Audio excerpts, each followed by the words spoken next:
Okay, I think I'm just about ready to get started. I'm doing a quick look through my notes. So, there's a few things I want to talk about as we do some cleanup.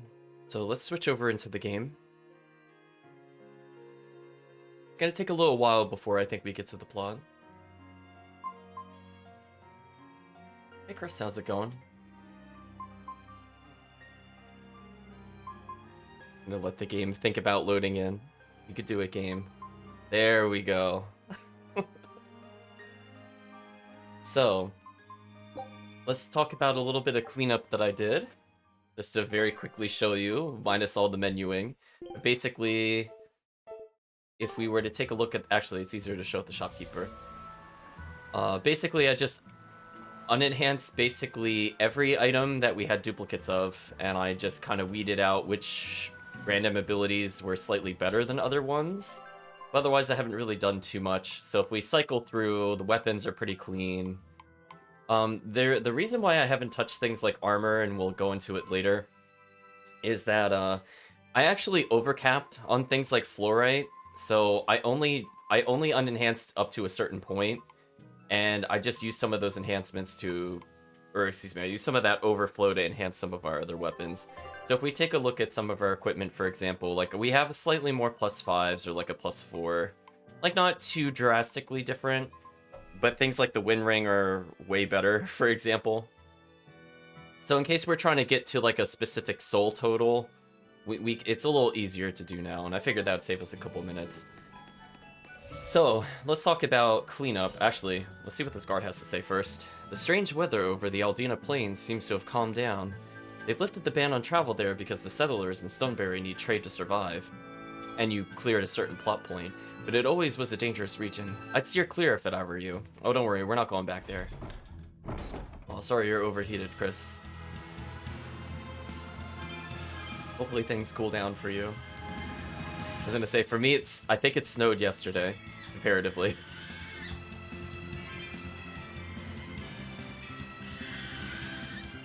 That wacky hemisphere. I'm just curious if any of this has respawned yet. I don't think so. Yeah, it's a little too early. I think I have to collect more herbs. So our goal is basically to go to the swampy area slightly north of us. I don't believe we're allowed to go anywhere else because I haven't spoken to Benwick, which is fine. So, actually, since we're kind of just between places and it doesn't really matter, let's improve our titles, since I've basically just been using them to gather Mystic Art, and now Mystic Art is not really hard to get because we've unlocked more moves.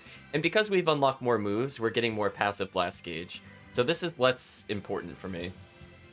So let's talk about titles that you might be interested in. So generally speaking, you get ones that raise up from character level perspective. If you keep using martial arts, you might unlock some. Use hidden arts, you might get some. There's one that I think I'm most interested in. I might, depending on my playstyle, for example, lean into Last Samurai to get the early maximum blast gauge. But I think there's one that's more broken than that.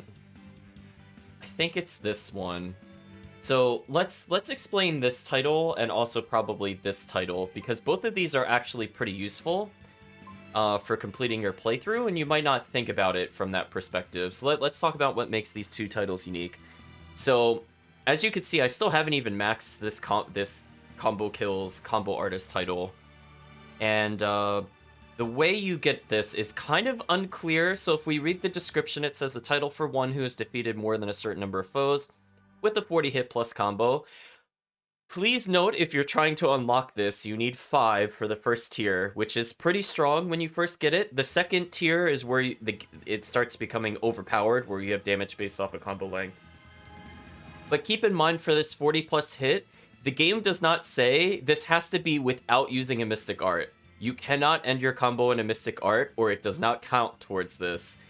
And this, for the longest period of time, confused me. I'm just letting you know, chat. If you're trying to unlock this is a really good title. You have to do 40 plus hits on a normal kill.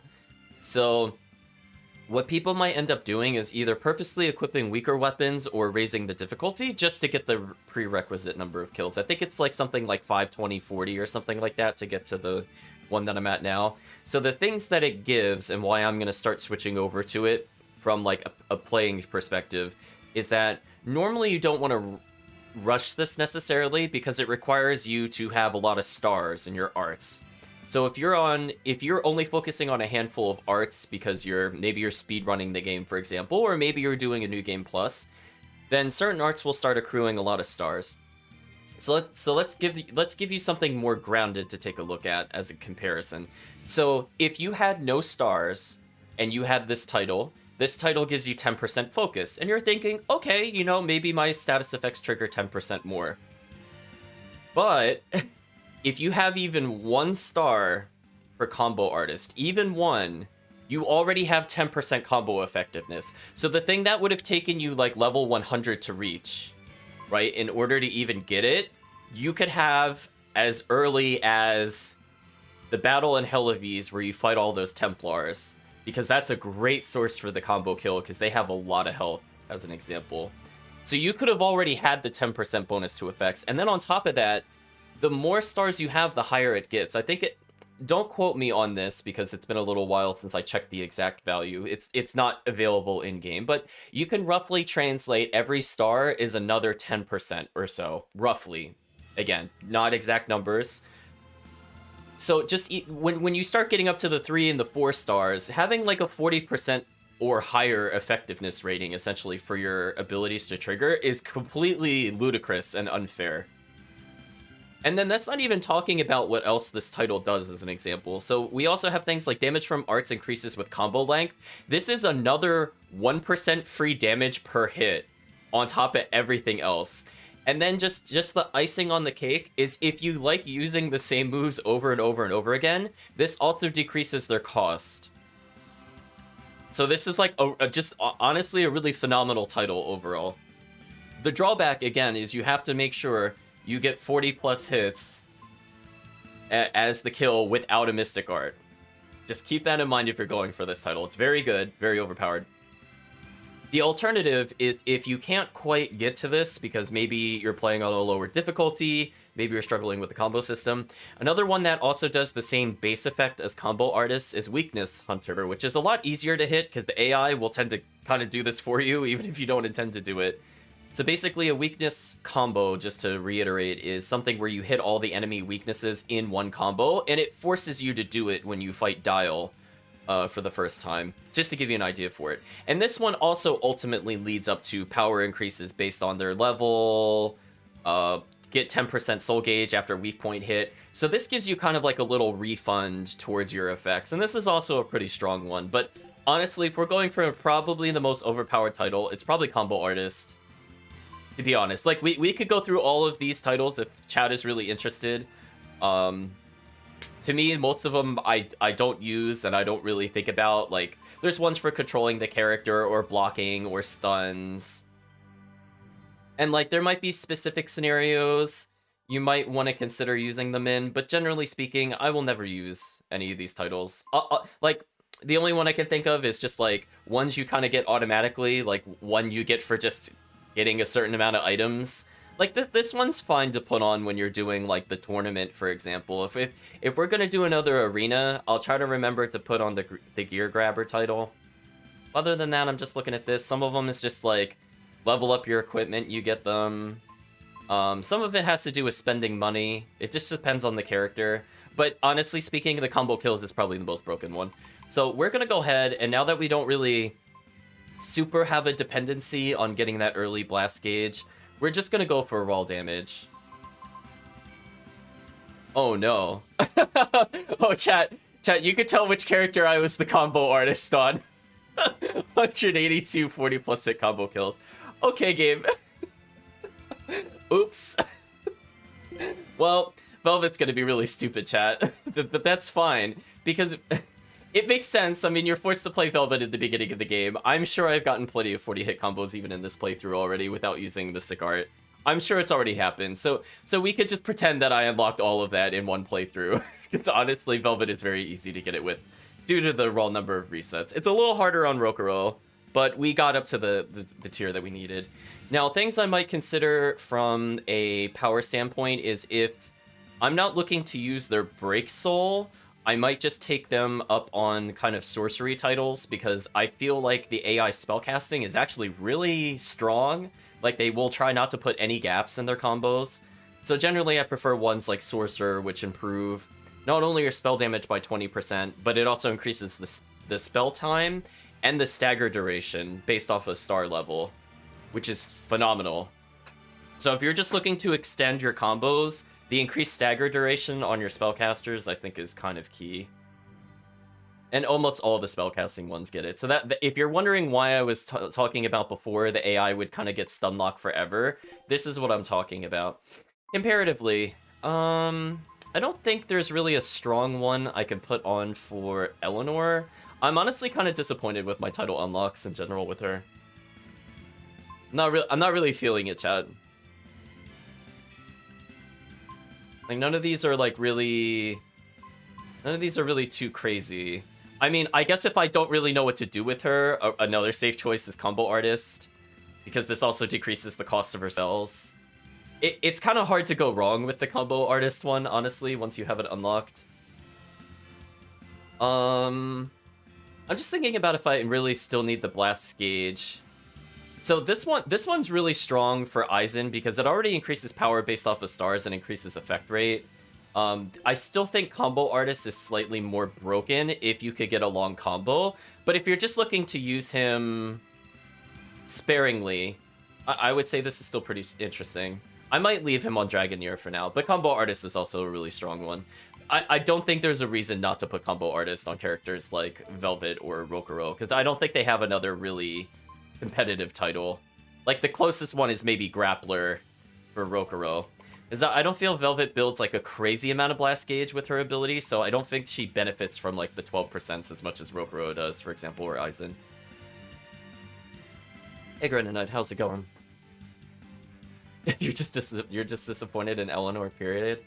I mean, I don't blame you. She was very disappointing in the initial playthrough, to be fair. I'm doing okay for the most part, Granite. I had some weird internet issues, so I didn't start as early as I would have preferred, but I think we're okay now, at least. So I wanted to talk about that, just because I feel like it is important to talk about the titles. They do actually make a big difference. It's just that, at the moment, to me, I didn't feel like it was worth swapping to, but now that we're a little further in the game, I think we should upgrade.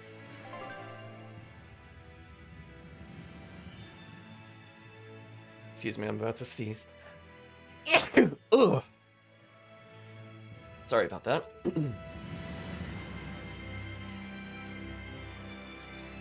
So our goal here is just to find the Geo tree. There is a skit that's dependent on us receiving it. Speaking of which, our food arrived between streams, so why don't we go ahead and cook that specific dish with Aizen. I believe it was the Berserker Palmier or something like that. Yep. So let's just increase our defense temporarily. It's the chef's recommendation. The chef's recommendation, chat. Here we go, new skit, chat. Wow, Aizen. Your palmiers are every bit as delicious as the ones you can buy from a baker. It takes a lot of time and work to get that good. They say it takes 3 years to master caramel custard, but 8 for palmier. I never figured you for someone who would be so passionate about baked sweets. What? So just because I'm a pirate, I can't bake? No, I didn't mean it like that. It's just that these are so good, and you made them with such perfect attention to detail. My sister likes palmiers. Ah, and she... Sounds like there's a story, if you don't mind us asking. You're right, there is. Back when she and I were living together, we went out to a human town where we discovered palmiers for the first time. My sister had never tasted sweets made by humans before, and she fell in love with palmiers at the first bite. After that, whenever I went into town, I made sure to pick some up for her. You picked them up for her? You mean you two didn't keep going there together? Being among humans puts Malakim in contact with malevolence. With my sister being prone to illness and injury, I wouldn't take her along to such places. When she'd be acting up or not sleeping or something, I'd promise to get her palmiers, and she'd calm right down. That sounds like how me and my brother used to be. After a while, I just figured that if she likes them that much, I might as well learn how to make them myself. Plus, that way you wouldn't expose yourself to as much malevolence. After I made them enough times, I got the hang of it. They started turning out really well. But one time when I was baking them, the oven suddenly spewed fire out and badly burned my sister. It was all my fault, and stupid, clueless me didn't even know why at the time. Crazy thing is, after I did what I could for her burns and put her to bed, she told me she wanted to eat the palmiers I'd made. They were burned to a crisp, but she ate those pastries like nothing was wrong. Then she smiled and told me to keep on making them. That's just like a younger sibling. He just wanted to do something for his sister, only to be confronted by how bad his curse is. That'd be really hard to deal with. She must realize by now what's going on with Eisen, right? Maybe she thought that he'd leave if she ever let on that she knew. And he left because he thought he could spare her from learning the truth. There we go. Excuse me. We got a little bit of a backstory between Eisen and his sister. So it's nice that there are some optional skits kind of covering that content. The downside, of course, is that that skit is pretty easy to miss, because you have to cook a very specific dish. I don't think the game gives you a hint to do that. So unless you just got really bored while leveling cooking skill, I don't think you would normally come across that.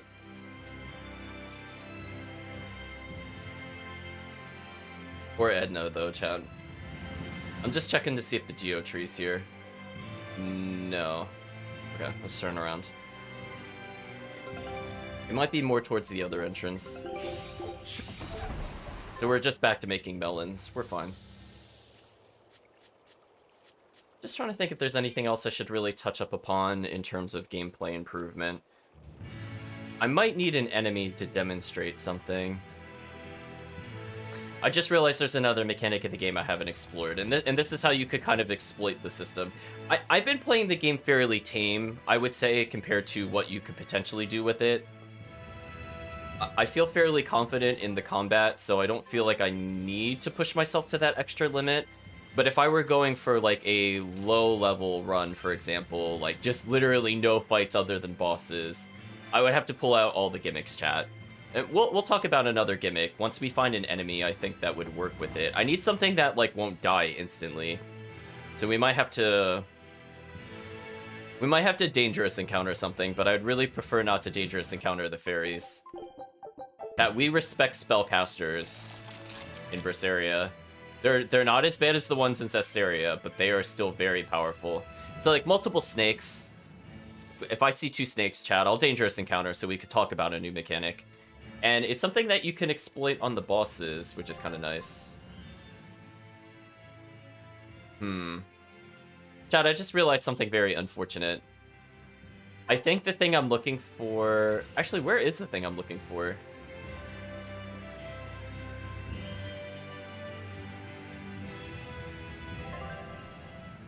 Chad, am I blind? Did I walk past the geotree? I don't even see it here. Because I don't have the ability to surf yet. I was talking about other things and I'm like, I didn't see it here. It wasn't in the previous area. Oops. Let me backtrack. It says it's not to the right. I almost thought I had to come from the plains to go grab it. Which I hope is not the case. Oh well, we'll explore from the other end regardless. I guess skunks would be okay. Skunks and snakes. We'll talk about it with this. Maybe we can pull them together. I don't think we have a chance. This might be a little hard to demonstrate on.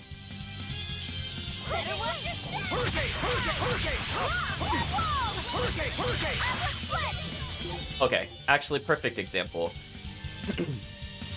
So the way you get souls in the game, just kind of want to pause it in a way that you can see it. We'll pause it here for a second.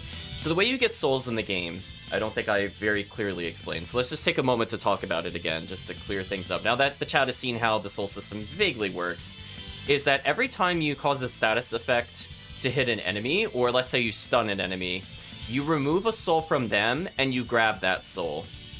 While they are at 1 soul, you cannot gain any more souls from them.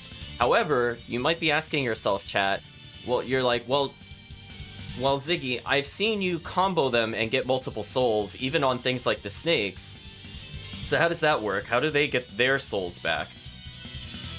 And there's 2 major ways they could get it. One is if they hit you and literally remove the soul from you, which is not how you want to do it. But the other thing you have to keep in mind is that every time we use a break soul, we're actually giving a soul back to the enemy. So if I want my combo to continue, and I use a break soul, for example, I literally give that soul back to the enemy. And by doing so, I can reset my own soul counts, my own combo, etc., etc.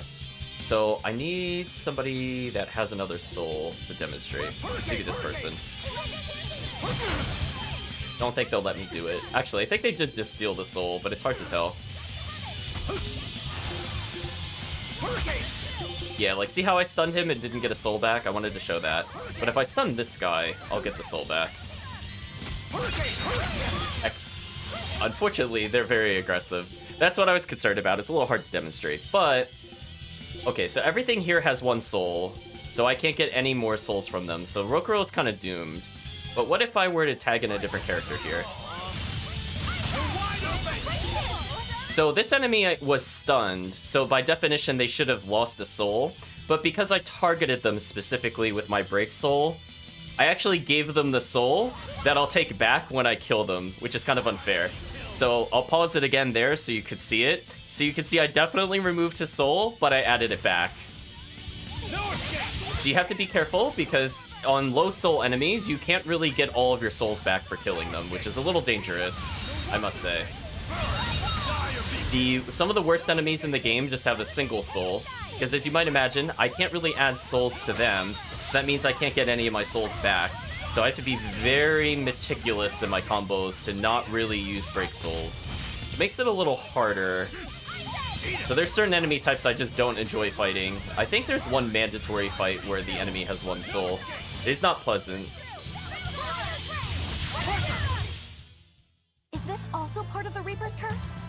Generally speaking, the larger enemies tend to have more souls. Like I want to say like the ogres and like the apes have anywhere between 3 and 4 souls. So you could get some pretty amazing combos, honestly, out of them. So if you're ever wondering why it feels like when you play the game, you're not getting as many souls back as you think you deserve, just keep that in mind that that is a mechanic. So one other thing I guess we could talk about as we walk around, because I'm just looking for the geotree. A good strategy to do when you're fighting a boss is that bosses may or may not have all of their souls when you first start the battle. I honestly forget. But over the course of your combo, you're definitely going to reduce their soul count. And keep in mind, the less souls that they have, the less damage that they take. So one strategy that you can actually do is that if you're comboing somebody, let's say you're playing Velvet, which is the common scenario, and you're just doing this ridiculous long chain, you've put a stun, you've put a status ailment in your combo, and you're like, wow, my damage really fell off. Like, it literally fell off a cliff. And you're like, how do I do more damage? Because you would think, you know, as you keep going into your combo, that means you're actually doing less and less damage, even though you have things that might scale off your combo, but you're still thinking like, wow, that's like a 20%, 40% damage loss depending on how many souls I've taken away from the enemy, which is obviously not good for us. So what would the remedy be for that? And my answer to that is, if you have an AI partner with 3 souls, which you should always have at the start of every combat without any setup, you can actually cause them to break soul at the beginning of combat to give them the soul back. So actually, here's a perfect example. We start at a battle where their max soul count is 3. If I just go ahead and break soul while targeting that creature, I give it another soul. So consequently, if a boss has a max of, like, let's say 4 to 5 souls, you can have somebody with a really quick break soul like Rokuro, or even a character like Lapiset that isn't, like, super dependent on you aiming or doing anything specific other than just looking at somebody.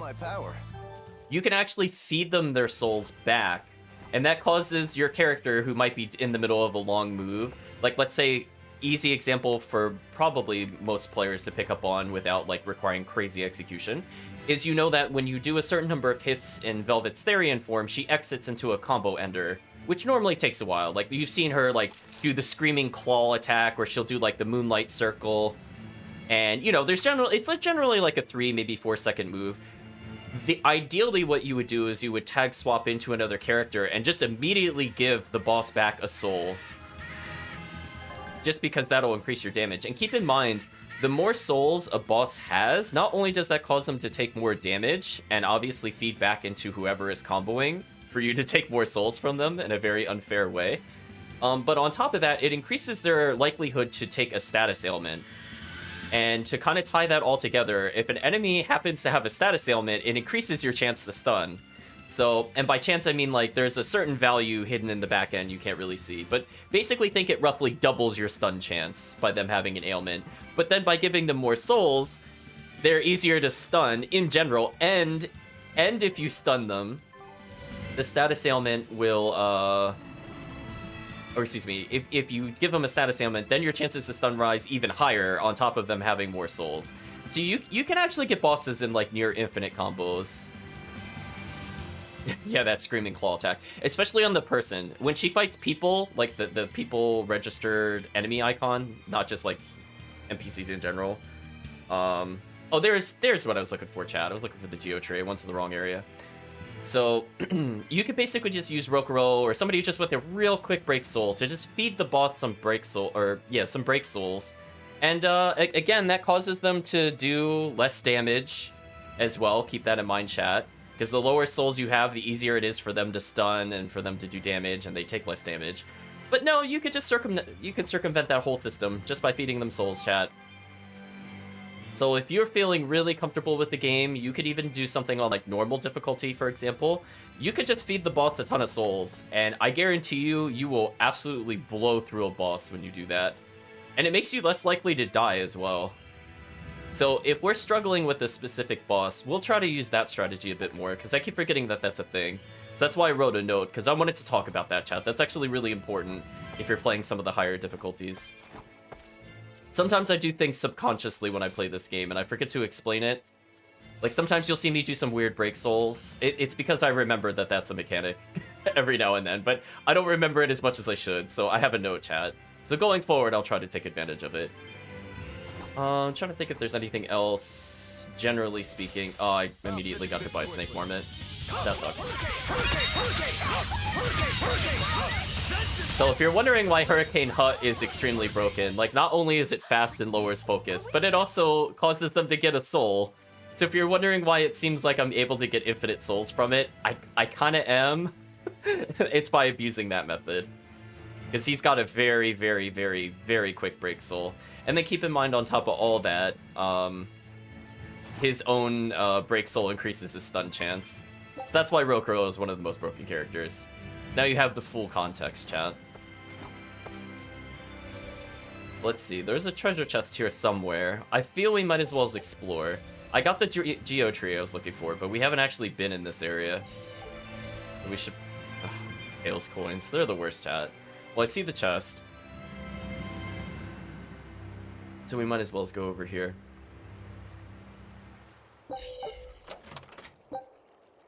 Okay, that's actually an amazing find. We need a lot of odorless fluid if we're playing on Chaos and not abusing lower difficulty.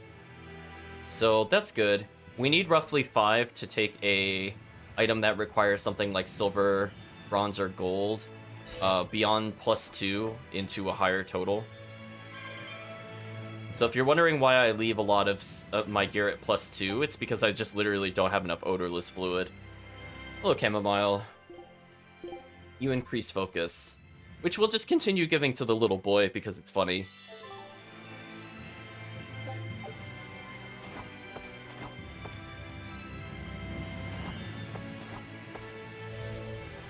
If chat was wondering how you might go about a low level run, if I were to just talk like in very high level terms, basically it just involves abusing Velvet almost the entire game. If you're curious,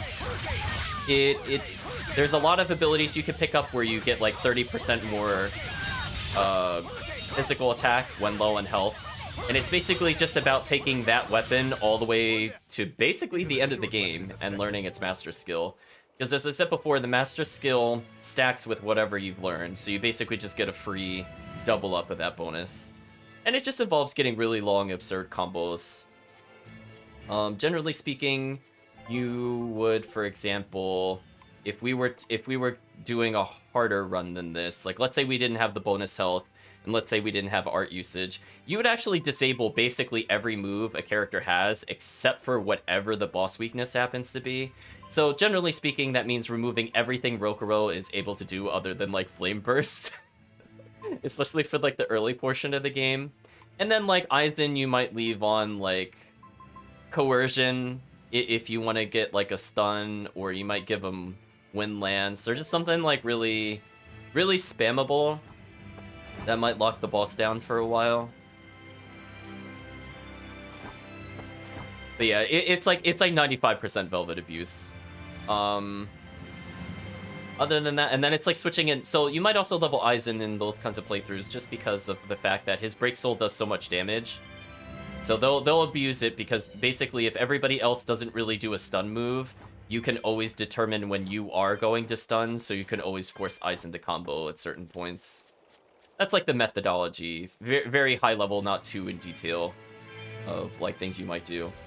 Unfortunately, why I don't want to do like a completely low item run, even if we end up playing this game again in the future, is that it is very RNG dependent, and it's not super fun RNG. Because obviously, if we're not fighting a lot of these overworld enemies, I would require shops to cooperate with me. So if I, for example, I think that weapon was called the Amphibio Blade, if I'm not mistaken. No, it's this one. So if we don't get the Floric Blade, for example, the run is kind of over. Those kinds of things I don't find too interesting. But if we're playing just, show off some of the enemies and do the optional bosses, I feel like that's a bit more entertaining, to be honest.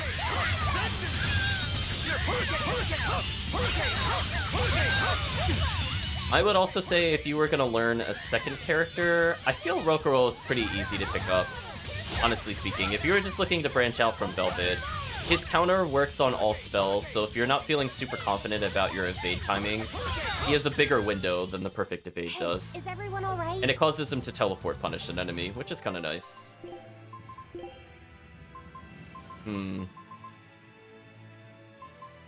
Okay, so we're moving up the ladder here. Not too bad.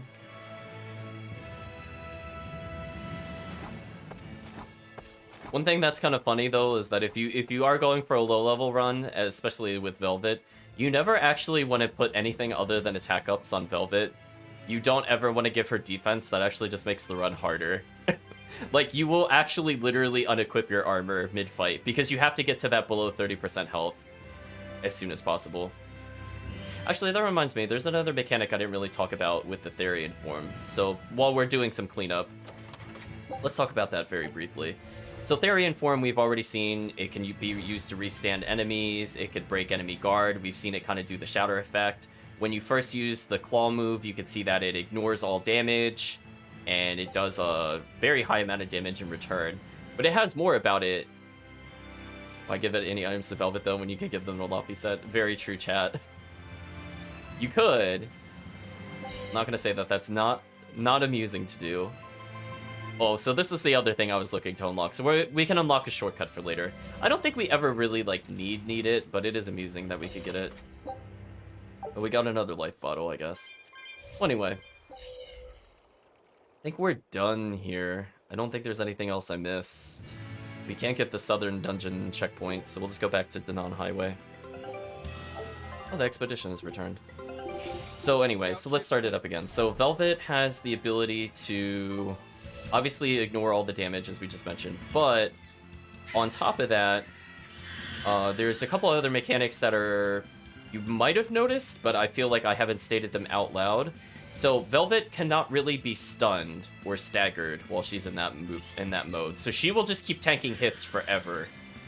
You might have also noticed I'll take double damage as long as I'm in the Therian form, and she'll naturally lose health over time, until the point where it starts becoming like thousands of health per second.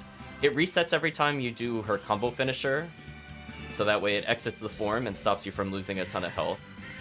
But those things help you actually get through the game pretty well, just because, A, you could tank basically every spell, because once you hit 1 health, it automatically makes you go into the combo finisher, which is also immune to damage. And you could abuse things like that throughout the game. Oh. Hello, white turtles. So, the game gives you a lot of avenues to kind of get through the game unscathed.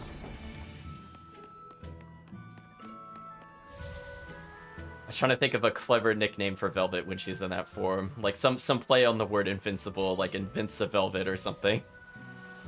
But she's very, very hard to kill if you play as her. You just have to keep all of that. Oh, I forgot to go over here. Let's go this way. So as long as you play as her, she is generally the most overpowered character. From the standpoint of, she could survive basically everything.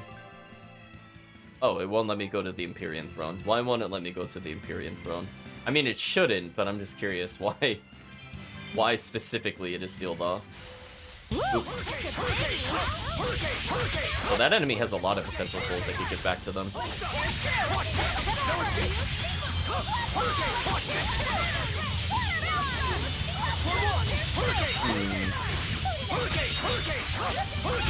There's some advanced things we could do with Magilu, but we need a spellcaster to show them off. I probably should have shown them off when we were fighting the fairies. I unleashed all my power. Maybe I believe I mentioned it before, but I'll mention it again.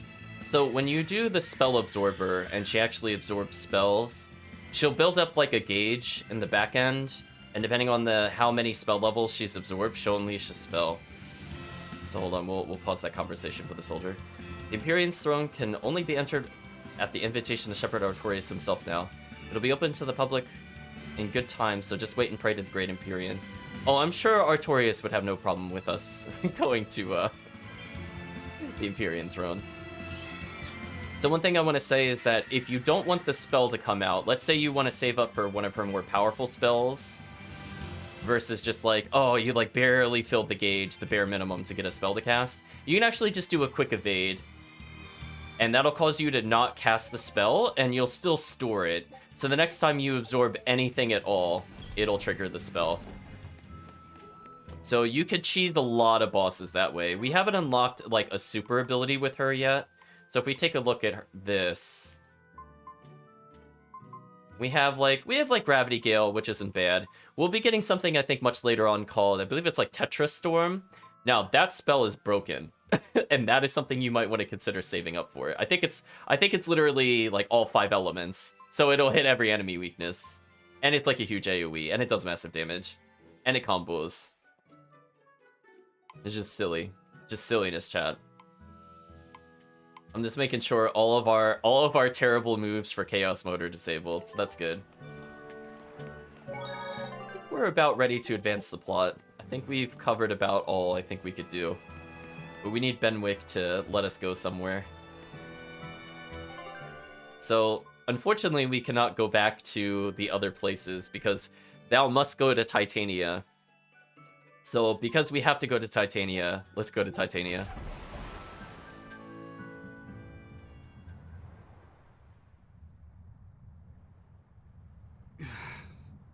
I guess a dragon was a bit much to take on, even for the Reaper. You should get some rest. We all should. I'll just get the crew started on readying the ship for our next departure. All right, you go do that. Laphicet, you should get some rest too. I'm fine.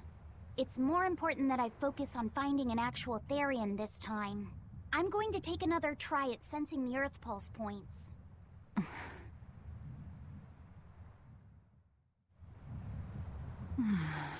You're as stubborn as ever, Fee. Well, fortunately this time, the Geotree is not too far out of our way. Let's go ahead and pick that up since we're here.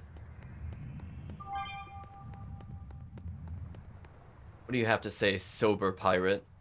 Who's been sneaking drinks from my emergency stores? I won't yell at you, so just be honest. You say you won't yell, but we know you will. I promise I won't. I just want to know the truth. No, you're gonna yell once you know who it was. I'm positive. I said I'm not gonna yell. Trust me, you will. If I'm gonna yell, I'm not gonna yell. Get the wax out of your ears and listen. See, you're yelling already. I'm glad I didn't tell you I did it. Oops. He definitely yelled.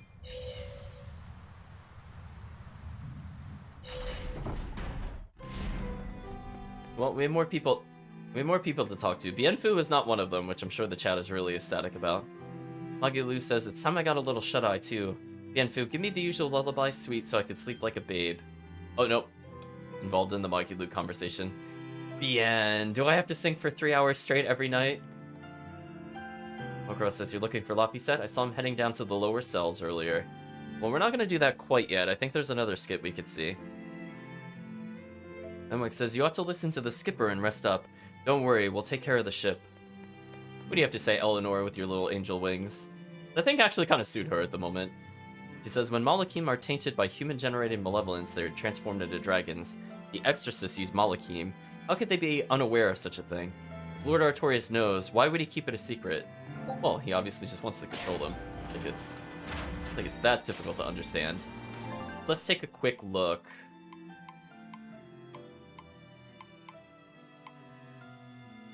Ah, the South Watchtower. What always throws me off, chat, is that it says the South Watchtower, and if you take a look, it's the Northern Tower. I guess North is like to the what would be to the west. That's always a fun mind game, chat, when you're trying to remember which tower is which. Hardened Pirate says, with the captain gone, the skipper's had to carry a heavy burden on his back. But now he has friends to watch out for him. I'm grateful you've been around. Don't tell him I said any of that, though.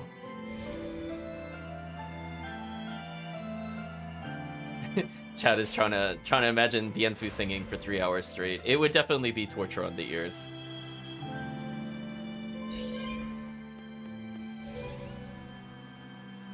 Yeah, it doesn't sound relaxing at all. Sounds pretty horrible. The pirate and Kuragane chat. It's all thanks to you that construction of our hideout is proceeding so smoothly. About that retractable ventilation shutter. Please, let me make a new one. What? Why? We already installed it, and it works just fine. It's the hinges. When they move, it makes this unbearable squeak. I can hear it every time the wind blows. Oh, come on, that's nothing. Besides, anything we install is going to rust up once the sea breeze gets to it. More importantly, I'd love it if you made us a nice big pot and a frying pan, too. Not happening. I can't focus with that incessant squeaking. I can't work under these conditions. Fine. You can make a new shutter. But make us a pot and pan while you're at it. Can I also fix that autonomous hunter-killer anti-personnel spinning blade engine I made the other day? That too? But you said you were satisfied with how it turned out. I was at first, but when I thought about it, I realized I forgot to install an off switch. So, can I fix it? God, yes! Fix it before it kills us all! Great. Okay. Shutter first, then... Spinning death machine first! Spinning death machine first, chat. A man's body and soul may vanish, but he lives on through his craft. Or it literally becomes his craft in certain instances. It's one of the wonders of life, even for me. Young Pirate says, Kuragane, you're quite unusual inside and out. I mean, you're empty, but you've got humanity. Well, you're a demon, but still. Ugh, this is so confusing. Chat loves the hunter-killer spinning death machine. I mean, don't you have one of those at your home, chat? Preferably with an off switch, though. So I believe that's the only skit here. I'm just consulting my quick notes. Yep, okay. So we have to proceed with the plot a little bit more.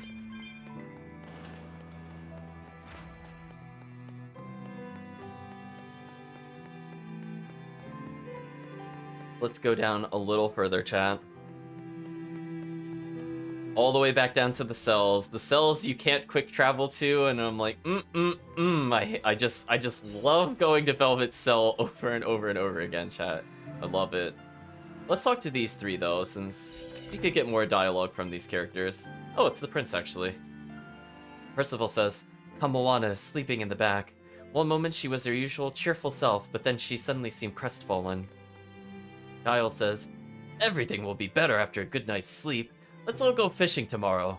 I kind of want to feed Kamoana the best sashimi she's ever tasted. Hello, pirate. Kids are so difficult to deal with. If it was Benwick or one of the others whimpering, a solid whack would set him straight, but... That's beastly, replies Velvet. Of course it is. You'd think I'd be a pirate if I knew how to treat little girls.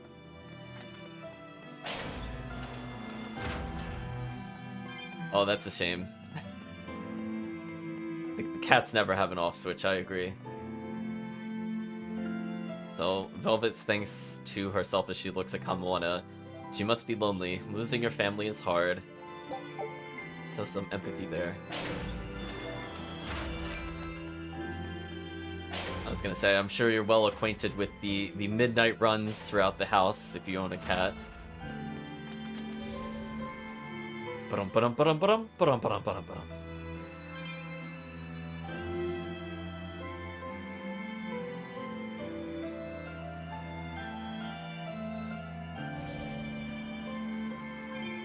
Let's see. I don't think there's any additional NPCs we could chat to.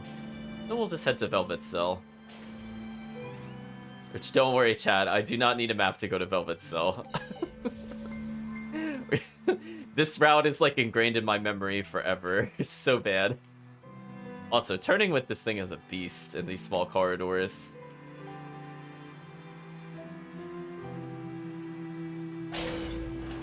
Don't push yourself too hard now, Laphicet. You hear me? I hear you. I just... Oh, you own 2 cats? Oh, that's kind of rough.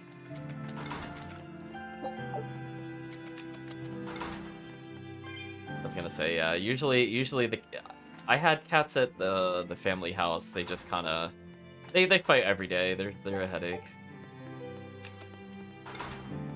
Some of them like each other, and then other times they just get nasty, and you gotta break it up.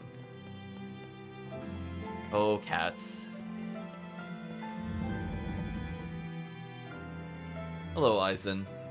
I told everyone I could find the Therians, but... I've only sent us to the wrong places. Eisen, is there any way to boost Amalok's powers? I guess it's okay for me to tell you this. The majority of Malachim today have their consciousnesses sealed away to be used as mere tools for the exorcists. But originally, Malachim were beings who received prayers from people, and in return bestowed their blessings upon nature and mankind. So you're saying that when humans pray to a Malak, the Malak receives great strength? Yes. In general, at least. Some Malachim, like me, buck the system and bring about misfortune rather than divine grace. Oh, that's unfortunate. But who would ever pray to me? Maybe you didn't lead us to any Therians, Fee, but it's not like we came back empty-handed. We found orichalcum to use against Shigure, and we also learned we can hold our own against a dragon. Velvet. So where should we go next, Fee? Northgand! There's a big Earthpulse point north of Helivis! Works for me. Eisen? We can leave whenever you want. Doesn't matter to me. And I'm all set. Let's make our way to the harbor. When I say prayers, I don't mean outright worshipping. All I'm talking about are earnest thoughts and feelings directed at you. I see. So I'm already receiving prayers then. Heard it, Velvet's powering up little boy.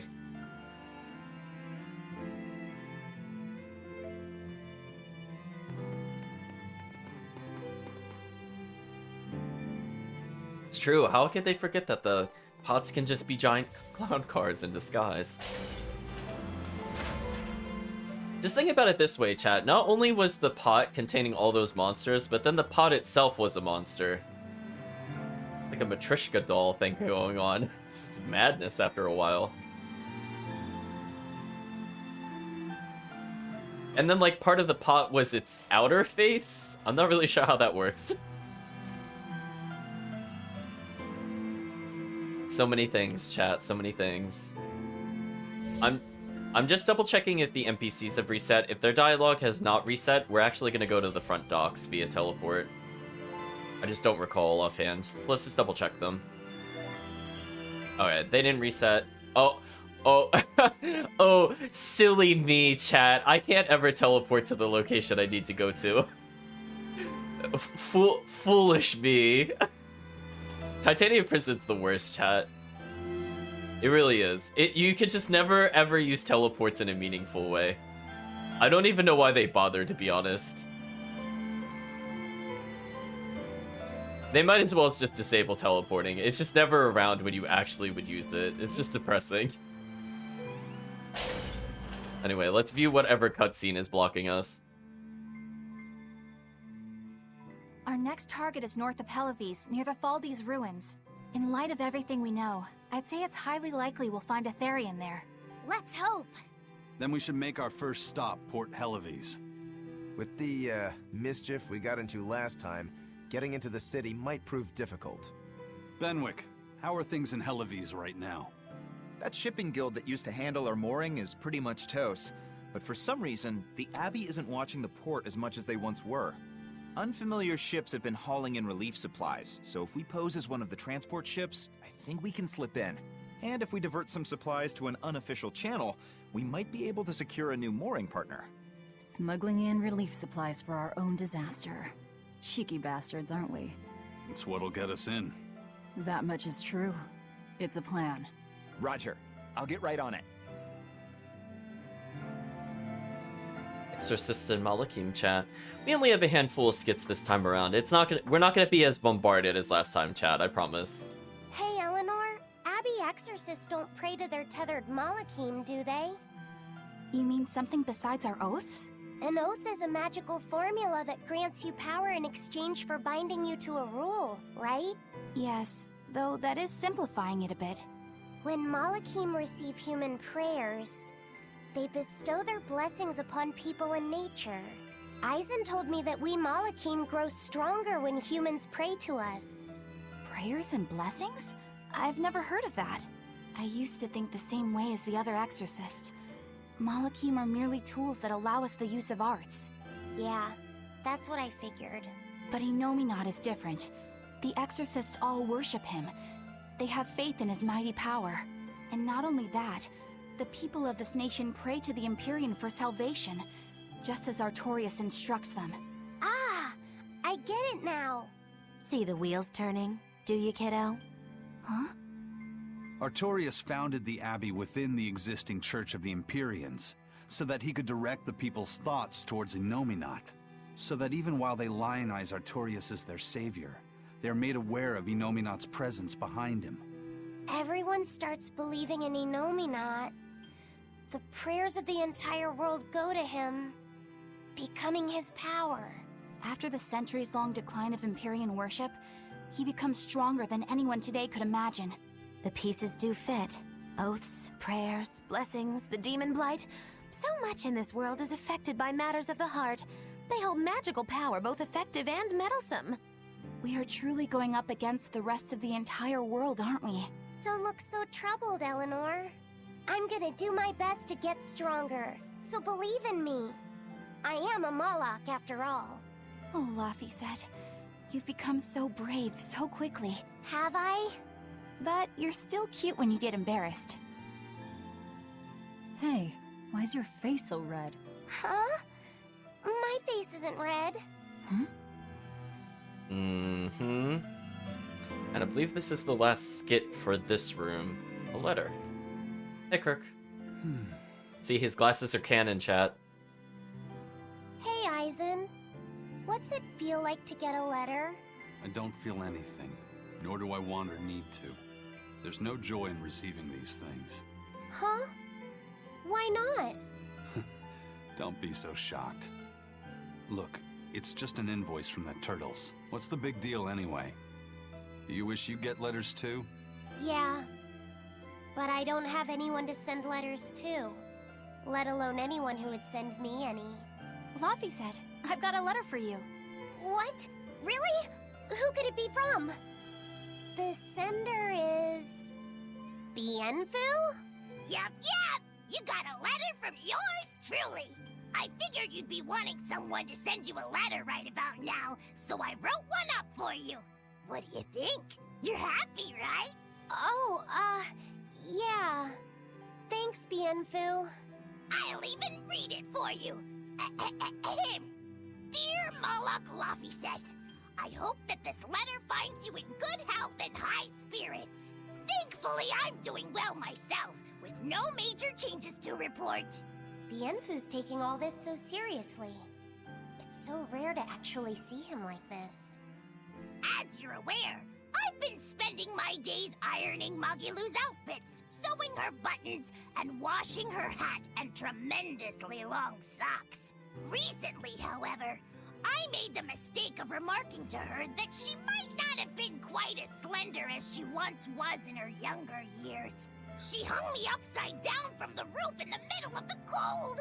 I nearly became a frozen Normansicle. It was so horrible that I couldn't stop my tears from flowing down my little cheeks. There's the Bienfu we know and love. But all you wrote about in that letter was yourself. And you even read it out loud yourself. That's okay. Thanks, Bienfu.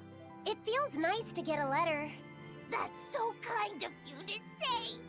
I think I might cry again.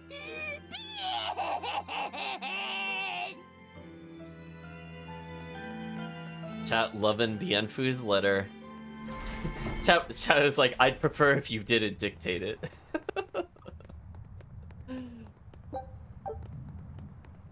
See, this just makes you like Laphicet more, chat. This is how it works. Hello, pirate, the only other skit we have before we set sail for Northgand. We've loaded everything bound for Helaviz. With that much freight, I doubt anyone will suspect us. Any idea who can give us cover for docking? Not anyone in particular, but recently the power and influence of the Helaviz Fishermen's Guild has caught my eye. The Fishermen's Guild, huh? Let's bring them some extra relief supplies. Fuel, drink. And as for the drink... 12-year-old amber draft. The sailors of Helaviz have an eye for the stuff. You heard that from Dial, I take it. He's got a sharp eye. He took a bottle in payments, but I say we turn a blind eye to it. We thought we were the best at this kind of thing, but having him around has been a real eye-opener. Okay, but tell him if he takes a second, he'll pay for it. Eye for an eye. Aye, aye. I'll keep an eye on him so that he doesn't sneak off with another bottle. Pirate says, Dial may be a demon, but I don't mind having him around. Listen to me, praising a demon. Is that too sacrilegious even for a pirate? Asking the tough philosophical questions there, chat. We got Rough Gemstone, which will give us more money. Also, chat, if we were doing a, like, almost no enemy run, we would also need a lot of gemstones to make the run not completely horrendous. The supplies are loaded. We can make for Helaviz whenever you want. That was fast. If we weren't hard workers, we wouldn't be sailors. Eleanor! Oh, what's wrong, Kamoana? She said she had a dream about her mom. When Mommy saw me, she said I looked scary. That she didn't want a scary little girl like me. Your mother would never say that, sweetheart. But how can you be sure? Well, how do I put it? I know because I know. You're just lying to make me feel better.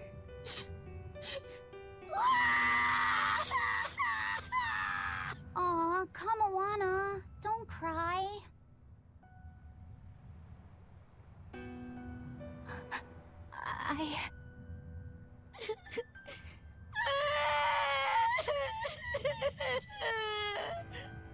Oh, this is the part I hate about little kids. I'm not a little kid! I hate you, Velvet! I hate That's you! right, let it all out. Stop it! Stop it! Mommy! I saw my mommy! She didn't want me!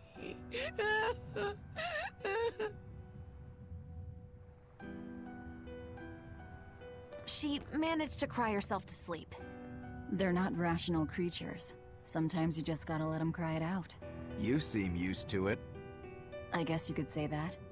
Laffy usually kept himself together when he was younger. But when he was really little, he had times like this every now and then. And on that note, let's take off all we can. My liege, Dial, I leave Kamoana in your care. I'll do what I can, but kids as sweet and honest as her are harder to deal with than corrupt bureaucrats. An outlaw prince and a talking lizard are no replacement for a mother.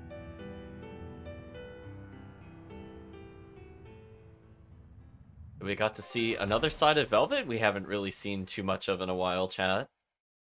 Velvet not doing something for our Artorias-related gains.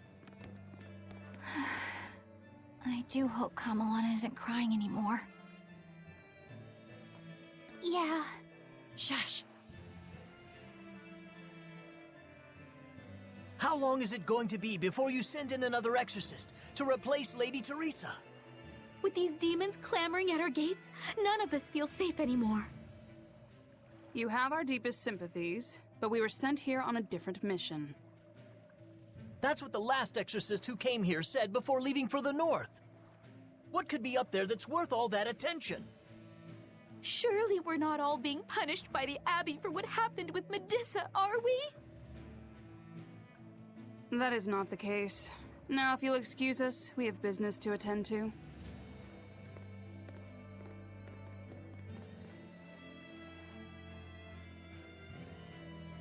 So the exorcists are just passing through town and heading straight north.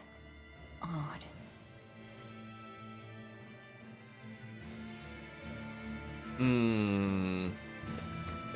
That name Medusa might ring a bell, chat. We did talk to some NPCs the first time we were in Helavis mentioning Medusa. I believe Medusa had a sick daughter, according to that talk we had with the person in front of the church. Medusa did actually come up before. I'm just looking to see if we could go elsewhere for now. So we're gonna try to dodge plot for a second, chat. Before we go too much further, I want to make sure we get some of the geo points out of the way and also some skits.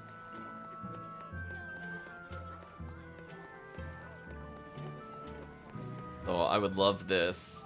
I need a certain amount of geo trees to see a later skit, so I want to make sure we do it now before I forget about it later.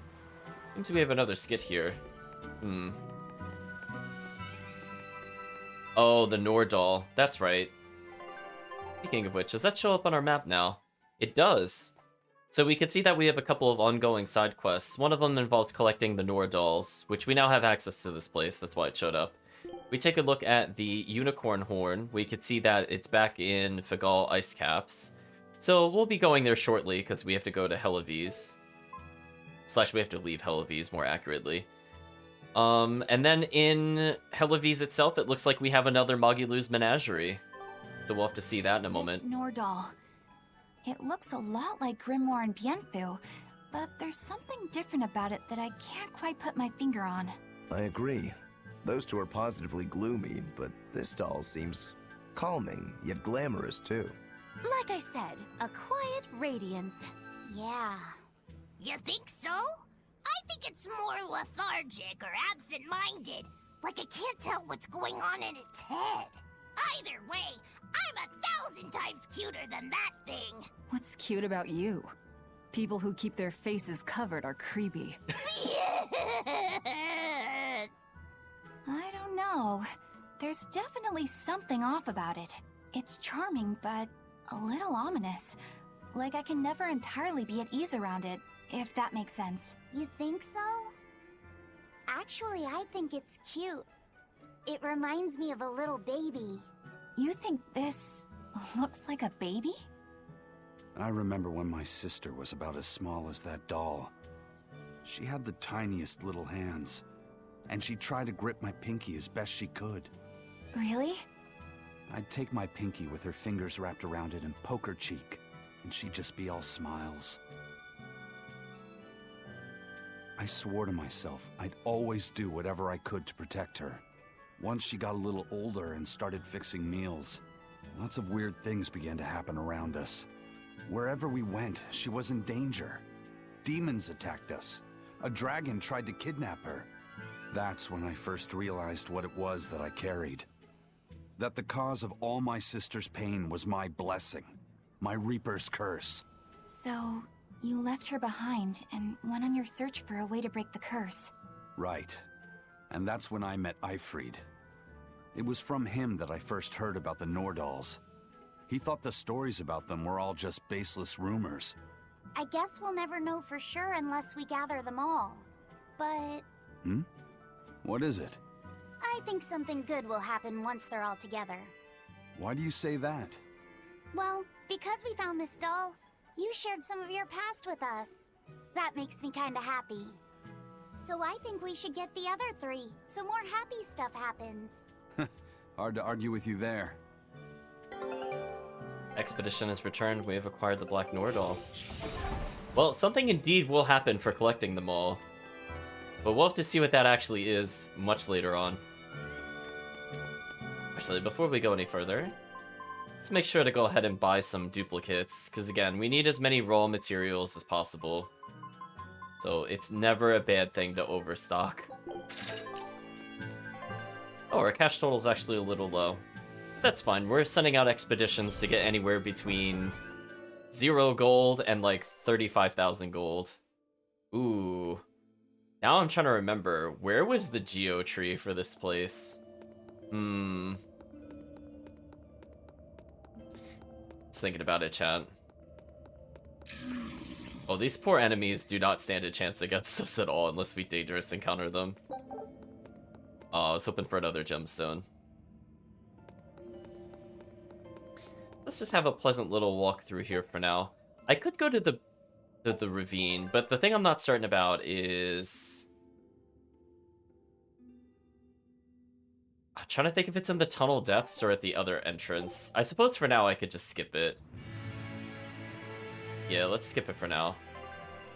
Here's the map that always gets to me. I always forget how to get to this one. Okay, so I think I just want to go straight down and then left. Because when I look at the mini-map, I'm like, do I go up or down?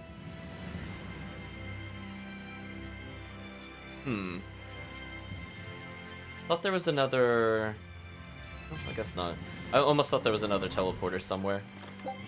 So we're just going back to some of the older dungeons just to collect the Geotree points. Which again is purely optional. You don't really need to do this to complete the game. But we want a skit chat out of this. So once we see the skit, we're in good shape. I think we need like roughly 20-ish for it to trigger.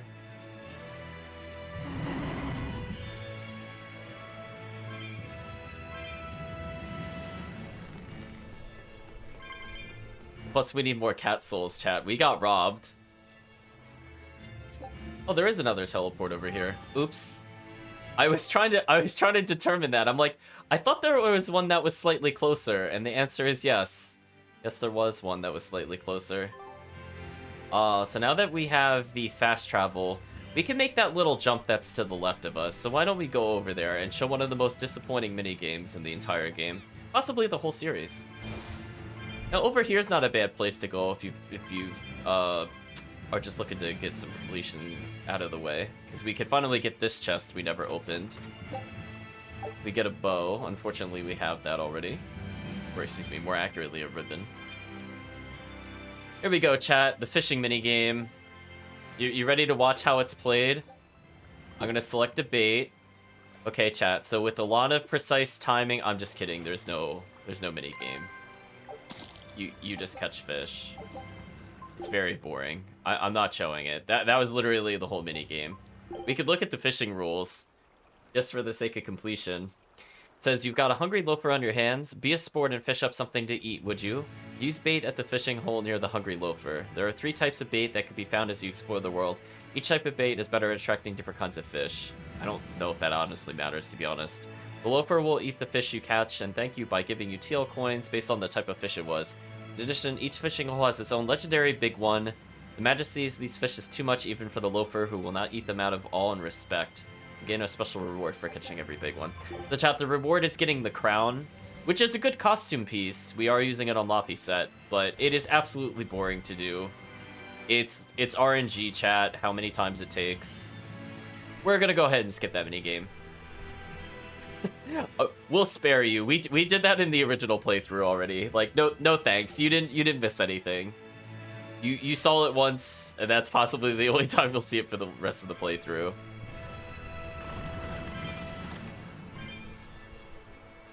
Let's go ahead and get a few more castles. Oh. There's another kind of mini game here. I could do it.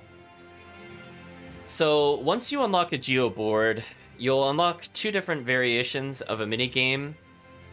This one happens to be coin collectors. So the objective, as it sounds, is we just have to collect coins by riding the Geo board. Technically, we don't have to be on the Geo board to pick up the coins, but it goes faster that way. So we might as well do the mini game.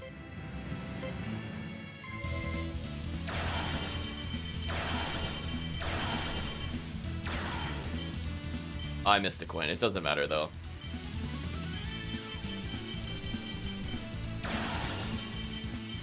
It's actually kind of hard to control when it speed boosts. I'm actually just going to reset it. Jeez, this thing is, like, super finicky. There we go. I feel like the trick with the Geo board is to just either very lightly move the stick or just do a quick tap rather than hold a direction, because otherwise it just gets unmanageable. Our goal is 130. We're definitely going to reach it, even though I missed a few.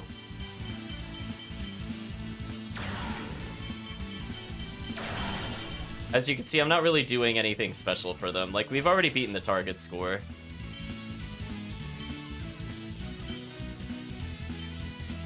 So we should be fine, chat.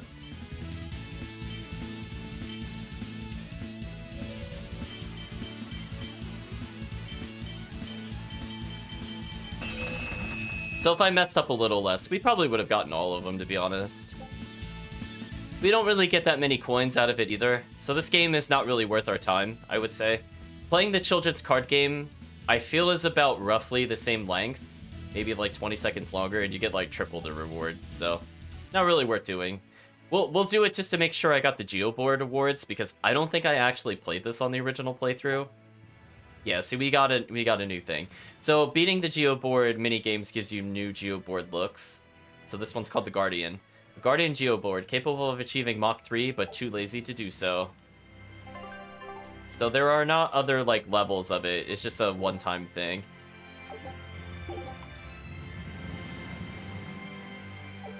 Yeah, that was like pretty tame. There's one Geo board event that drives me absolutely wild, and I absolutely hate it, but I will try to get it on stream, chat.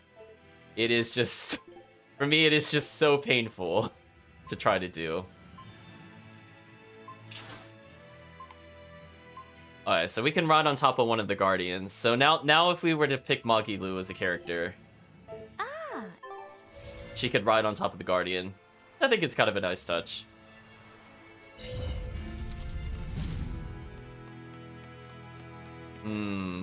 Now I get to play the game of where are all the other Geo trees. This is not something I've memorized, unfortunately. I'm used to the layout of the dungeon, but the Geo tree only shows up very briefly because you just kind of pick it up and move on. Just thinking about it. Oh, it's right here. Oh, that's convenient. Excellent, chat. Well, he tried to reach us. So we'll do our best to get some of the other Geo boards, because again, I don't even think I bothered in the first playthrough. I'm just like, we'll keep going for pacing reasons. We'll just collect these chests to see if we could get odorless fluid. Unfortunately, we did not. And also pick up a couple cat souls here, as I said before. I think this is the room that had a decent amount.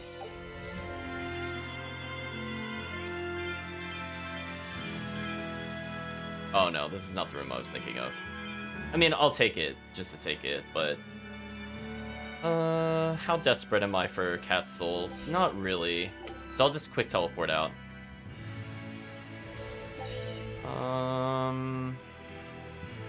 can't immediately go back to the other area, which is kind of annoying. I'm just thinking about if it would be quicker to go through Cadnix again. It's probably faster.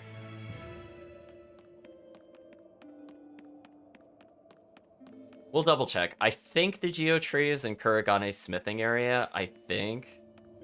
But we'll double check. Oh, Flamestone chips again. Not of interest, chat. The thing sells for like no money.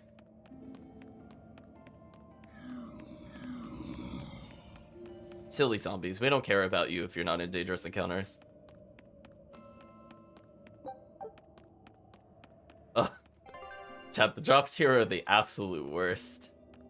We're just gonna double check over here just to make sure it's not like hidden away, because I don't fully trust the game. So let's take a look in here just to make sure nothing is in here. Oops.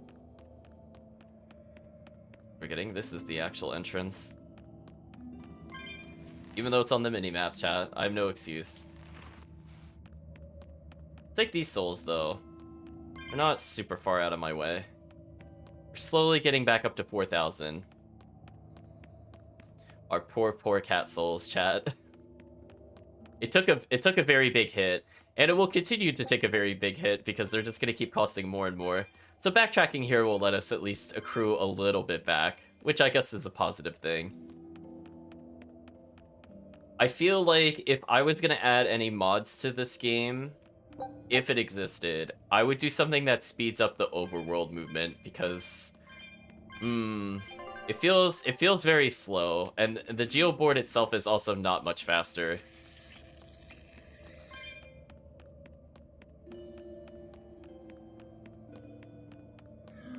Because unfortunately, like, we're just kind of walking around, and there's not really too much to talk about or to do at the moment, unfortunately.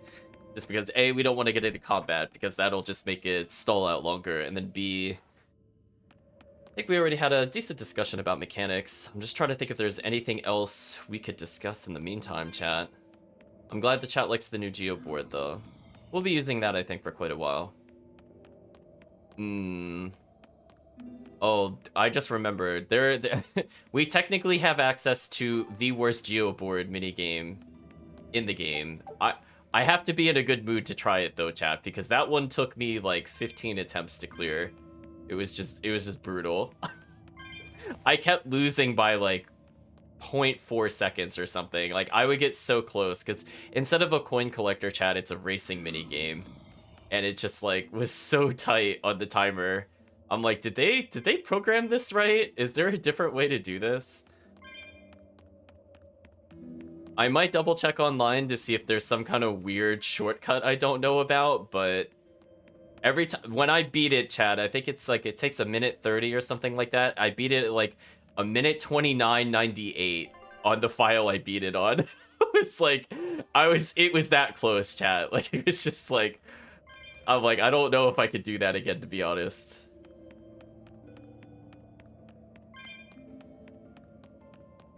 Yeah, I feel the coin collector ones are not too bad though. The one that I feel took me a couple tries, but it wasn't from, like, I would say an unfair angle, is there's one in a city we haven't been to yet where there's a lot of stairs, so there's a lot of different paths, so I just wasn't sure what path would be the best to use. And I like that from like a difficulty perspective, where it's just more like it was open to me and I just had to choose a better route kind of thing. I like that kind of difficulty. Oh, so I'm in Kuragane's workshop and it's not here. Oh no. Where is the Geotree?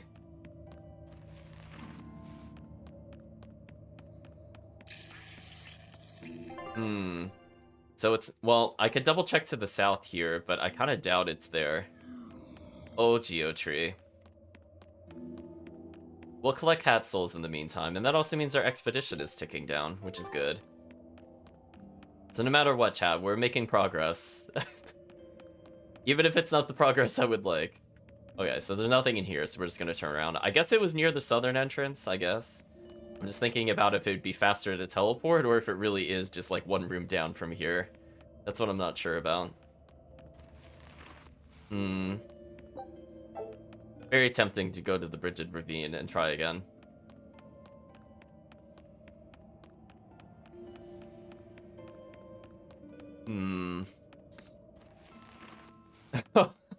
Oh no, chat. I just remembered there's another minigame I'm really terrible at, and I'll need the moral support, chat, if I'm to clear it.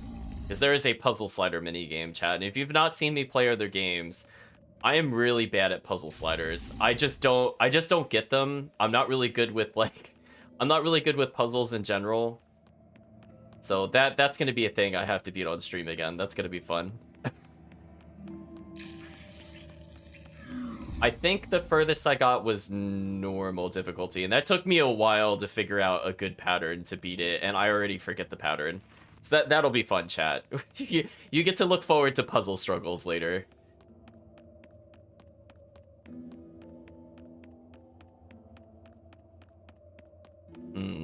I don't think if there's any other mini games we haven't seen yet that'll be coming up in the near future. I think those are the only ones. Oh, I missed.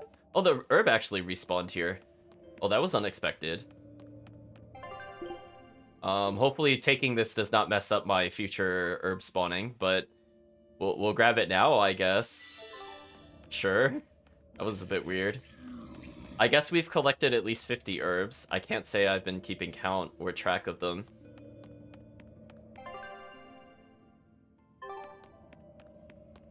We're still a little shy of where I would like to be before we collect the herbs. It's not in this upcoming dungeon, but next week we'll definitely reach the area, which is the best area in the game. Uncontested for herbs, honestly, in my opinion. You get all the best ones there. I think you get, not only do you get like both attacks, I think you also get health, like in the red variety versus just the green herbs. So hopefully by taking that, I hope I did not mess it up, because that would make me really sad. Because basically what we're going to end up doing later, chat, is we're going to go to like one of two areas that it will hopefully spawn in. Because as I said before, there's a little bit of randomness just due to like if you pick up resupplied herbs and or you miss an herb, things can be offset. So I'm hoping that didn't mess it up. But if it doesn't go out the way I planned, I'm going to blame me picking up that one herb there, because I don't normally come back through here.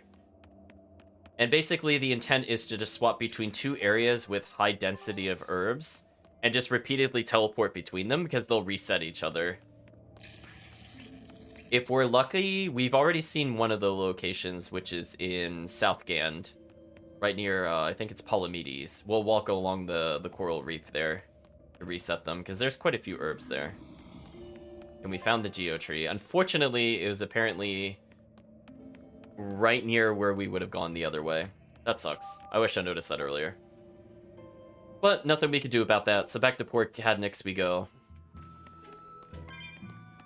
So I believe that just about does it here. I don't think there's anything else of interest. We're almost at 4,000 cat souls again, which is good. Never enough cat souls, chat. We're gonna have a revenge on this minigame once we get a bit further into the game. Basically, pretty much the end of the game, we'll go beat it the way I'm assuming most people have beaten it. Oh, that's interesting. It added a code red hunt lower than the ones that we completed, and it's a lower level. So apparently we have to look forward to a code red hunt with the wolf. So I think we should check the area where we were shipwrecked, because I think that's where this is. And this says this is an Ignisite. Increase the drop rate of equipment worn by character on normal or higher. Okay. So this will be helpful, I would say not right away, but more towards the end of the game when we have the best equipment available.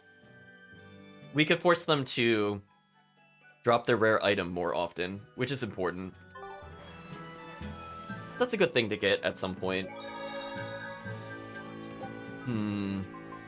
Now we should probably check out Renede.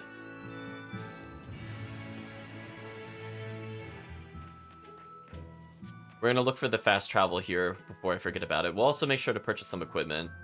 We'll be coming back to Renede in a little bit, but I figured we'd get the other things out of the way while we're here. Because eventually we're gonna pick up an elixir, and once we do that, or an elixir and ingredient, once we do that, we'll come and talk to the little boy. Ah. Exactly what I was looking for. But we'll come here for the geotree. Actually, I think it's faster to teleport here than to walk. Indeed it is. So chat, you might remember there's a little jump point here we couldn't get to earlier. If we go to that geo board roughly in the center there, we can make that gap.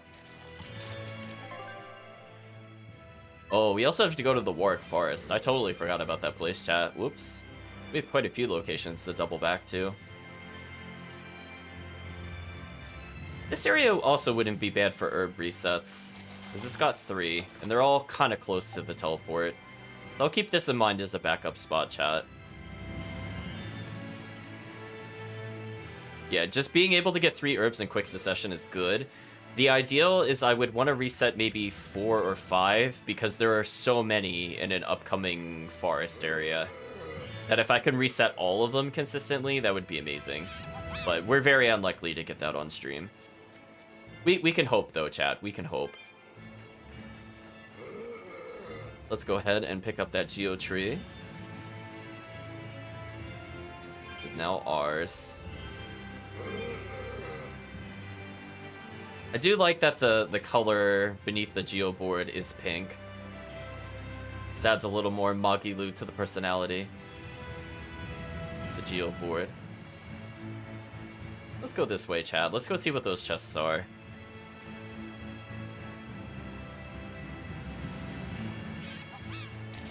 Just having a very relaxing Geo board surf to the north. There we go. And we are getting very close to our dream total of 4,000. It's just a nice round number, Chad. It just feels good to say you have 4,000 cat souls. We got Fluoride Fragment. Wow, that was absolutely not worth it, chat. What a useless thing to give us. Thank you, game. At that point, it should just give us equipment that's made of fluorite, because at least it could have random skills that could be useful. And then we could still get fluorite out of it. Oh boy, chat, I picked up more fishing bait. Can't wait to fish, chat. But for now, let's continue this way. We'll just kind of sway back and forth to get the cat souls. There we go.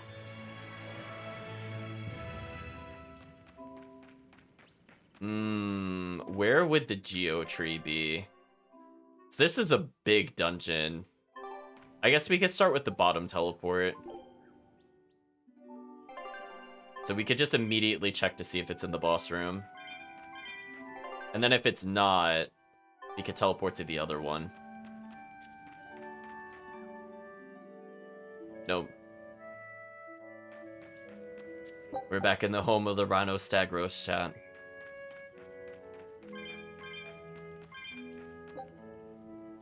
We'll go back to the central area. That'll let us see over here. It might be in the northeast, or it could be in that little conjoining area.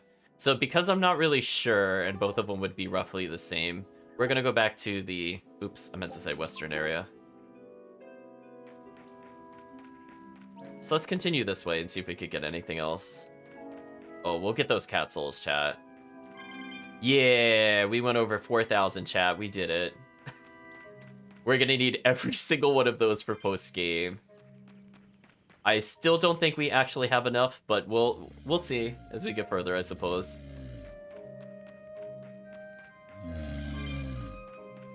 Ooh, slight detour for another cat soul. Chat, I'm ready for like the 400 cat soul boxes, and then like I think we do 500 to 1,000 to unlock checkpoints later. So that'll be fun. Oh, the geo point's right here. I'm glad we teleported. This is the first time teleporting has worked out for us, chat. So thank you, game, for putting it in a place not too far from a teleport. Hello, bronze chest. What is in you? Balmy fluid, a very useless ingredient because we get so much of it. I like the slight hum of the game when you get close to one.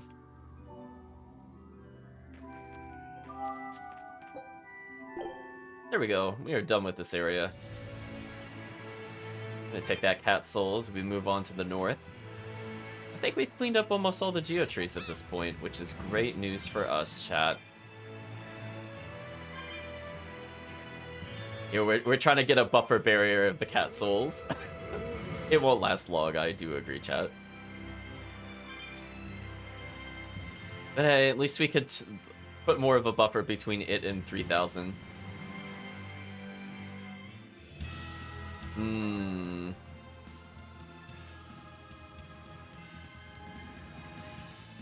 Okay, so it's not allowing me to go to Vortigern yet. There is an optional fight, I believe, that will take place in Vortigern very soon. I wasn't sure if it opened up yet or not. We'll try to clear it at some point in the session. So we'll just keep in mind, as of right now, we can't go back to Vortigern. But I believe we'll get an option to go there once we view a skit. We'll take advantage of that. Oh boy, more fishing bait. Let's just rub against the pond here to get more cat souls.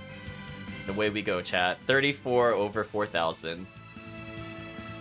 That won't even buy like 10% of a chest at this point, I think. I think this area is decent for getting bait if people really want to get the fishing minigame. Like you've seen, I just got like 2 baits in a row, which is kind of rare. Hello, Expedition. Wow, we got 11 of an item. That's pretty good. Oh boy, I could play the fishing minigame, chat. You ready? Don't blink, chat. Don't blink, you'll miss the fishing minigame. Can you imagine if I got like the #1 title fish in one try? That would be so silly. Too bad it won't happen. Away we go, chat. Well, oh, that's actually 3 fishing bait in a row. So yeah, maybe come back here, chat, if you really feel inclined to do the fishing minigame for the crown. Otherwise, I would say it's okay to skip. Wow, that creature was on us almost instantly. Hey, they're still higher level than us. That's kind of sad.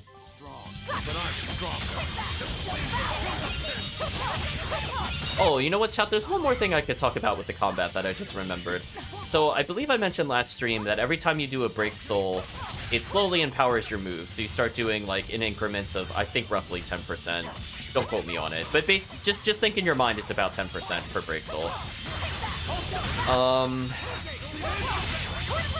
What's nice is if you get a long combo going, you can keep getting the Break Souls over and over and over again. But the game has like a semi-infinite prevention system to make it less lucrative.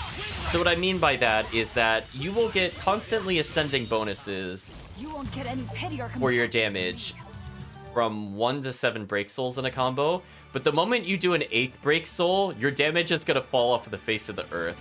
So if you do find a legit infinite, the game does have that as a backup to make sure you just don't do basically any damage. So that's a little fun fact, chat. That's something you will never notice in casual play, I would assume. I imagine most people do not casually get 8 Break Soul combos. But it is what it is. Yeah, what's the reason we can't go to Vortigern, out of curiosity? Since we're here at chat, we might as well check. I would love to get the Vortigern Geotree. Alright, it just says you can't pass. I mean, I feel like we could brute force our way through them, to be honest, chat. Yeah, both entrances are sealed. So we can't even just like go in the back entrance. That sucks. Oh, I missed an herb here. Well, we're gonna pick this up and hopefully that'll fix our issues for later. Oops. We can also blame that herb if things go wrong, chat. Let's see. So at this point, there should... Oh, I could go to the Laban tunnels again. I should probably do that for the Geotree. Otherwise, I don't think there's any other side questy kinds of things for us to do here. There's a little point we can jump to the southwest, so we could go see what's over there. I imagine it's just souls, because it says there's no treasure chest to be found here. Which is never a bad thing. We do need more cat souls. Also, the final area is not too bad for getting cat souls in general, so we might just geoboard surf to the final area. Once we find the geoboard, of course. I just want to check. There's one other room it could be in. Got it. Okay. So if it's not immediately in this next room, I'll make a very quick detour south, and then I'll come back north if it's not there. Because then it's just faster to take the teleport. We don't want to use the southern teleport and then go to the west just because that would involve climbing, and climbing is not really quick. Alright, so it's not in here. So we're gonna check real quick if it's directly to the south of us, and if it's not, I'm gonna take the teleport. Look at that, chat. Look at the cat soul count. Yeah, get those cat souls. Force tempering powder, pretty useless. I don't want that one. There is an area later in the game where you can consistently get the higher level powders, and it's basically the area right before the final dungeon. But it is useful. Good looking not to grind in combat. Ah, it is here. I'm glad we went this way, chat. Emperor Ant, not too bad. I think that's the rare bait. Generally speaking, I think you're supposed to use that to speed it up versus the common bait. No, there's a reason to come this way. Yay.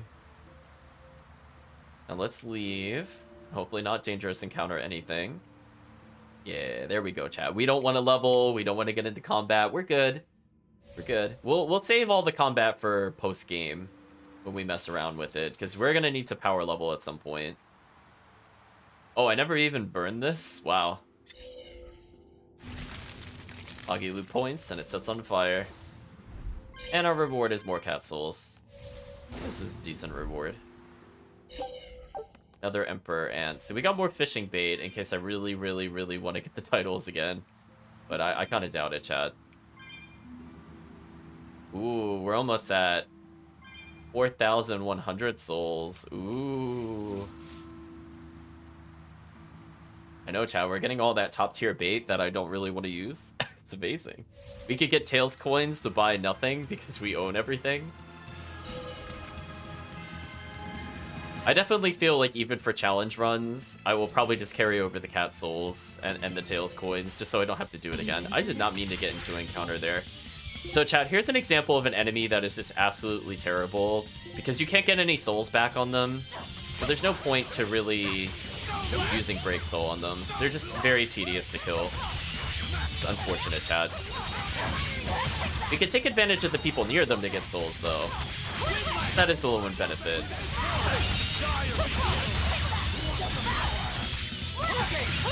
Goodbye, enemy. You're not hurt, are you? Yes, 4,100, and it's a round number, chat. We did it. Unfortunately, I missed the place I was supposed to turn, but that's okay. We could correct it. I want to go to Vortigern. I could show off...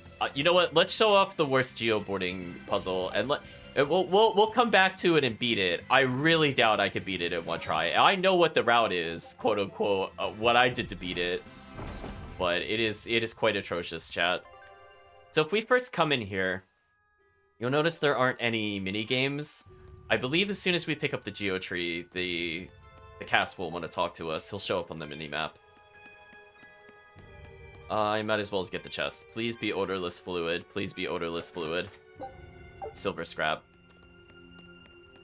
I guess that's okay. I mean, there are some silver items we might consider using late game. Not post game, though, but definitely late game. Wait, where is this at? Oh, it's not... Oh, I went the wrong way. Darn you, minimap, you confused me. I realized, I'm like, wait, why is it fading out? I thought I was getting closer. No, it's just wrapped around this way.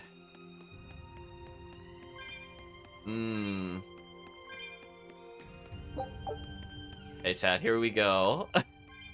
I'll do a courtesy one, and if I don't get it in one try, we'll wait.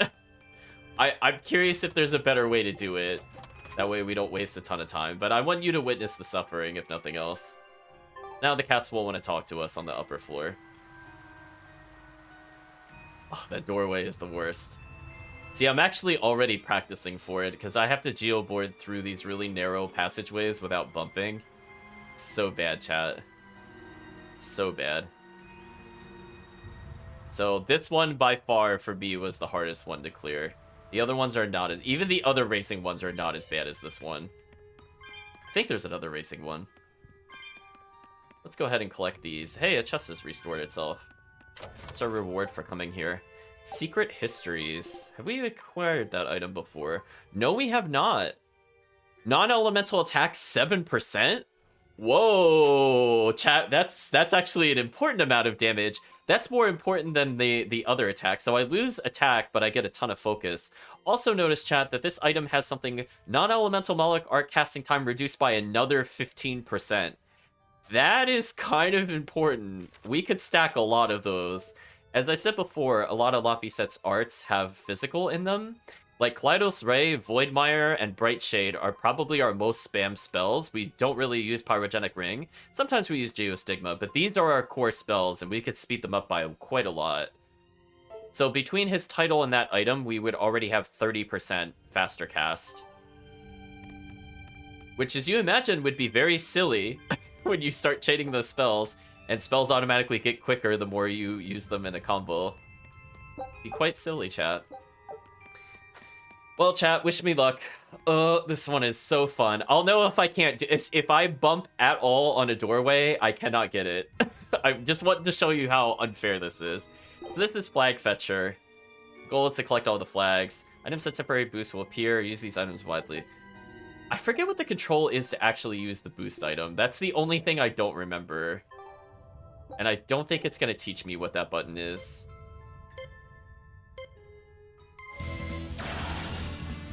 Oh, I already messed up. Chat, I think I already can't do it. I'm that serious. Oh, it's just a minute.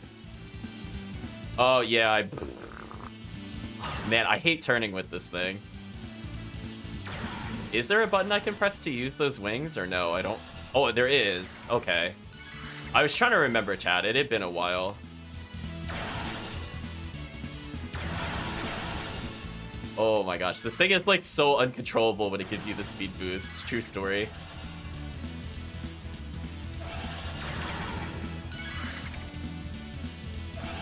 Oh my gosh. Oh, we're actually somehow on time. Oh. We still have a little bit to go. Oh! we're speed boosting. Okay. Okay. Okay, I managed to not get stuck, so that's a good thing. There we go, we got a new geoboard.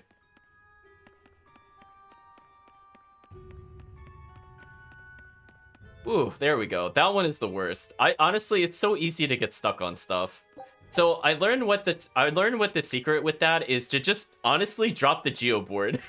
So I even though I messed up a little bit, I got really lucky because I remembered to let go of the geoboard, because trying to turn with this thing is just like atrocious. Like, just as a reminder, chat, this is my turning radius. If you want to understand why that is like so terrible.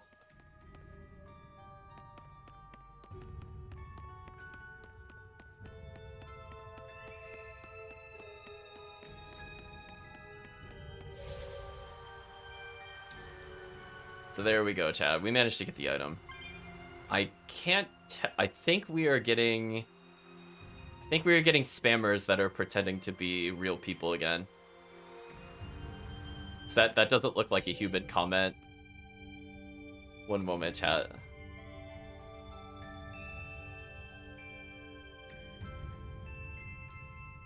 Yeah, let's get rid of this. We don't need to see them, chat. Those bots, those crafty bots, chat. See, this happens every playthrough. there's always a bot. So there we go, chat. We managed to salvage it. So let's see what our reward is. Oh, it just looks like a surfboard. Pirate logo on it.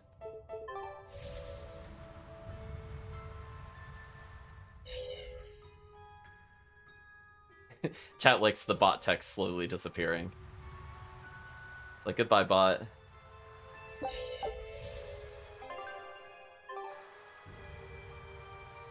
There we go, chat. We salvaged it.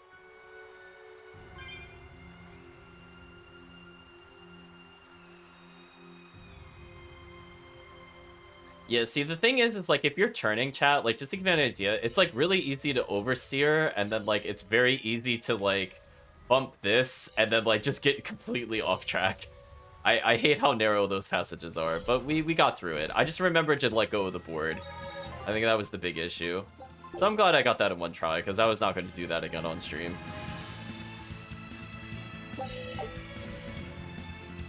Also, I love that I did the coin collecting minigame, but I didn't bother speed boosting. I actually almost got every coin without speed boosting, which is kind of sad. But yeah, we got that one out of the way. There's one that's kind of tricky with the routing, as I said before. I might practice that one just to remember all the stairs and ladders that are in that place. But for now, I think that's all we could do. I don't think there's another location I'm forgetting about. We were just here. We're in Lorengan. We went to Renede. Went to Port Cadnix. Go to Logris. Go to Titania again, if we really want to.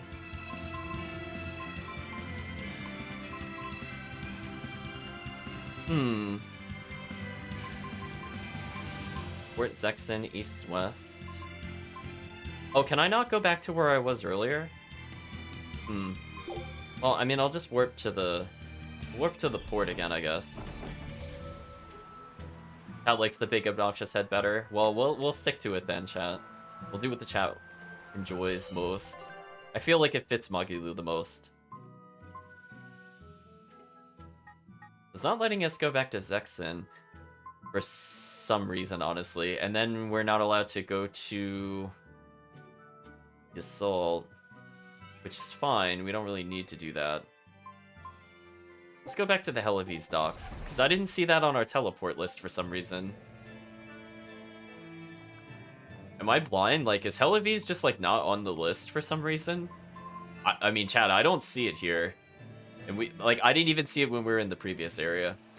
I guess because there's a plot point there, it just didn't add it to our list yet. Anyway, I think we're good to go with continuing the plot for now. Although there is a... Oh no, he's probably the balloon popper. Ever since the Calamity showed up, everything's just gone to pot, I say. Calamity? What do you mean? I mean the demon who barged in and made a mess of our fair city. She's a nasty creature of pure evil, with an arm that eats anything that gets in her way. Haven't you heard of her? The Calamity's been rampaging across the whole kingdom, not just here. Scant few have seen her and survived. Huh. You don't say. After the Calamity raised our ships and our port, the shipping guild fell apart, and our trade routes got poached by other ports. It's bad. The town relies on trade to make ends meet. People are abandoning the city, and our streets are no longer safe. Not to mention the demon blight spreading again. Just the other day, a little kid turned into a demon. Just like that. What a world! What a world! What have the exorcists been doing during all of this? Well, Lady Teresa was in charge of this region, but she came up short against the Calamity and got a fat demotion for her troubles. Several new exorcists have been reassigned here, but once they arrive, they all traipse right off to the ruins up north. This has to be Medissa's fault. If she hadn't gone and done something so stupid... Medissa? That's enough. This isn't something for outsiders to know. You're right. Sorry. I'm really worried about what's going to come of this town. It sounds like Helives isn't what it used to be these days. We need to ask around and find out more about what's going on here. Agreed. Especially regarding the Abbey and those ruins. I'm also curious about this Medissa woman. The ruins part makes sense, since the Earthpulse point might be there. But why do you care who Medissa is? Just a hunch. Something tells me she's worth looking into. You're not gonna look into this Calamity chick? She sounds like a real terror. Yeah, I think I'll pass. I already know plenty about what makes her tick. Chat, you can almost say Velvet is a Lord of Calamity. Are you all right, Madame Eleanor? Don't let those people get you down. I'm fine. Thank you for your concern. But could you not do that thing where you blow air on me to dry my tears? All right, I'll just pat your head then. That won't be necessary either. But really, things are in a terrible state. The town burned, the guild ruined, the Abbey all but gone. It won't be a functioning port for some time. You can't fault them for being upset. They had it real good here until we came along. Those Helivesians were like spoiled children. How so? Helives was once a tiny fishing village. The bountiful northern seas provided plenty enough fish to sustain their trade. But Flamestone gave them an easy way to get rich. And once they got a taste, They abandoned their old craft. And now they're paying the price. But I've heard that the cooling temperature has covered half the Northern Sea in ice drift, making fishing much more difficult. But the drifting ice carries tiny organisms, enriching the waters where it melts. The fish should be more plentiful than ever. I suppose you may have a point.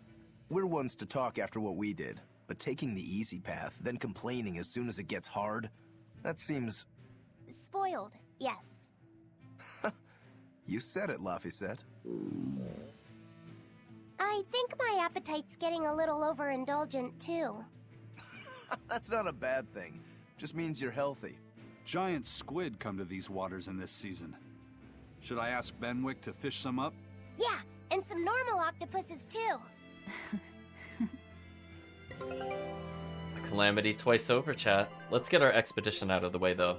Because that's secretly making us money in the background. This calamity is... us, isn't it? Well, we've been waging war with the Abbey everywhere we go, and now we're about to take it to a new level. If we pull the next Therian off of the Earthpulse point, it'll likely be Kamoana's village all over again. The same devastation? Ooh. I wonder if there's something worse than calamity that they can call us. This is no laughing matter. People turn into demons in part due to their own malevolence. It's not like they're entirely innocent. But if there's someone out there who's being forced to act as Inominat's mouth, like Kamoana was, isn't saving them the right thing to do? I cannot argue with that, but... You don't have to worry. I'm the one who will devour the barrier. And I'm the one who will do what needs to be done. So, we have a handful of skits, I think, between here and the next village. I like Magilu dancing to herself. I actually just realized that she had multiple idol animations. I don't think I've ever seen both of those before. I've seen one of them, I think, but not both. Devout Man says, "Oh, absolutely nothing is going right. It's because of the calamity. I wish there was some way to round up all the fools that fight against the Abbey so they could be punished." I don't think that's really going to work out for them. Okay, none of the chests here have reset, so we'll just leave. Hello, person at the docks. Who are you? Are you a fisherman? The demon attacks have ground trade to a halt. But people are slowly starting to fish again. Are you a fisherman too? Aye. This town got swept up in the recent trade boom. But back when I was a young lad, this was a fishing port through and through. Ever since the shipping guild took over the docks, all of us fishermen got muscled out. Making this a commercial port has helped the town grow. But a lot of people weren't so happy with the guild. It's too bad everyone couldn't just work together. Once money gets involved, people change. That's true no matter what age you live in. The people know it's the ones making the money who lead the charge. But we follow anyway. It's human nature. I hope everyone changes their minds once we start rebuilding. But who knows what will happen. Who knows, chat? If Demon Blight keeps spreading like this, it won't matter how hard we try to rebuild. Nah, we'll find a way to make it happen, says Scarfed Man, clearly not part of the Blood Wings. I'm well connected, so I'll be able to get my hands on the dosh we need, no problem. Dosh? Follow me, everyone. Back to the most subtle of disguises, chat. What do you have to say? Well, ain't this a sight? The merchants filled up the harbors, there wasn't room for us fishermen. And now it's all gone up in smoke. That's what greed gets you. Maybe the shipping guild will see sense now that the glitter of gold isn't blinding them. Oh, get off your high horse, will you? We all need to pitch in to rebuild. Or do you think the heat of your envy will keep you warm through the winter? Ooh. A little bit of assassin burn there, chat. Well, I don't want to trigger the plot right away. Oh, okay, so it's on the elevated terrain. Chat, I'm going for the geo board first. I missed that movement. I want to see Laphicet surf a bit more. There we go, little boy. Ascend. Ascend the ladder. There we go. This is what I wanted, chat. Ours. I forgot he doesn't stand up on it, chat. He just crouches down. Look at that surfing animation. Truly amazing, chat. Or Laffy set. First it was the sailors, and then even a small girl caught the demon blight. I was sure it was going to start spreading through this town as well, but then, after that incident, it just went poof and disappeared. I guess I was expecting a little more after hearing how contagious it was. I wonder what really causes it. Who knows? I heard of this one village in Eastgand where everyone caught it at once. It wiped out the entire town. I hope the Abbey develops a cure quickly. I can't wait for the day where we can live without fear. Oh, there's a skin in the tavern. We'll have to check that place out. One of them obviously being Magulu's menagerie. So, chat, I think we're starting to piece some of the puzzles together. So, we know there was an incident in giant air quotes. They keep mentioning Medusa. Medusa had a daughter. A young girl caught demon blight. I wonder if it's related, chat. Hey, do you mind if I ask you a few questions? Sorry, I'm busy. Try someone else. Excuse me. My name is Eleanor, and I'm an exorcist on patrol with the Abbey. I was wondering if I could solicit your honest opinion about how this town is being run.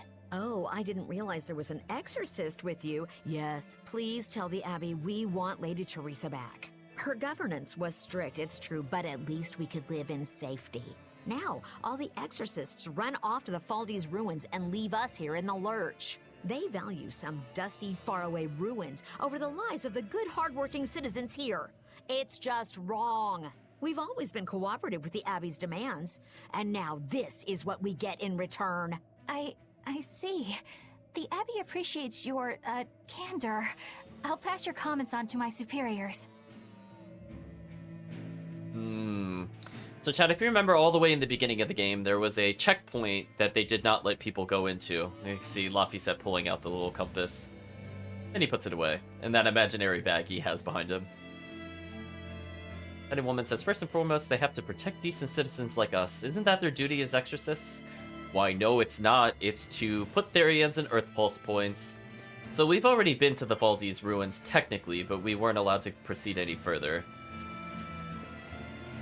So we'll be continuing that little investigation a bit more. So we already know where to go, but I guess the game assumes that we don't know what to do, so we'll keep going. Poor Medusa. Are you a friend of hers? Yeah, she used to live just down the road from me. Medusa raised her daughter Diana all on her own. And then they up and murdered the girl. Murdered? By whom? The exorcists. Once Diana caught the demon blight, the damned Abbey exterminated her like a rat. How cruel. I felt just terrible, but I suppose there wasn't much else to be done with her. But Medusa, she hated the Abbey for what they'd done, so she barricaded herself inside the sanctuary. She just kept on screaming, all like, demons have feelings too. What happened after that? I wouldn't have been surprised to see her executed, but luckily, she was spared that much. An exorcist stopped the guard who was about to cut her down, said, don't kill her, she's receptive. Receptive, huh? I think that's their way of referring to her deep faith. Before all this, she was a real devout lady. That was certainly kind of them. Medusa really cherished her daughter. Can't much blame her for blowing up like that. But the Abbey, they don't care so much about feelings. Reason is all that matters to them. They don't take kindly to people disrupting their order. I hope Medusa has it in her to repent, says Old Man. So chat, that's another phrase we've heard used before. Remember when they were talking about gathering Therians, they were looking for those receptive to a Nominat's power. I wonder what that could mean, chat. Maybe it has some connection to this? Townsperson says, After all that happened after the demon attack, lots of folks are complaining about the Abbey's actions. Still, I think it's all part of a deeper plan by Lord Artorias. If you doubt him, you're falling right into the demon's claws. I'm gonna do a quick save here. I don't think it gets rid of the side story, but I just want to make sure. We'll continue with the plot before doing the side story, hopefully. If you go north from Hellebes, you'll come upon the Thaldes ruins, which are Abbey property. Mainly, it's used as a checkpoint for hauling ore that's extracted out of Mount Killerhouse. But between you and me, I hear the Abbey also uses it as a prison camp. A prison camp? Are they capturing demons? Heavens no! The demons they kill on sight. No, these prisoners are human criminals. Not long ago, this woman killed someone and locked herself up in the sanctuary. I hear she got hauled off to the camp. Why do you think the Abbey would use the ruins for a prison camp? Who knows? Maybe they need a place to deal out their harshest punishments. The Abbey's not known to be forgiving after all. But these are just nasty rumors I heard. Of course, I don't believe a word of it. Yes, chat, just rumors. I'm sure it won't be a horrific prison where there are tons of dead people. So let's see. Now, don't go and report what I just said. Oh, we won't report it, don't worry. We have no interest in that. Oh, shopkeeper, we haven't seen you in forever. What do you have for sale? A new item. Okay, I'll take a new skill. That could be fun. And again, we'll buy some spares of our other equipment. We're starting to see we have a ton of amphibials, so if we have some good amphibial rank equipment, we should be okay. We're actually getting a little low-ish on cash. We're going to go ahead and sell some of the rough gemstones and the expedition goods, which put us a little closer to where I want to be, so that's not too bad. Again, we're going to have to keep selling and buying and selling and buying to raise that weapon level, but I think we got the most important item out of it already. I can't believe the demon blight has spread into the city now. Scary times. Well, the one who caught it was a little girl, so they were able to deal with her before anything bad happened. But the problem was that the demon girl's mother tried to hide her. That's only human nature. These are dangerous times. We dare not let our emotions control us. One person's selfishness could endanger the entire community. Oh, right. Thankfully, an upstanding citizen noticed something suspicious and reported the child to the Abbey, but the mother went mad and killed him in retribution. And what makes it all the more lurid is, I heard the man she killed was a fellow she was actually thinking about marrying. The daughter had been dead set against her mother remarrying. You can taste the irony. That's horrible. She had it coming. If there's anything worse than demons, it's people who can't control themselves.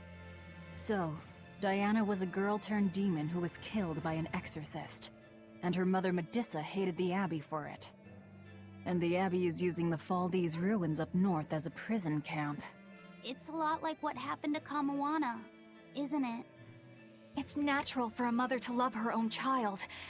To make that a crime. What I'm curious about is the use of the word receptive to describe Medissa. So long as there is one receptive to divine power, Therians shall be forever reborn. If our interpretation of that ancient book is right, it likely means she's receptive to Inominat's power. Meaning they brought Medissa to those ruins where there's an Earthpulse point, and then they made her into a Therian. That would certainly put all the pieces together, yep. Plus, if this Therian the Abbey created already hates them, that's all the better for us. Yeah, I imagine she'd be willing to work with us. Although, it sounds almost too easy. Did I jinx it? I just jinxed it, didn't I? Probably, but we won't find out until we try. True. Let's head for the ruins. And don't worry, you totally jinxed it. Well, chat, we're gonna see if we jinxed it or not as we go further into the game. Okay, it looks like none of the... Looks like we didn't miss anything. So we'll make sure to go into the inn in a little bit. Young Believer says, there was a mother and a daughter who wouldn't listen to reason, that's all. Mm-hmm.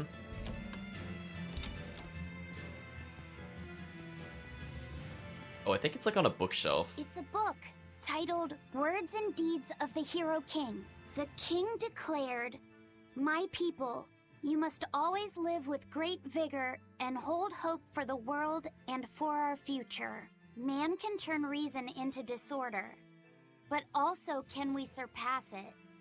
Our true power is in transcending the possible to achieve the ideal. My people, You must live without hesitation. Hold hope in your hearts. Hold hope for tomorrow. Transcending the possible to achieve the ideal. Lord Artorius, I have successfully translated all of the documents left by your predecessor. However, I have concluded that, for the time being, it is impossible to form pacts with all 4 Empyreans. As I feared. Not even my predecessor could achieve more than 2. I suppose using the 5th Empyrean is my only option. Is that even acceptable? Doing so would require... I will do whatever needs to be done. I betrayed my teacher. I betrayed the mission he gave his life for, that he entrusted in my hands. For a time, I thought I could bear the weight of my sins and go on living, with Celica by my side. But now, she's gone. Yes. Man can turn reason into disorder, but also can we surpass it? Our true power is in transcending the possible to achieve the ideal. I must bring about the ideal world. I couldn't protect the people I loved, but this, at least, I will accomplish. Arthur? Huh? What is it, Velvet? Were you just talking to someone? No, I was just thinking out loud. Oh, okay. I finished making dinner. Tonight is prickle boar stew. Plenty of meat, but not too heavy. Sounds great. Let's hurry on back home, then.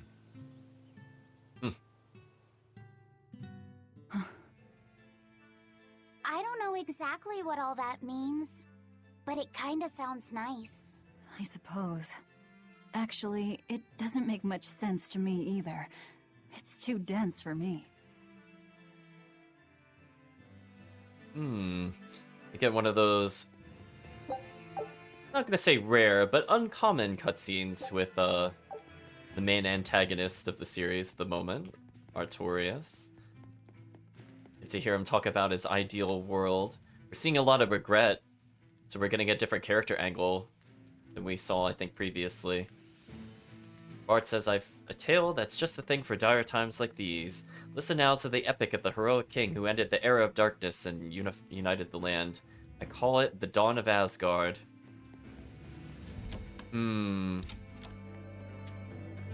Well, chat, I think we need something to lighten the mood a little bit before we go too dark. So we have 2 skits back to back. We'll start with the shorter of the 2, which I believe is this one. Now we have demons rampaging through our towns. Northgand's really had a string of bad luck. The weather's gotten even colder. Mercio's port is blocked by an ice drift, and hardly anyone sails the North Seas anymore. But relief supplies have made it up here, right? It may fill our bellies, but not our hearts. Huh? If the Abbey truly wants to save this town, there's something we need more than food or gold. Lady Teresa! If only I could be pierced once more by those fierce, ice-cold eyes. Oh, punish me, Teresa, my love! Wow. Can we make it so that he doesn't get any more supplies? Lady Teresa, my life is for you. Wow. Chat, wow. Teresa fan says, with a heart full of infinite sadness, I'll say it again. I love Teresa. Well, chat, after whatever you want to call that, let's go to the Magilou Menagerie. Hi! I was wondering if you'd let us put on a little comedy show. What do you say? Sounds good to me. Just try and keep it low-key. I don't want to attract the Abbey's attention. Ha! That's a tall order. Wherever we go, the boy and I have him rolling in the aisles. The boy? Wait, you mean me? I sure do. I'll play the straight man, you play the funny one. Don't sweat it. Even if you mess up, you'll be adorable. The audience will just lap it up. Did you memorize the script I wrote you? Yeah, I think so. Great! I knew you could do it! But if you merely follow the script and adhere to its every word, you won't be very funny. You need to ad-lib in your own style. For you, that's buttering up the audience and winning them over. Ad-lib? I'm not sure I can do that. I have faith in you, kiddo. You're gonna discover a part of you that you never knew existed. Just focus on finding ways to charm our audience. Okay, I'll see what I can do. Oh, right! Then let's get this show rolling!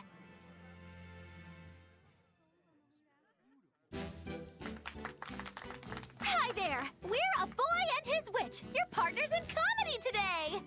Magicazam! We're still new to the comedy business, but we'll do our best to give you a memorable show. I'm Fee, the cute one, and this blustering witch is... Maggie-Loo! Wait, who are you calling blustering? Meow! Sorry, I just suddenly felt like doing an imitation. An imitation? Like, of a cat? Not just any cat, a nearby cat. Meow! You're losing them. Time to go on our charm offensive. Roll with it, kiddo. Every slip-up is just a new opportunity in disguise. See? It's supposed to be a pun on how cats sound and how near is pronounced. I didn't actually hear a nearby cat meow like that or anything. He's explaining the joke? Are you going crazy, Laphicet? What good does explaining a bad joke do? But you told me to ad-lib to try and win our audience over, didn't you? I figured maybe if I explained it to them, they'd get the joke and find it funny. Just stop. Even if they get the joke that way, it's just going to be sad. I don't mind that. I'm not afraid of messing things up. I just want to make sure our audience feels valued. No, you have the right idea, but... I guess I should mention, Maggie-Loo's the one who came up with the script. She just made me come and act it out. I don't care if it made the audience happy, you just sold me out! I can't work with you like this! No way! I'd say we got a lot of ad-libbing into our routine today. How was the show? I'll just say one thing. You need a better writer. It wasn't me. Elvis Proner says, I have a feeling that Fee could really get a crowd going. That alone would make him a perfect partner. Oh no, the mug game, no! No, chat, we will not do that minigame. Well, that's right, we still have to look for the wolf. I think we've talked to almost everybody at this point. Mother says, I don't disagree with what the Abbey did, but I can sympathize with her. What mother could sit by and accept the death of her child as just being the natural order of things? We have to suppress our personal feelings. If we let ourselves be ruled by emotions like pity, nobody would be able to obey the rules, would they? You're entirely correct. Velvet thinks to herself, be that as it may, I know what she means. Well, since we came up there, we might as well take the cat soul. Poor Laphicet, chat. So, I believe that's it for this town. We can actually go to the next one, but we have to make sure to do that code red first. So they want us to go to the Faldi's ruins. It's fine. We'll go there eventually. Faldi's ruins are north of Helives. The Earthpulse point is to the north, too. Probably in the very same place. But before any of that, we have a skit to view. Helives is different now, isn't it? Maybe, but you've changed too. True. When I first met all of you, I never could have imagined I would go on such a journey. I could barely even think then. But then Velvet let me keep this compass. And Eisen and Rokuro taught me to be myself. They certainly did. And look at Dial. He's a regular part of the Von Altia's crew now. Even Restless Bienfu and Grimoire are now part of our merry band. Yep. Hey, aren't you forgetting someone? Oh, and the prince and his hawk, and Korogane and Kamawana are with us. Listen, I've got more part in this tale than any of them. Hush. Whatever I'd say, you'd say it doesn't matter to you. At last you begin to understand me. Magicazam. Dealing with the cold? Sure. Achoo! I didn't think Northgand would be this cold. But Northgand was Teresa's territory. Wouldn't you have been here with her? I think having my awareness controlled meant my senses were dulled as well. I see. But the cold doesn't seem to be bothering Eisen at all. In fact, everyone else seems comfortable here. If you shiver at these temperatures, you'll never make it on the high seas. In my youth, I practiced the blade under the blazing sun and through raging blizzards. Besides, when I turned into a demon, extreme temperatures ceased to affect me. The same thing happened to me. I used to hate winter. so that's some good luck. But what of yourself? You seem to be handling it just fine. I'm freezing, actually. I don't know how you stand it. I loathe the cold more than anything. That's why I've armed myself with a secret weapon. I've stuck thin, yet powerful, Cuckoo brand hand warmers all over myself. I even packed them in my shoes. Really? That sounds amazing! I'm willing to share, if you act like a dove. What? Go cuckoo, like a dove. Please share your cuckoo warmers with me. Cuckoo. You're no velvet, that's for sure. Or Velvet. So we're gonna very quickly get that Geo tree point. Then we're gonna loop around to the skit. And then I think once we get this... Oh, skit actually happens to be the ancient remedy part. I was gonna say once we get the unicorn's horn next, but that's literally next. Magic Kazam indeed, chat. Make sure to grab that and head back down. Or Lofty said trying to surf. Avalanche has blocked the road. I'm afraid it's impassable for now. Oh. Well, that's just a tease. It won't let me pick it up through the normal way for whatever reason. That just seems like a weird way to block it. I think we could still get it if we go through the back entrance though, chat. Just seems like a really weird thing to gate off. It just is like exceptionally inconvenient. Hello, peddler. Shortage of flamestone around the capital is reaching critical levels. Exorcists are using their arts to help where they can, but will it be enough? Old man at the docks responds, only place you could find this stuff now is on Mount Kilaros. But if the port isn't rebuilt... Chat, that's like the third or fourth time at this point somebody's mentioned Mount Kilaros. Don't see good things in store for us in the future, chat. So let's not talk to Benwick, actually. He's got nothing new to say.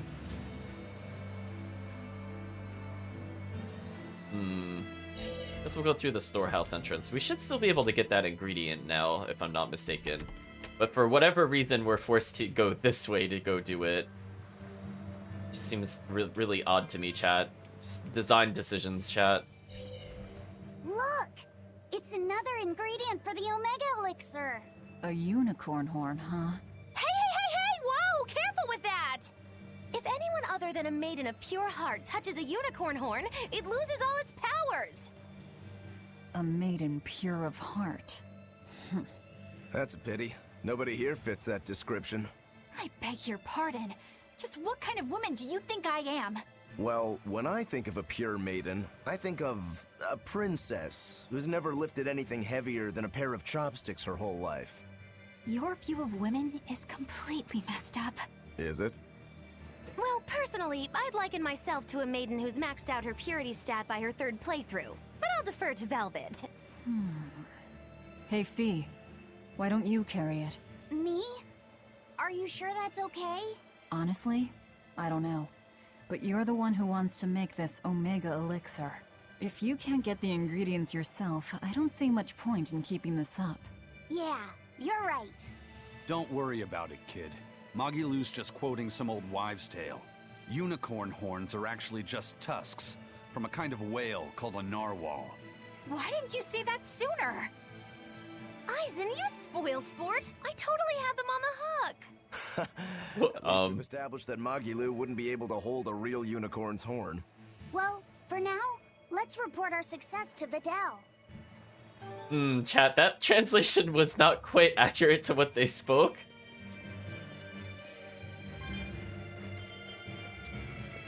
She said the phrase, have them on the hook, and I'm pretty sure it said, give them a hug. I'm pretty sure it said that, chat. Yeah, big oops there. Oh, little boy has something to say. We might as well talk to them. Boy says, we used to go on adventures with Vidal all the time. Hope we could do it again soon. Yeah, he always told fun stories with lots of detail.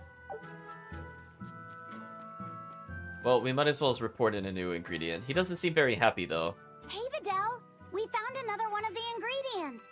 Thanks. Have you figured out any of the remaining ones? Yeah, but only one of them.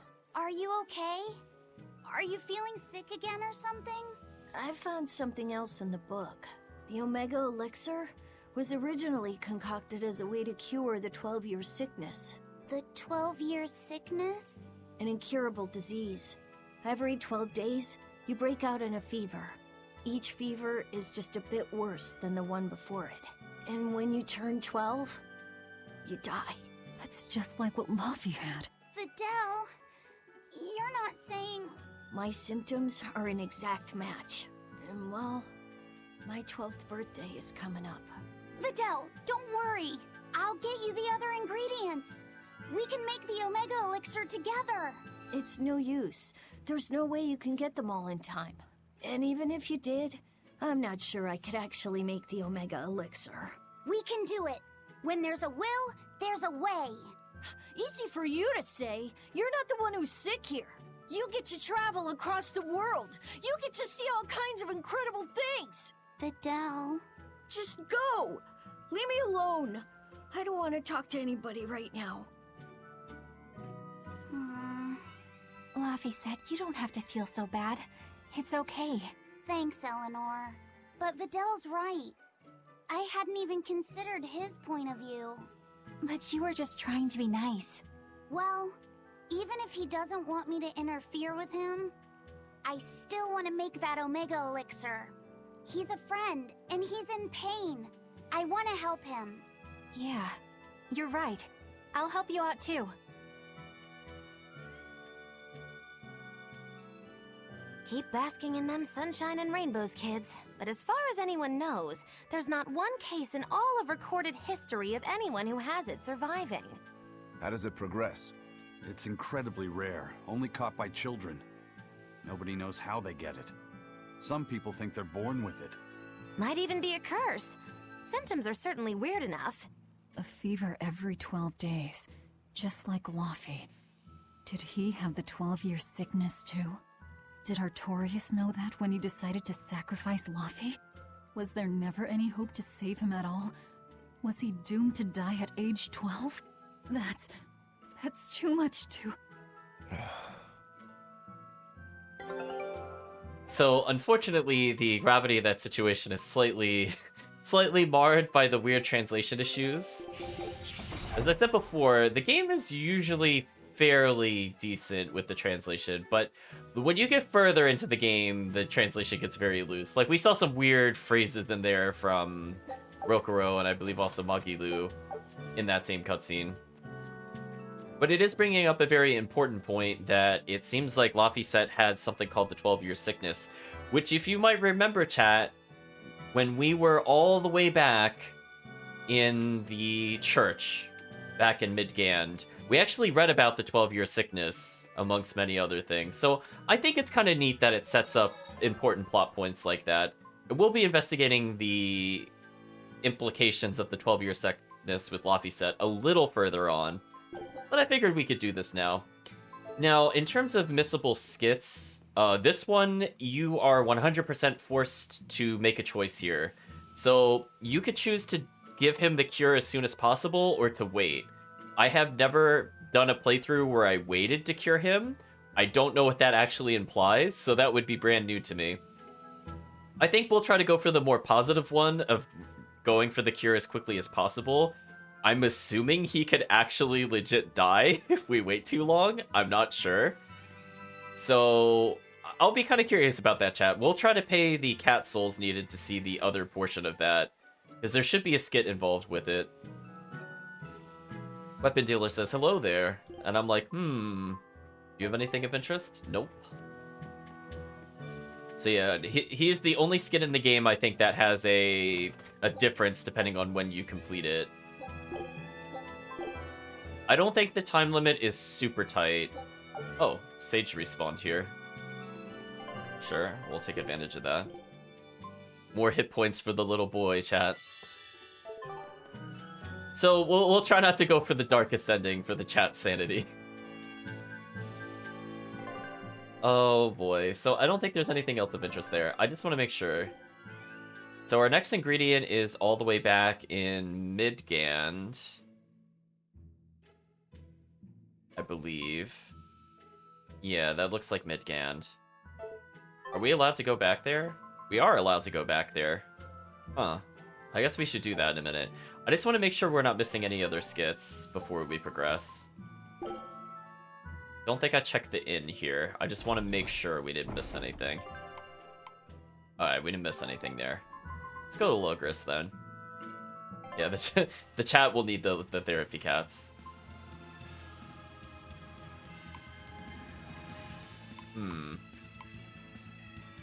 Okay, we could go to the Aldina Plain. I'm sorry, 1 minute. Don't mean to exit the menu. So where specifically is that? That's before the Aldina Plain. Oh, is it the wetlands? I wasn't paying attention. Blame me for that one. Oh. We apparently can unlock another class 4. Oops. We should go see if we could find that, because that would be important to not miss. What's kind of nice is it shows you which points you have the geoboard on. So right now we have 6, 7, 8, 9, 10, 11, 12, 13, 14, 15, 16, 17, 18, 19, 20. So we're pretty close to, I think, the number that I need.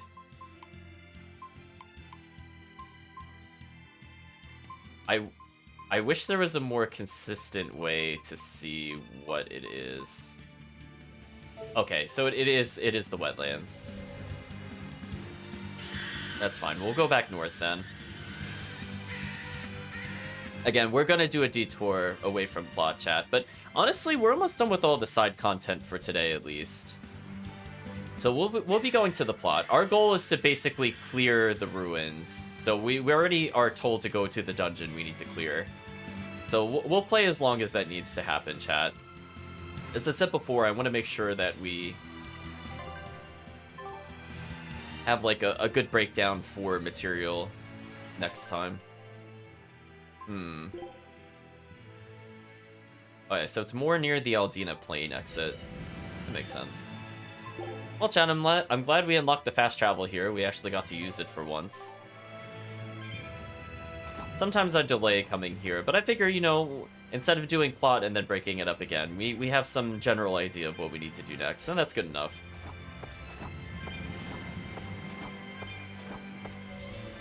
Then we'll just immediately go back to Videl with the ingredient, just to see what happens. Ooh, chat, 171 spare cat souls above 1,000. Ooh. Yes, all the cat souls. We're here, I might as well grab them too. Now, I think we're looking for a plant. Somewhere? There it is. There's a cloud sheep egg, another ingredient for the Omega Elixir. All right! Let's hurry and get this back to Videl. I'm not sure I've ever seen Laphicet so animated. He's never really lost anything, so he can still believe in hope. That's a dark way of putting it. Once he's confronted with reality, he'll change his tune. Are you certain? Yeah, everyone's like that. Then how do you explain yourself? You've lost. You've been hit hard by reality. You don't have any hope for anything. So why do you risk your life with this revenge business? Why the hell shouldn't I? There's no hope waiting for me on the other side of revenge. I know full well it won't fix anything, or bring anyone back. But it's a damn sight better than sitting around doing nothing! And that's probably how Laphicet feels right now, too. I can't let go of all my anger and sorrow, and he can't bring himself to stop holding on to hope. This is how far he'll go for his friends. You two are both illogical, for sure.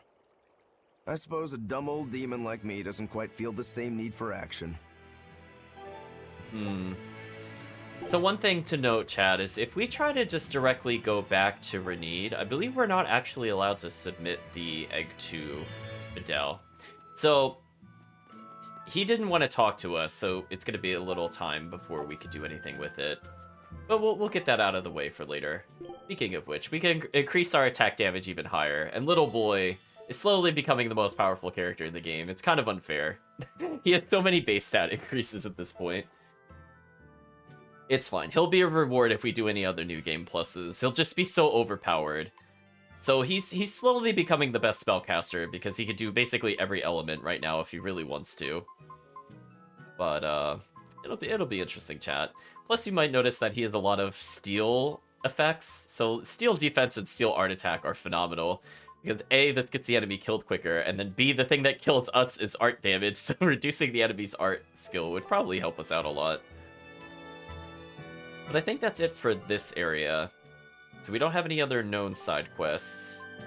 So I think with that, we can just go to Beardsley, which is the optional area over here, which is where Dial's home village was. I don't think there's any skits here, but we could go ahead and gather some information from these townspeople. The minigame has unlocked with the cats. Villager says, the damage in Helives was real bad. The Abbey even moved its people from there to the Faldi's ruins. Pride comes before fall, they say. Still, we shouldn't gloat at the misfortune of others. The Abbey fails, the world of men is doomed. That's just a fact. So we still have the Code Red Hunt, which we haven't seen yet. Hey, the plants are restoring themselves. So, chat, we're just getting a lot of free stats right now. Which is good, because little boy, we want him doing as much damage as possible with spells, so we're just going to keep doing that. And we're going to go ahead and purchase all these items just because they're very cheap, and they could provide resources later. So one thing to keep in mind, chat, is if you're looking to do enhancements, not only do you want to keep upgrading and put the focus on the weapons that you have, but as we get higher and higher in what level we can craft certain items, we're going to need certain rare powders. And the way to do that is if you haven't sold any item, which I would recommend, if I haven't stated it before, please do not sell your items. Please do not do that. Oh, we got odorless fluid. Because what you could do is you can raise an item from, well, easily from 0 to +1 to get a coarse powder. Actually, we'll talk to the little girl in a moment. I want to finish my statement. So you could send it to +1 to get coarse powder, or as we get higher, level 5 will be another powder. I think it might be fine. And then there's another powder you could get at level 8. So instead of spending like millions of gold crafting like quartz or like all the unnamed materials, if you've been holding onto your amber gear since the beginning of the game, you could just make those high-level ingredients once you unlock the ability to craft higher. So you could just sacrifice them, spend like barely a couple of thousand just to do the upgrade, rather than spending like hundreds of thousands. So if you're wondering why I leave some spare items there, it's because I'm also leaving it for powders. I just wanted to discuss that. So let's go read their dialogue again. I cannot grab that item. That item is that even reachable? Wait a minute. I can't reach that. Oh, what a tease. Okay, little girl, what did you have to say? My dialogue is over. She says, the fires in Helives were visible even from here. Did everyone get to safety? Villager says, if there's no flamestone, why not burn charcoal like the old days?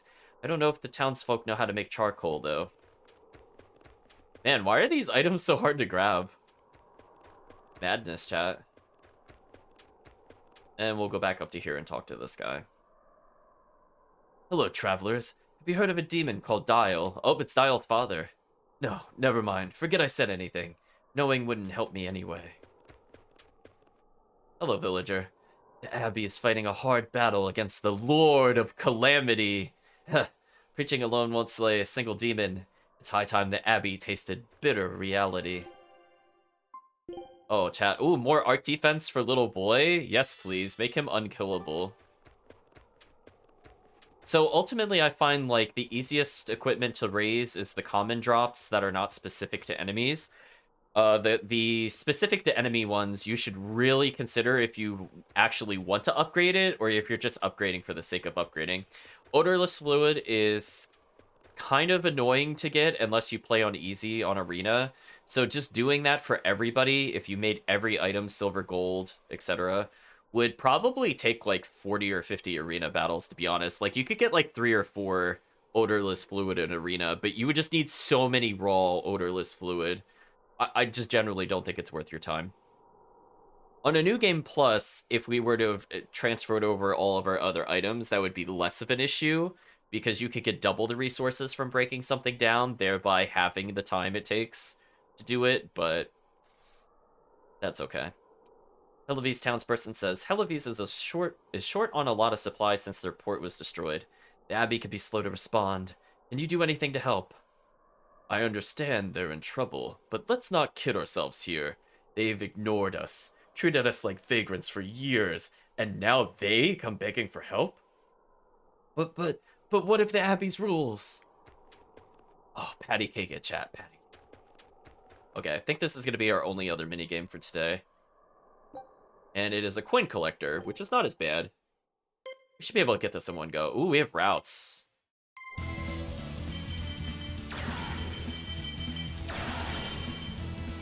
Our goal is to just get to 100, huh? Interesting. I think we could do that. I'm not sure where the collection or the most amount of coins are. Man, this thing handles so terribly, chat. I'm still not used to it. It is honestly atrocious. Huh. Oh, there's only 120. Oh, I need to be a bit more careful on how I pick them up. Yeah, let's get all of these.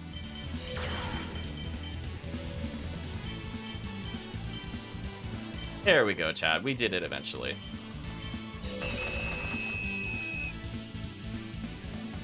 New record!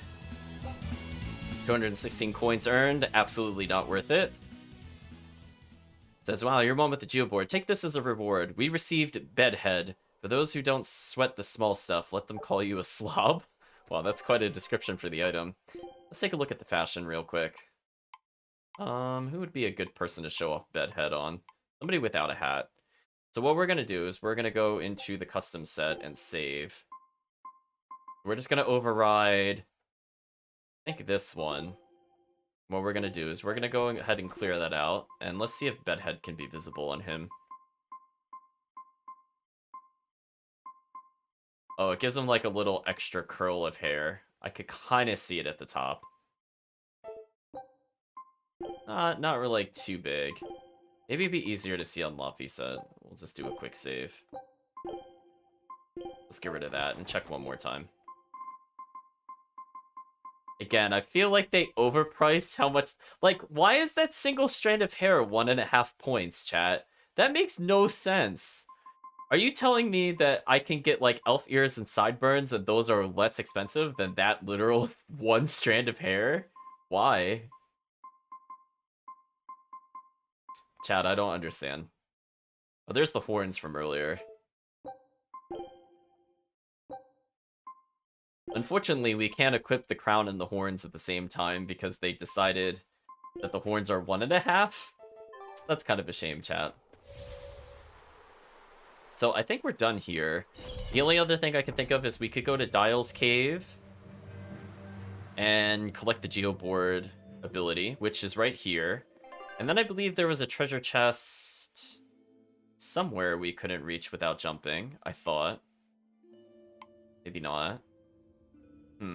Anyway, at minimum, we're gonna go ahead and just collect this Geotree point. As I said before, we need to get basically all of them for a skit to trigger. I don't know if it's exactly that many, but we do need more. So with that in mind, we're not gonna go straight to the ruins. We're gonna take the little shortcut down here, and let's go look for that code red, chat. How am I doing blast gauge-wise? Oh, excellent, because we rested. Excellent, excellent, excellent. Let's quick save, because we made a lot of progress. Oh, that reminds me, there is a place we can jump to now that we have the Geoboard, so that's always good. Little boy surfing the best he can, chat. Let's go up here. And away we go, chat. So let's get a good running start and collect whatever's in the chest. Gold scrap. You know what? That's actually a decent item to get. Gold, otherwise we would have to fight very specific enemies to attain. So that's like one of the few ingredients I'm okay with just receiving. But fortunately, chat, we're almost at 4,200 cat souls, which is excellent. Absolutely excellent, chat. What we'll do is, if for whatever reason I don't end up finding all of them, all the cat chests, I'll double check when we're at the end of the game, and we'll do some cleanup on them just to show where they are. Oh, actually, there's a save point right here. I don't know why I quick saved. It was a habit. So let's go fight this monster, but before we do, let's go ahead and get those cat souls, because it would be nice to say we were at 4,200. Oh, we're a little shy. What a shame. Hello, wolf. Oh, you walk kind of oddly. You okay there? You're strong. Magnagarmer? Has a lot of wind. I would not have really called wind from its design. I would have seen maybe fire or maybe water. But apparently it's weak to water. Shockwave, burn, art attack up. Reduces stun duration by 20%. But I'm stronger. So chat, you might notice that this boss has up to 5 souls. So if we want to increase our damage, we could just spam break souls on other characters. And again, this'll leave them more vulnerable to us, which is good.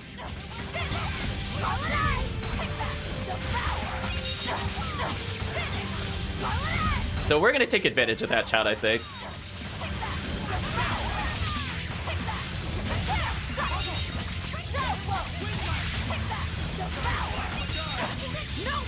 Oh, look at that damage, chat. Oh my gosh.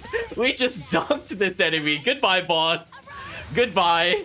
Oh no, we abused all of the damage. Oh my gosh. I don't want to give it to Aizen, though. Anybody else other than Aizen needs this experience. We'll give it to little boy, chat, if he gives any experience.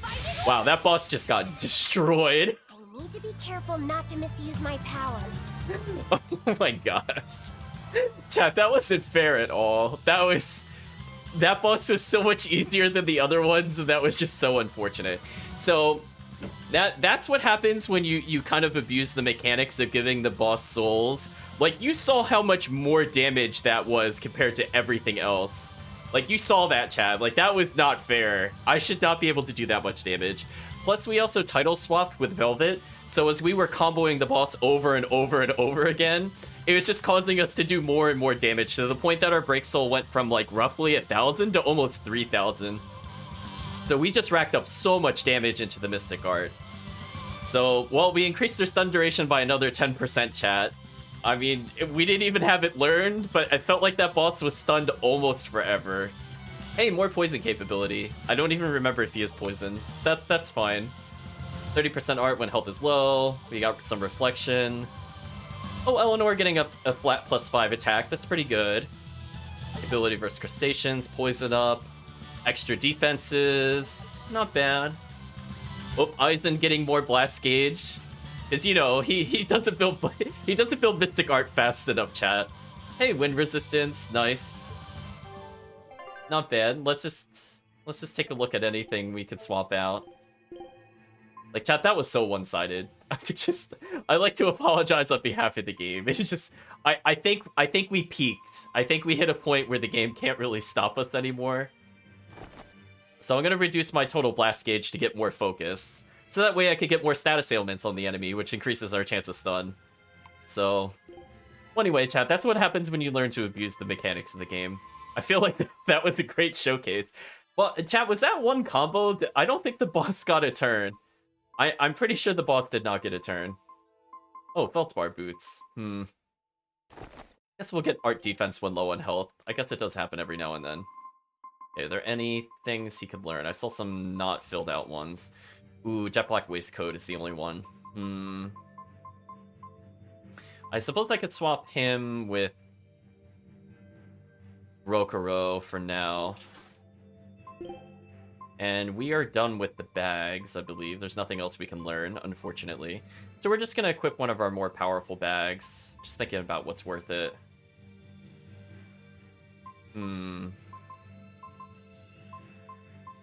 These are like too crazy different, unfortunately. So one thing to keep in mind is that it's harder to level up the higher rank bags because they require A, more money, and B, more material. So sometimes just going down like a bag or two, if you're just looking for pure stats, is kind of worth it. But unfortunately, everything's leveled about roughly the same, so there's not much of a difference there. Chat, that was monstrous. Oh no, wait, he gets another upgrade? Oh, hello, chat. Hey, look, Eisen, you needed to do more damage, apparently. So, let's just give you this bad boy, chat. Oh, his spell damage is up. His You're Wide Open does more damage. Why, thank you. Ooh, wind attack power plus 7%. Chat, we've already seen he has a lot of wind spells, so I would like to take advantage of that for more damage. Also, you might notice, chat, that this is not a very high-level pendant, but it gives us access to wind element arts are cast 15% faster, which is another really great item to have. So this is why you should kind of pay attention to the enhancement bonuses, because sometimes some of the lower level stuff is just so much better than the higher ones, unless you're just looking for raw stats. So let's see. I don't think we have anything there he needs to learn. The Quartz Waistcoat he's learning still. Should be good with everything else other than what Little Boy has, so we'll leave him on this for now. It would have been nice to level this to get another 10% defense, because this doesn't actually offer any defense by itself, which is a shame. We'll switch him over to Flame Ward, sure. Gives him slightly better defense, I suppose. Can he learn anything else down here? I'd really hope the boots we give him can give him defense. So he can also get Feldspar boots. Okay. Yeah, we could do that. And that gives him some slight defense, so he shouldn't quite explode if hit now, hopefully. Let's see, Spike Shoes are done. So we could go ahead and swap him for almost literally anything else. So we're hitting the point where I think everybody needs Feldspar, so they're just kind of piling up here.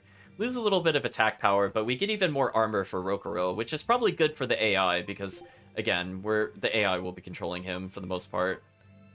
I could go straight for this one, which is apparently a huge downgrade off our Misfortune Ward. Or I could go for something more defensive. Wow, that makes our art damage 0. Ooh, but that takes forever to level. I'll do this for now, I guess. So we actually have new daggers due to us doing combat in earlier sections, so hopefully we can slowly work our way up to here. But our art damage is very low. But fortunately, we're using physical attacks when we play Rokuro, so I don't really care about magic damage being super low. Yeah, chat, that was just kind of a monstrous dunk on the enemy. I don't think the enemy could really have any counter to that. So we're losing a little bit of our magic power, but gets focus. Not the best. Not the best. So I think everything else we're still learning. Not too bad. We could switch her up to Quartz Boots. Kind of interesting. So that means I could take somebody else that had unleveled boots and move them up a notch. Yeah, who else would normally be in combat? Oh, Little Boy. Little Boy would be in combat. Of course we should give it to Laphicet, chat. Why even question who should receive the upgrade? Should be the first person I look for. So I don't think we have any other garments. Because I think she learned Crimson Veil already. Oh, she didn't learn Crimson Veil already. Okay, we'll switch her to Crimson Veil then.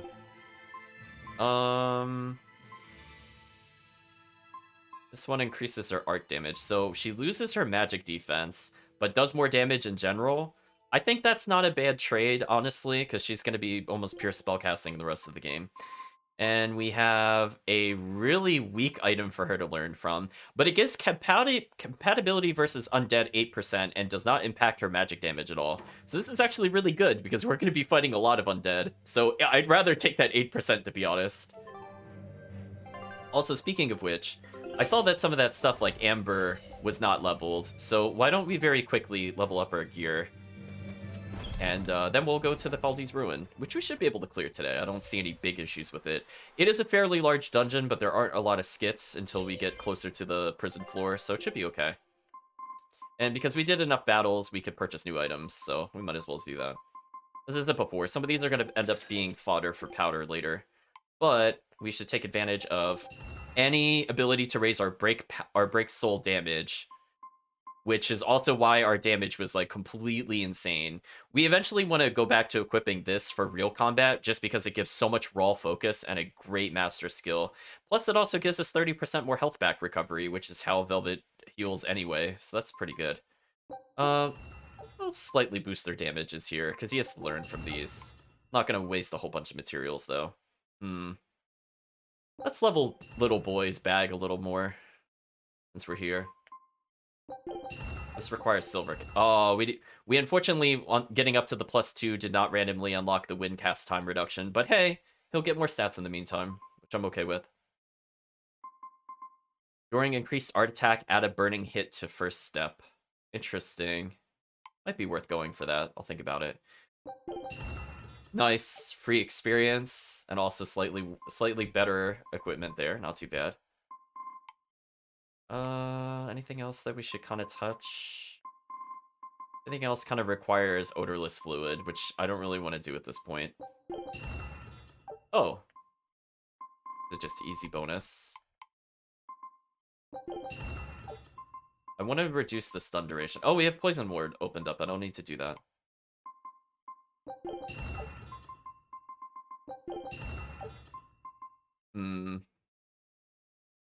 I guess we can increase Little Boy's boots. Upon increased art defense, add a poisoning hit. Oh, now we can take advantage of poison finally, chat. Okay, we'll do that. Oh, we have Void Scraps? Okay, Void Scraps are the hardest material to get in the game. You have to play the post-game dungeon. But apparently we played just enough of it, chat, that I could just upgrade these boots. Well, that's just simply unfair. If we could get the 10% reclaimed SG after weakness combo, that is honestly going to be very broken. I doubt it'll give it to us.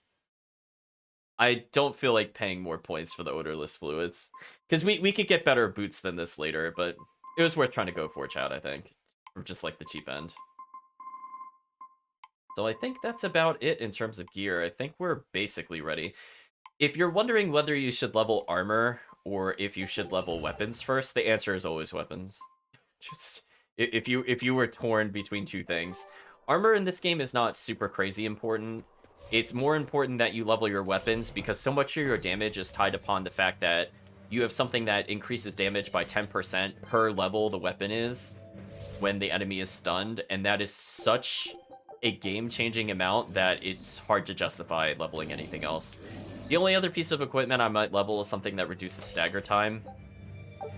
Or if I'm like an Aizen character, I'll take the one that increases Break Soul power, or Magilu. Anybody that has a really strong Break Soul. Basically not Rokuro's. You know what, chat? I just want to get into a dangerous encounter here. We haven't been in one of those in a while.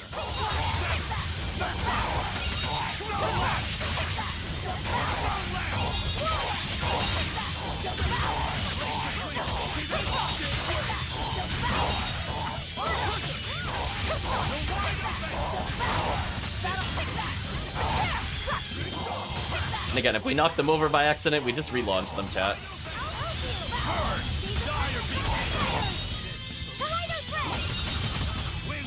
We're gonna play as Little Boy a bit just to get some blast gauge back. Also get more meter from Magilu. Excellent, excellent, excellent.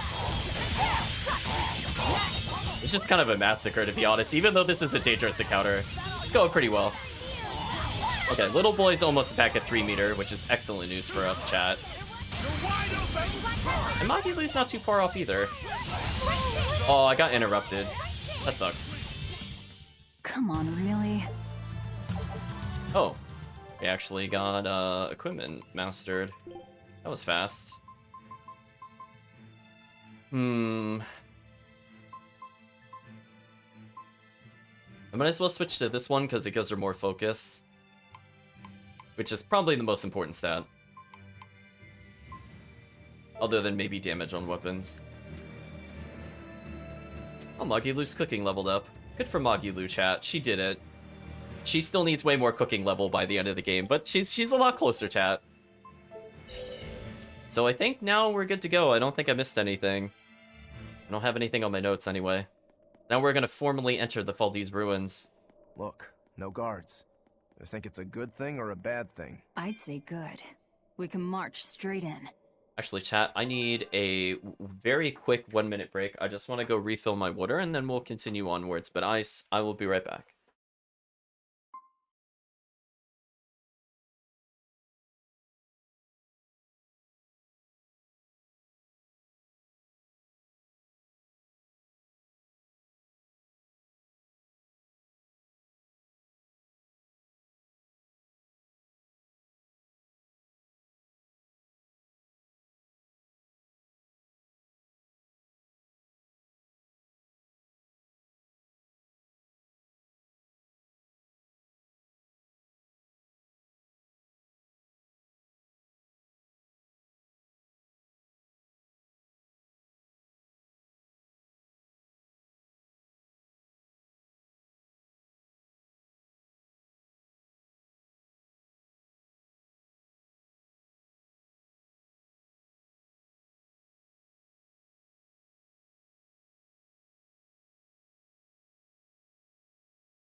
Okay, chat, I am back.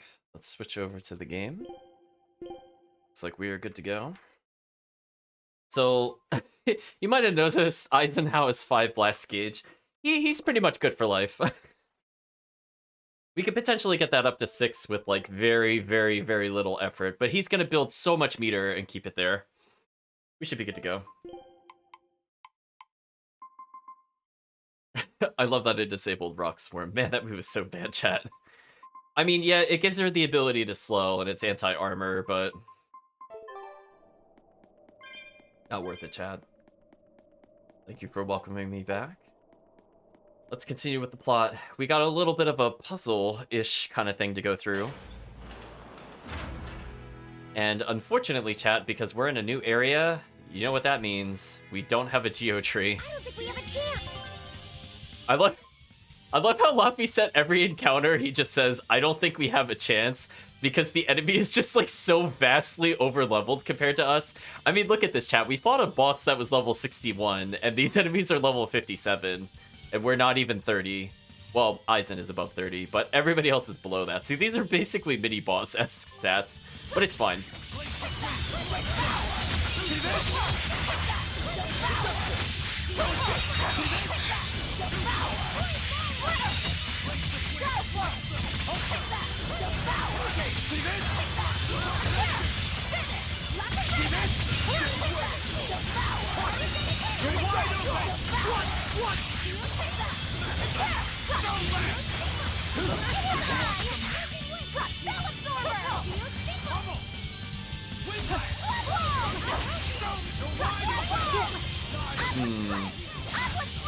I had a good combo going, but unfortunately that enemy had a lot of souls I did not retrieve before he died. Seems Magilu is spamming Spell Absorber, as she should.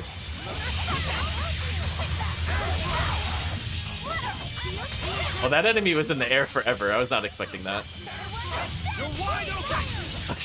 Eisen saw a downed enemy and couldn't help himself, chat. I don't really blame him there. Did you see that? I beat it. Ooh, Laffy took the experience, so he learned something new, Static Force. And we got a new item for Magilu too, so let's take a look at that. Witching Hour. Increases the speed in which you get new abilities. You know what, chat? We're going to take this one over the other one, because not only is this weapon better in terms of stats, but it makes our equipment learning speed quicker.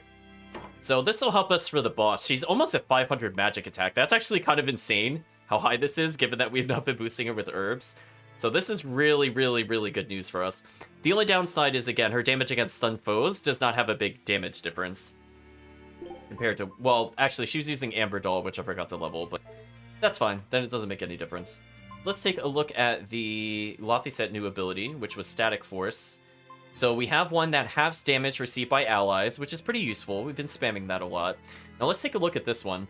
When you're at 3 or more souls, while Divide Pain is active, use your Break Soul again. Increases enemy recovery time by 0.5 second for the next 4 seconds. So chat, we can half the damage, and then to stall, I believe we still get the benefit of Divide Pain. We can make it last 4 more seconds, but also it makes the enemy hit stun half a second longer. Half a second is an eternity, chat.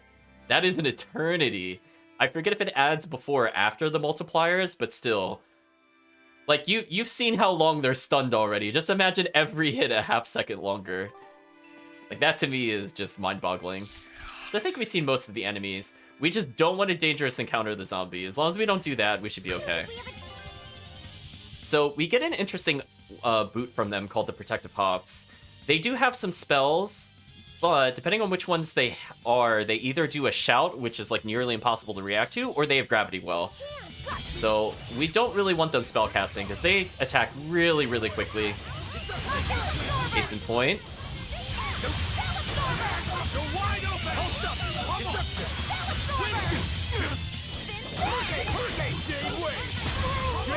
We're gonna swap Velvet back in briefly. They're fairly tame at the moment, but fortunately we did not dangerous encounter them, or else we would be in huge trouble. But these enemies are also pretty easy to get the 40 hits on in case you don't have the combo kills, chat. As you can see, we're almost at 40 hits again. So if you're looking to give this to somebody else, it's not too hard to get here. There we go, killed on exactly 40.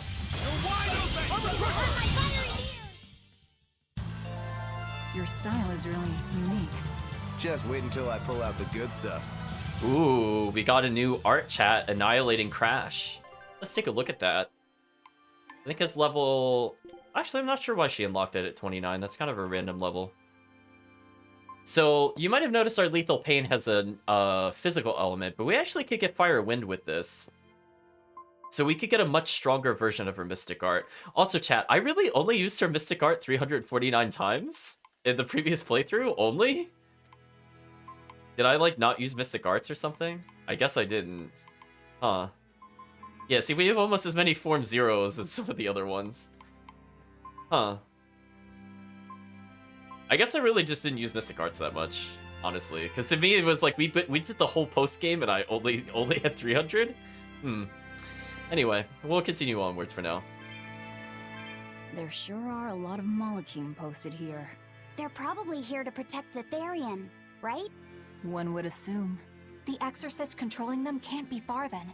Be careful. Well, chat, we've been collecting souls. We're above 4,000, but I'm afraid our time with the positive above 4,000 is probably at an end. And they want 320 cat souls. Rest in peace, cat souls. And it gave us nothing. Absolutely nothing. Chat, let's just all shake our heads. Just what a highway robbery that was. So if I don't get the protective hops here, I'm gonna hopefully get it in a store later.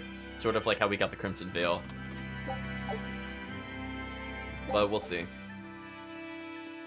I could dangerous encounter a zombie just to show you what happens. It's not very pleasant. But we'll see where they are. Those specters are also really terrible to dangerous encounter. The specter plus zombie is possibly one of the hardest combination of things to beat in the game. Outside of maybe dangerous encounter ogres with anything, because they're just kind of absurd. You know what, chat? Let's humor ourselves. Are we ready for this? See this? Oh, I couldn't even stun him. That's not good.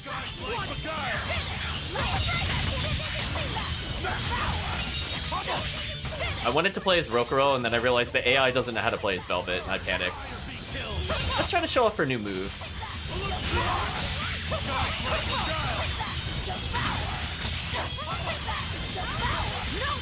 There we go.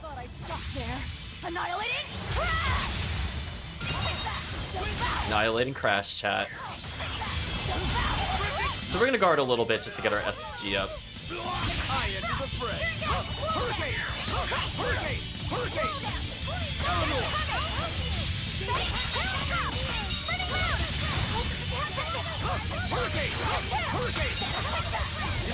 I had to emergency swap because I didn't trust the AI not to die, chat. There we go. I kept our party alive. I'm gonna end the combo here because this combo's going on for way too long.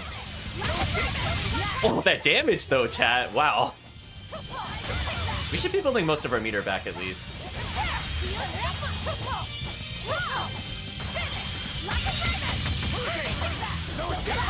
Also, kind of a fun fact, chat. If you swap out when doing attacks like Laughing Raven to a different party member, you actually remove all that hit stun or hit lag. So you might notice, like during dramatic moves, it kind of slows the game down a little bit. If you tag swap to anybody else, it actually removes that lag. So if you want to speed up the game slightly, that's just a random tidbit. This enemy is so dead, chat. Look at that damage! Oh my gosh. This title makes her so strong, chat. It's kind of insane.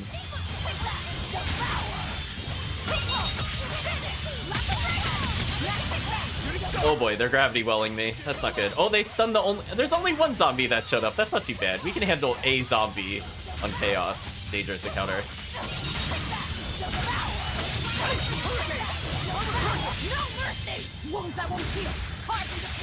Ooh, what amazing damage we're doing, chat. Like, this is just an annihilation. This is what the difference that title makes. It honestly boosts our damage by so much. It's kind of insane.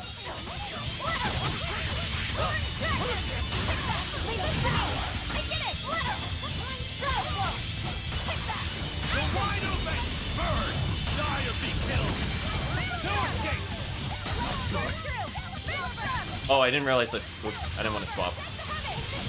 Alright, now we're in trouble. Let's try to stun a zombie. I very quickly swapped characters so they wouldn't die. Now I'm scared because the multiple zombies are here.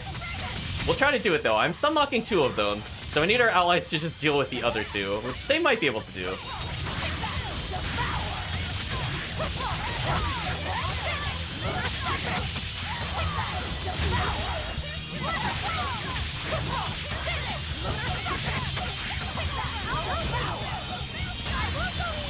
Alright, I'm gonna do the thing that increases their hit stun, which is amazing for us. So we have some time to reset our combo here, and the enemy can't really do anything. They have to respect it. There we go.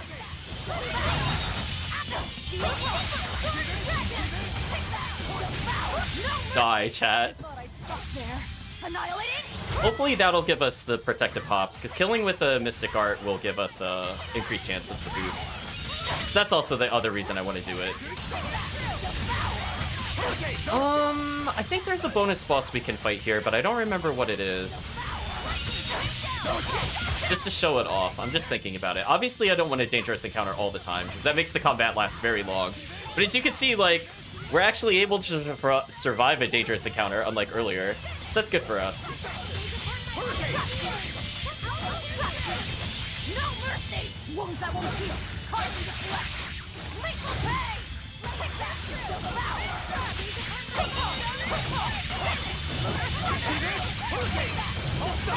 Look at the damage, chat. Get out of here, monster. Actually, not a bad amount of grade, to be honest, for a random encounter. That also helped us get a few abilities, which is pretty good. And we got protective hops, so I'm happy, chat. We got the item I was interested in, if it's the one I'm thinking it is. So let's upgrade her from a +1 to a +3. She gets even more focus, which I honestly don't think is really necessary, but it is what it is. We have not received any new weapons, which is a shame. Also, I should probably mark these as used. So she's done with the Feldspar boots, so now she has to move on to Quartz. So we'll give her something that raises her focus more. That way it's universal for no matter what moveset she's using, it'll be useful. She can move from Flame Ward +1, which is not honestly all that impressive, to something that gives almost the same amount of art due to the random skills on it. But more importantly, makes her a bit tankier, so she's less likely to explode by the enemy, which I would appreciate. I would appreciate if she didn't die for no reason. Let's take a look at a protective hops, because if it's the one I think it is, it'll be an interesting item. Oh no, it's not. Never mind. Never mind, chat. This is not what I thought it was. I mean, time you can't use items reduced by 20% is pretty good for casual play, but that's not one of the abilities I'm looking for. It's not bad for casual play. It's just we will not be leaning upon that for the most part, or hopefully not leaning upon it. Let's try to trigger a bonus boss in here. I think the best way to do so is we're gonna fight like all the way back here, and then we're gonna go forward into the next room.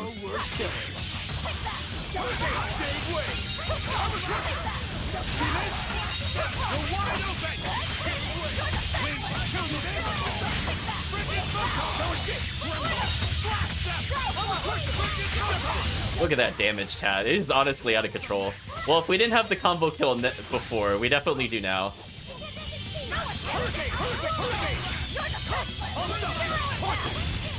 Poor enemies, chat. Is everyone all right? Oh, we're getting some level ups here and there. That's not too bad. So let's go see if we could provoke the bonus boss. I forget which one it is. Of course she gets all those souls in one combo. Of course she does, chat. Look how unfair this is.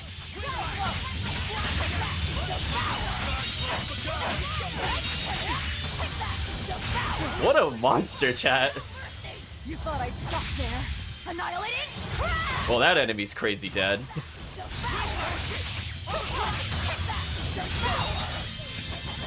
So yeah, Velvet has basically leveled up to like a whole new tier with the title change and slight equipment change.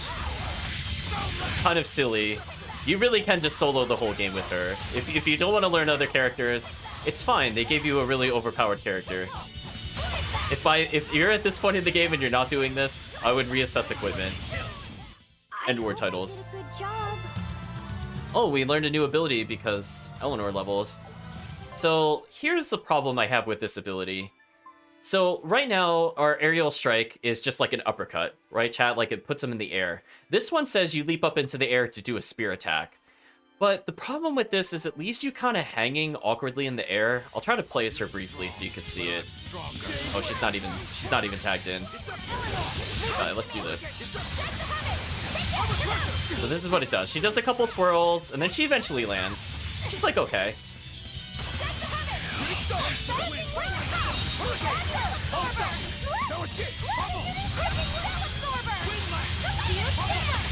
Because there's so many spellcasters, it's pretty safe to pick Magilou here, honestly, in most battles. And we'll give them souls to reabsorb, so that's fine.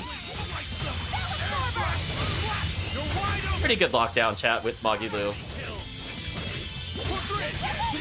Plus, it's one of the few rare ways she could probably get a multi-hit combo by herself. I think I got maybe one combo kill in that. Have a peculiar air about you. Not quite enough to trigger another fight, but let's try leaving this area and coming back. I feel like we can fight the bonus boss. I forget if there's any enemies in this room specifically, but I figure since the door is here, yeah, there's nothing here. Let's just turn around and come back. Oh, did they not respawn when I do that? Oh. Oops. I think there's like one enemy we could try to do. It's really far though. I don't know if we'll reach it. Oh, we'll barely reach it. There we go. We'll try, chat. We'll try. I see all the gravity wells being spammed on me. I'm having some flashbacks to a certain boss that used gravity well. For them to not do that.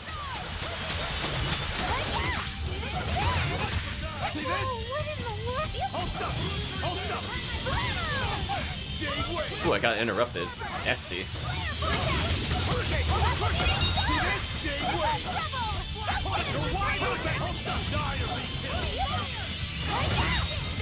I stunned that enemy before it could spellcast. That felt good. Get out of here. Get out of here. Stop that. Hey, chat, we're gonna tell them Spell Absorber until they stop casting spells. Stop it. Well, I actually canceled her spell there. I did a real quick dash. I forgot to say I was gonna do that. But it is what it is. We're just gonna shout Look a Shooting Star until they cease to exist, chat. Now I'm gonna use the Break Soul. Just because that person wasn't at max souls, and now they're at max souls. So unfair, chat. This is just a zombie abuse. Like, they can't stop me from doing this at this point. Ooh. It was a close one, but I am... It was a close one? If you say so, that was a massacre, chat. So yeah, we'll try to fish it out. If it doesn't happen, we'll try again later. Hopefully we can get it here. But as you can see, our stun chances and everything else impacting is insanely good. We can hit almost all their weaknesses by ourselves at this point. Actually, do we have an anti-undead? I don't remember, chat. Let's double check. No, we do not. That's a bit disappointing.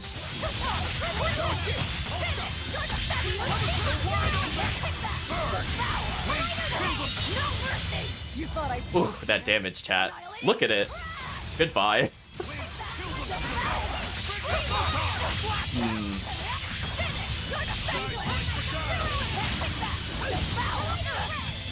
Ooh, there's a zombie in the field. It did half my health, but it didn't kill me instantly.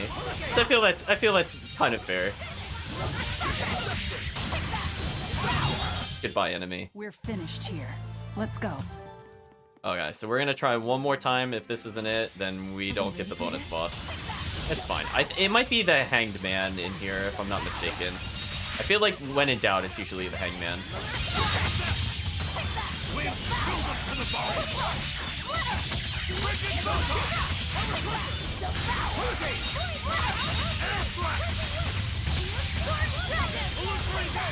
Wow, we're just kind of free-forming all sorts of combos, and they can't do anything about this, chat. Goodbye, all those enemies. Ooh, 90,000 damage. Nasty. Did you think you could escape me? No, they can't escape you. They should know better.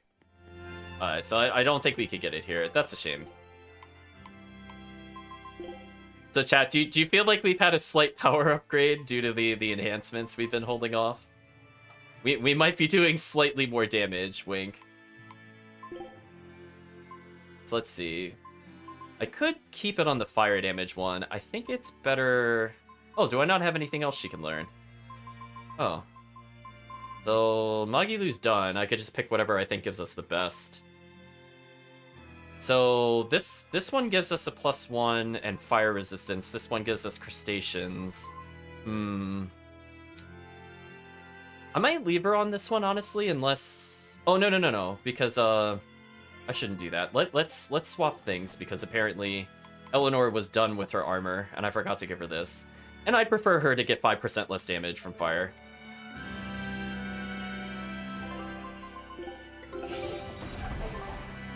So yeah, chat, the game has now become a massacre, even though it's chaos mode. That is the importance of coming in with weapons with positive bonuses, and also combo artist OP. So, you know, I think we're gonna be fine for the rest of the game. We had enough of Kambowana, chat. We don't want to have another Kambowana boss. Like, no thank you, chat. Oh, there was an enemy right there. Oh, we have more chances then. That's convenient.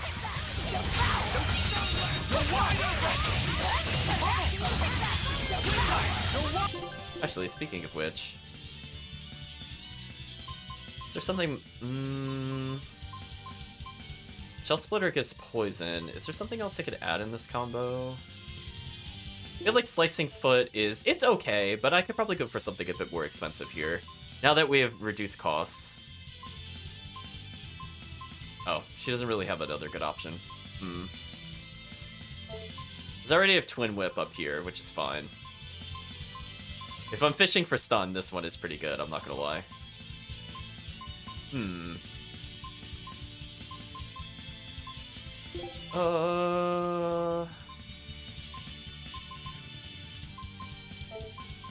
Do we have anti-snake in any of our things? I guess not. I guess I could make this Slag Assault just to vary it a bit more.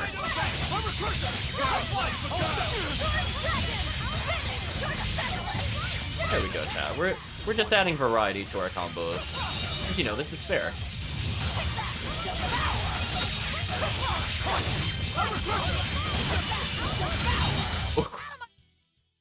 You don't want to make me angry. Laffy said apologize for losing your temper. Oh, sorry. Come on, let the boy... Or Laffy said. I mean, we'll keep going until we get this boss, chat. We might as well, as there's so many enemies here. Wow, that was a lot of spell damage I took, but fortunately I'm Velvet, and I don't really care about that.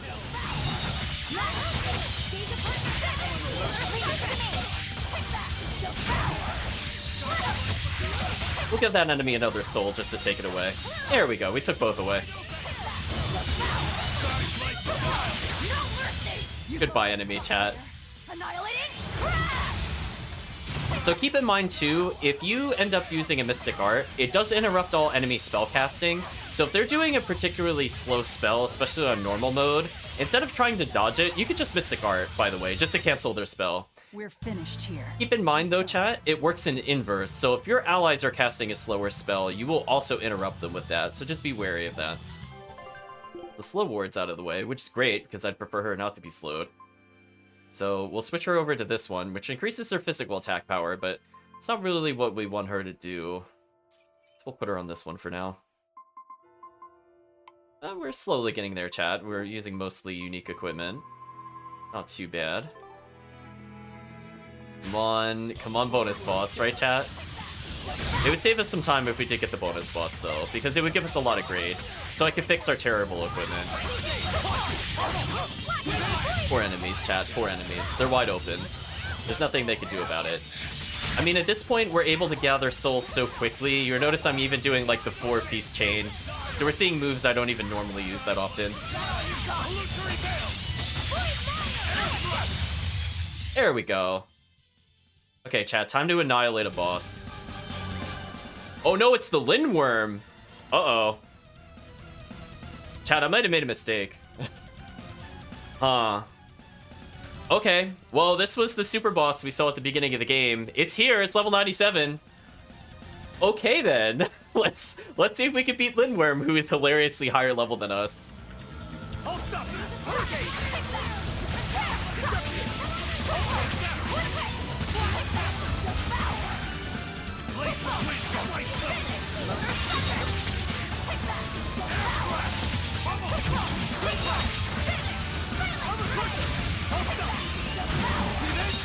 Go, Velvet. Get that combo higher. Oh, the boss got out. Just keep in mind, the higher our combo goes, the more damage we do.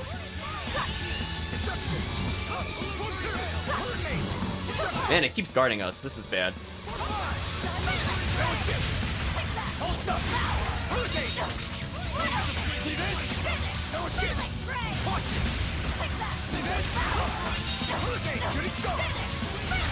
There we go, chat. We're getting through it.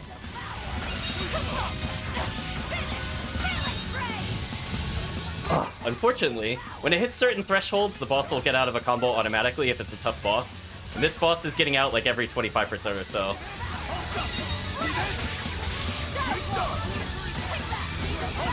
We're gonna give it another soul so I can boost my damage. Well, I gotta block. There we go. I think we're not doing too bad, but this boss has got some serious health, as you can see.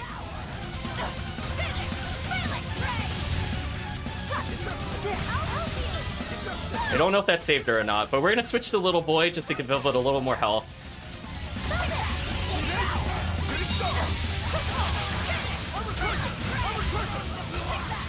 I think the next time I get a solid stun on the boss, I'm gonna try to kill it. Again, the higher her hit count, the more damage she's doing. You can see her damage is already scaling really high. She got it up to 500 from 200. But again, this boss is really stubborn. So we're just gonna constantly try to give it status ailments. Oh, I got out of it again, chat. That's a shame.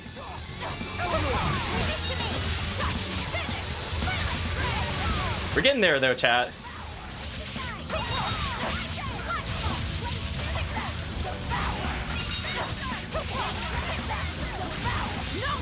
Oh, we got the level 2. This might be enough damage, I'm not sure. Now, rise, Ooh, let's try to go for the finisher, chat. Ready to die? Think you can dodge? Just try. Perfect mayhem. Actually, they're doing little too little damage. I don't know if we got this. It had 90,000 health. We're doing about a third of its health. Yeah, it's a little shy, unfortunately. I'm gonna block a little bit just to get a reset.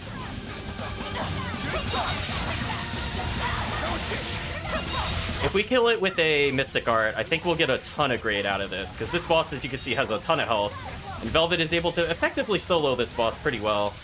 And it has a lot of souls, because it killed one of our allies. So sorry, Aizen, you will not get the grade. I am not reviving you. Sorry.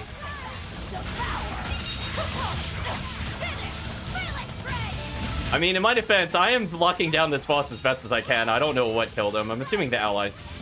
They're the stupid zombies killed him. Okay, so I'm gonna hold still for a second. That was so poorly timed. Oh no, now I must use a life bottle. Darn, we're not gonna get grade now. It hit me the moment I left Therian form with an uninterruptible attack. That sucked. Yeah, we're not gonna get any good grade now. That sucks. I'm gonna go for that soul, though. I guess since we're not getting good grade anyway, I might as well just revive him. Whatever. Man, I had him on lockdown for so long, though. Problem is that, again, he's just so vastly higher level compared to us.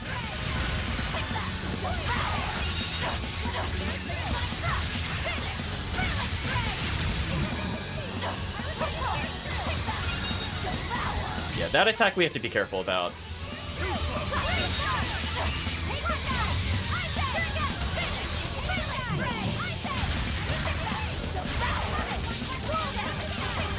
I'm using more Break Souls to give him more souls in general, because I want to make sure he gets stunned longer. As you can see, we put him almost back up to 4 souls, so I'm just going to keep going, chat.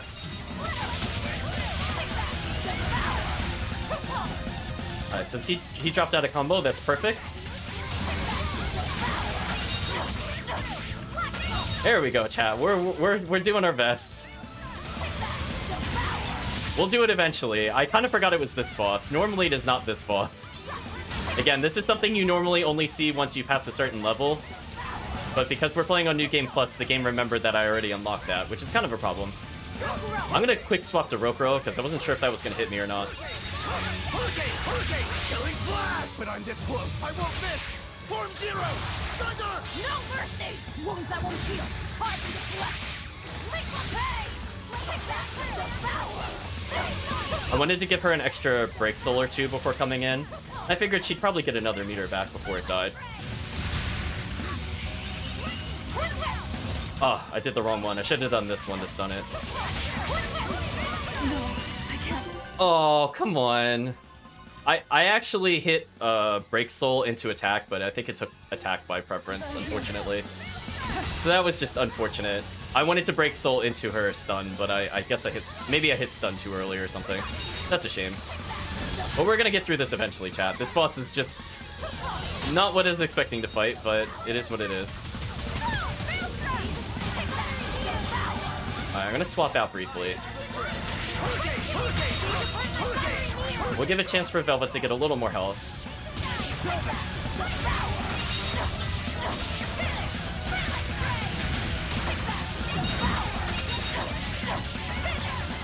There we go. Now we're starting to get a good combo going. Little boy, I need you to come in and finish him. No! Why did... Oh, it put it on semi-auto. Oh my gosh, the game is trolling me. When did that happen? Chad, I don't know when that also explains some things. So, the problem with semi-auto is that because it was targeting it didn't use the move from where I was standing. It used it from where it thinks the move should have landed. So it started moving me because the boss's head moved. Which was just like a series of unfortunate events. Alright, this should kill the boss. There we go, chat. Whew. We still... Okay, we didn't get a ton of grade, chat. But can we discuss how much gold that is? You know what, chat? That was worth it alone for the gold. Yeah, that's fair. So, I would have had... Wow, chat. I would have had almost 200 grade. Because if you get a flawless victory, you can basically remove that 96 and flip-flop it. So I would have had over 200 grade. But that's fine. We'll still take the 32 grade. It does save us some time. And again, it helps max literally basically everything else. So we got Longing Ignis Sight, so we should probably at least see what that does. Which we're not really supposed to have at this point, but we'll take a look. So we saw the one of Affinity, which is not too bad. And then this one is... Oh, actually, this is brand new. When no items are received after combat, drop rates for the next... Increased by 2% on hard or higher. Okay, so this just makes it more likely we're gonna get items. That's good. Oh, that's right, we had Ventites. We didn't even have the Ignis Sights, so that's actually a brand new item that we got some early access to. Hey, look, Velvet's done with her kind of mediocre belt. Why don't we switch her back to the God tier belt? Oh, by the way, chat, she now can get 6 blast gauge. It's over. She can chain 2 Mystic Arts in one combo. It's actually over. Rest in peace, any enemy attempting to defeat me. Well, anyway, we beat a super boss. The boss of this area is difficult, but I don't think quite on that kind of tier. I don't think so. Lose a little bit of armor, but get more physical attack. Sure, why not? Quartz Bracelet is maxed. He doesn't have anything new to wear, so I'll just keep him with this. Plus it increases his equipment learning skill speed, which is not too bad. Well, he's done, so I can just swap him for this. Hey, we lose a little bit of focus, but we get more armor, and I'd prefer Aizen to not explode, because he did die in that previous fight. So, it would be nice if he didn't explode. That's just all I'm saying. Wow, his stats are kind of sad, though. Can we please step it up? A little better.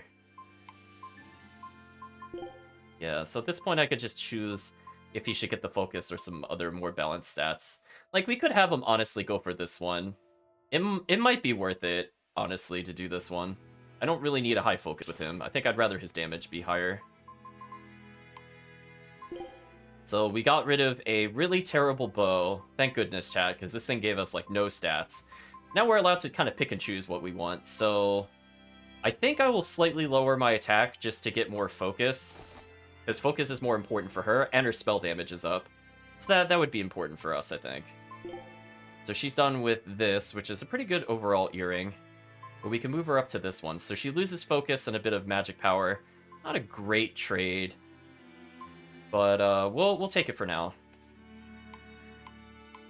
There we go, chat. We fought a super boss way earlier than we were supposed to, and because of that, it gave us a little close to $250,000. I think we're good for money for a while, chat.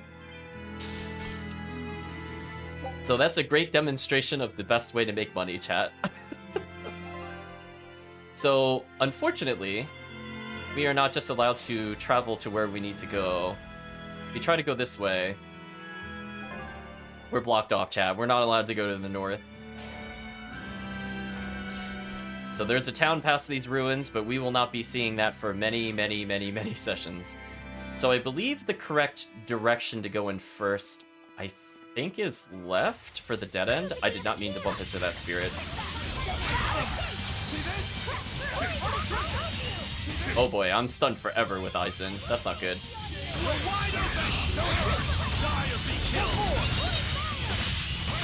I'm sorry. Does he literally? Oh, so now, chat. Whenever he does two your wide opens into the dive, it gives him exactly a blast gauge. That's kind of unfair. So, chat, he's at max gauge again, because of course he is. Of course he is, chat. Victory is ours. We got a new move called Last Throws, and Rokuro learned a new ability, Double Haze. Okay, I mean, you know, we're all roughly level 30 except for Eleanor and Magilu. I think what we should do is we should sub out Rokuro for maybe Eleanor, I'm ready to go. so she could get some experience. And then Aizen doesn't really need experience, so let's give Magilu a chance to level. So let's take a look at the arts that we unlock. So Last Throws. Coils up and releases full-body corkscrew, releases whirlwind, and Gulfs has a chance to knock them down.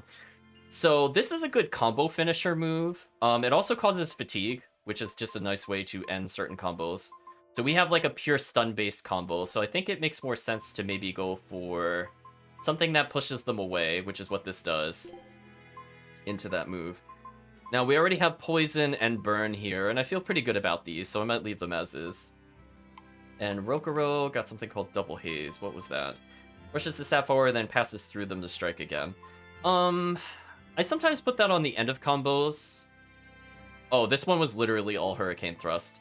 I sometimes put it on the end of combos just to get more SG recovery. I suppose I should vary these a little bit. Like, not a huge amount. Maybe something like this would be okay. Yeah, maybe like something like this would be okay. Just to get a little more variety. Oh, we already have Mowing Blade. Do we have anything else that's different? Not really.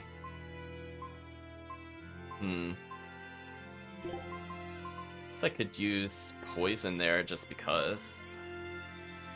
We Hurricane, so it's fine. We don't need it to be super crazy.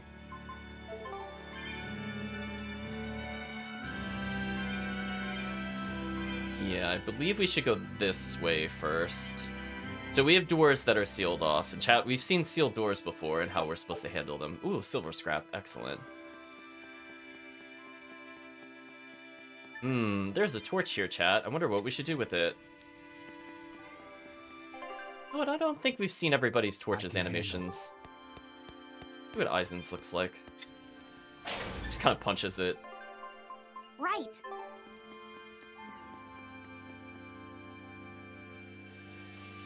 Luffy sets speculation. Hello, Skid. These ruins. This feels like a sad place. Sad? In what way? Sorrow permeates this place. As if left behind by people who suffered torment and death. I guess that's a weird impression to get by just looking at some ruins, huh? I'd trust my feelings if I were you. They'll often lead you to the truth of things. Besides, what you're feeling would explain a thing or two about these ruins. It would?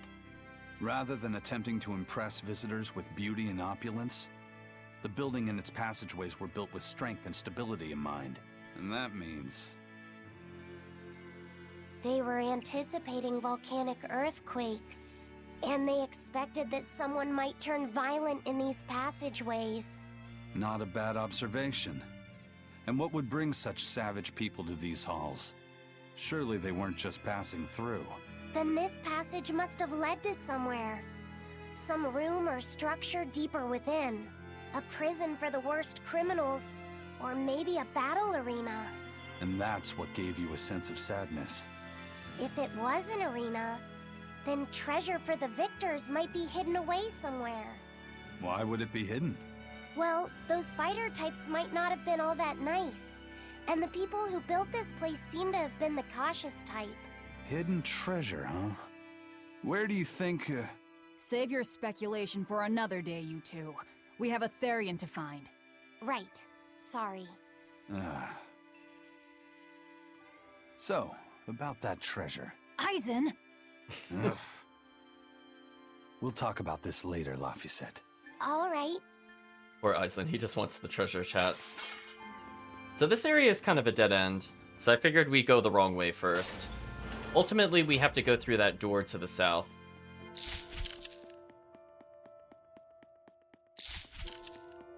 We need the cat souls, chat. We need to be made whole once more. There's also an optional skit over here, which is nice. Hello, Red Herb. I think this is the first time we've really seen red herbs. I mean, like, we've seen a lot of regular herbs, but I don't recall seeing too many before this point. Anyway, this increases attack power by 3, which would be absolutely broken on Velvet, don't get me wrong, but it's still going to Little Boy. So Eisen is insanely overleveled. We'll leave out these characters for now. We want Laphicet to gain levels and Eleanor to eventually gain levels, so I feel like this is a good balance. Although I doubt we'll get into too many combats unless it's by accident. You never know, chat. Also, with only one melee character in the party, it gives me a lot less to think about that. Oh, there's a Nord doll here. That's kind of random. Look at it, chat. I'm sure that brings back memories. Turtles! Turtles! Boil oysters in the cloisters! Oh, got another letter for you, Eisen. Okay. Maybe it's from your sister this time. You want to read it? Me? Please allow me. Now then. Your cruelty knows no bounds. You bring deep sadness to a fair maiden's heart with each passing day. Repent or else I'll be forced to intervene. This is your final warning. And that's it. Wow, this person sounds really mad. Eisen, what did you go and do to make the fair maiden cry? I don't know, but I could try a couple things on you. Ooh, excuse me if I forget to be scared. The letter mentions a fair maiden. Do you think it refers to your sister? What? Oh, you could be onto something. She must be lonely so far away from her brother. It sounded like she's pretty fond of you. Are you suggesting that Eisen's sister wrote these letters? I mean, they're certainly unusual, but... My sister wouldn't write something like this. Then maybe it's someone who's spending a lot of time around her. Like, oh, a man whose shoulder she cries on. Damnation, Magilu! My sister doesn't have any guy clinging onto her! Do you know something I don't? Prove it! Bring him here right now! Calm down, Eisen. No one's saying that. But if you're really that worried, why don't you go see her? Have you... not done that since you left? I did go back once, a long time ago. But as soon as I showed up, a crowd started to gather. Overcome by malevolence, they turned into demons and attacked my sister then and there. Do you think it's your fault that happened? What do you think? I'd moved us to a safe place, low in malevolence and high up a rugged mountainside. So much for coincidence. I haven't gone back to see her since. Changing topics. I know I said these Nord dolls were a little off, but I think I'm starting to see that as part of their appeal. Huh? My point is, no matter how odd it might be, any gift could make a girl happy if it's given from the heart. Sorry, you can't have one. Seeing Eisen get very protective over his sister, they're making reference to a very specific mountain range that shows up in Zesteria, which we've seen before on the stream. Gotta stay away from those crowds, chat.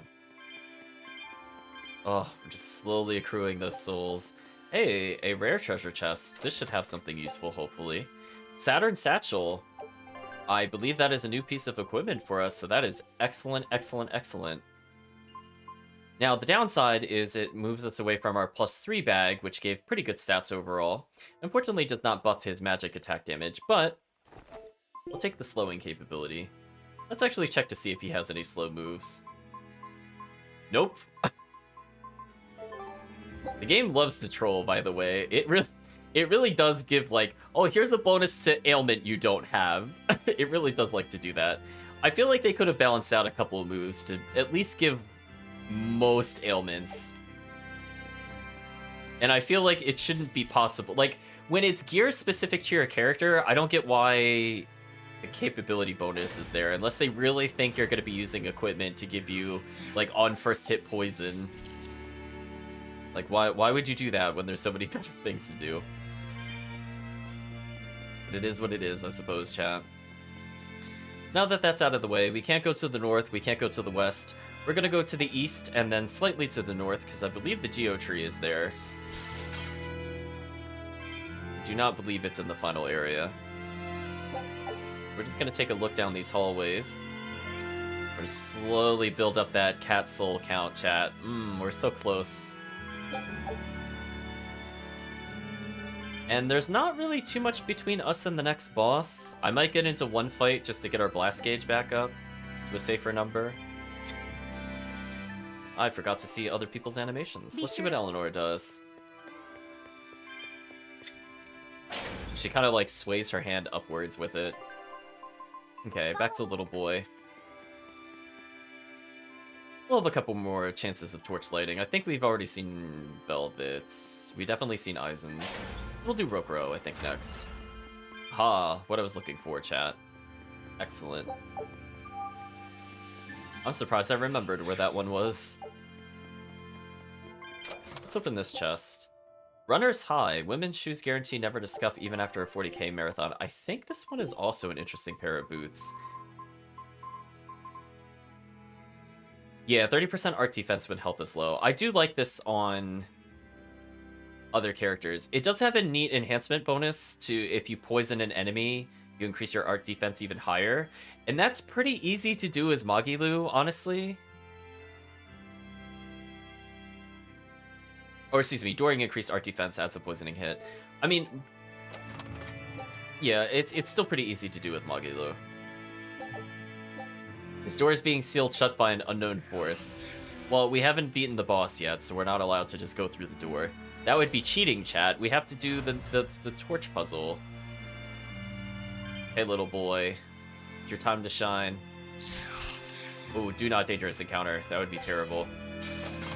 You know what, chat? I'm gonna quick save. I really don't want to lose progress to a dangerous encounter, because keep in mind, if we die in the dangerous encounter, we have to go back to the last time I saved.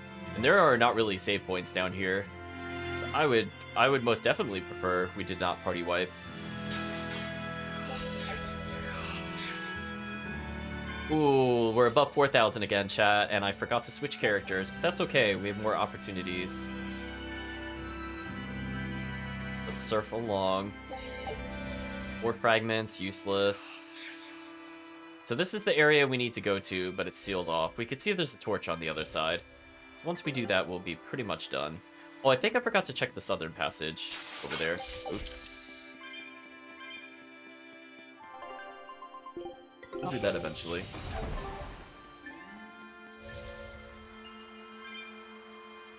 And a few more cat souls, chat. Never enough cat souls. Oh, another torch is here. Heading out. What do you do, Rokuro? Oh, you do like another hand wave. Follow me. Kinda tame. And we'll do Velvet just to get Velvet on stream. Get all those unique animations, chat. So I think there was an herb on the other side, but I can't tell. That's fine. I don't think we need this one.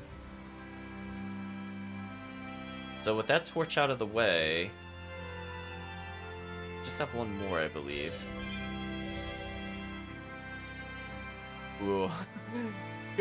Risking that dangerous encounter. Keep. Another hand swipe. Oh, and that opened up a passageway for another torch. I trust you. I think we've seen everybody's at this point. We'll do Magilu's again, I guess. And now that has opened up, so we are good to go.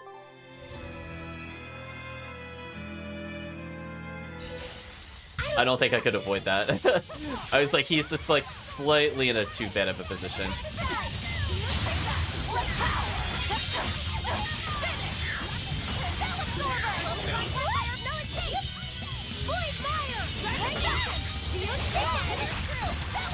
Again, our goal is to just build our blast gauge a little bit more. Okay, Rokuro has it, Aizen has it.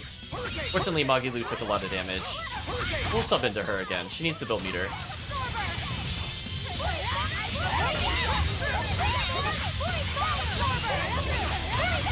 There we go. Now everybody has a decent amount of meter, and Velvet's going above her 4, which is good. This makes life easier, chat.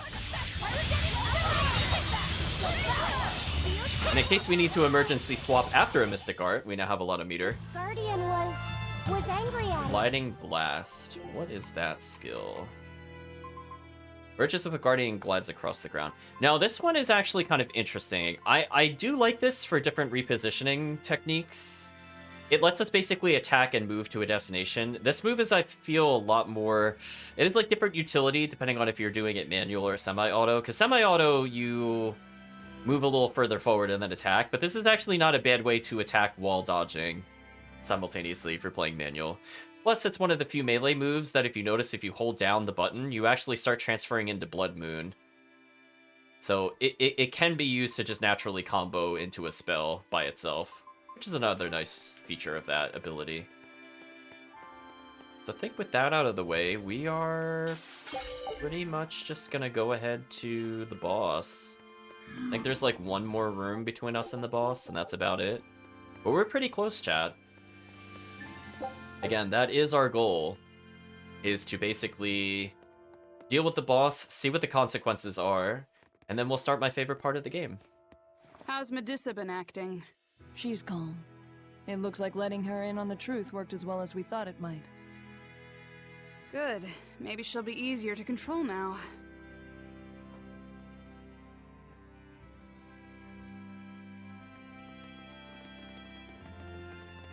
Halt! Who are you? Oh, these poor foot soldiers, chat. Shake your head. You know they're gonna get dunked. Speaking of which. So they're all power linked. That's fine.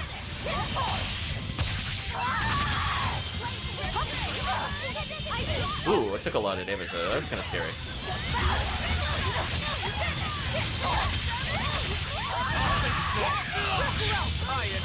I decided to tag swap that. Whoa! Why, wait a minute, why are they doing so much damage? What's going on? Is it because of the power? It's probably because of the power link. That sucks. Well, that's not how I wanted to lose meter. Wait, why is this fight so hard? God, I'm in big trouble. I think I'm actually gonna game over here. Yeah. Huh. Well, that was just a sudden spike in difficulty that I wasn't expecting. What a nasty fight! Hello. I don't even remember this being a real fight when I played the first time. I think it's just due to the power link. It just makes them so much stronger. Which is kind of annoying.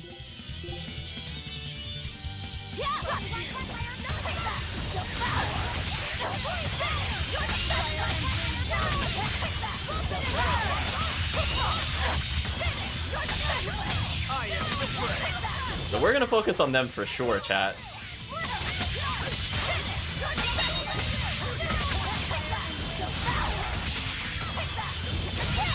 What nasty enemies, chat. We're breaking that power link. Goodbye, enemies. Wait, how did Rokuro die? Come on, Rokuro. I'm doing, like, all the combat right now.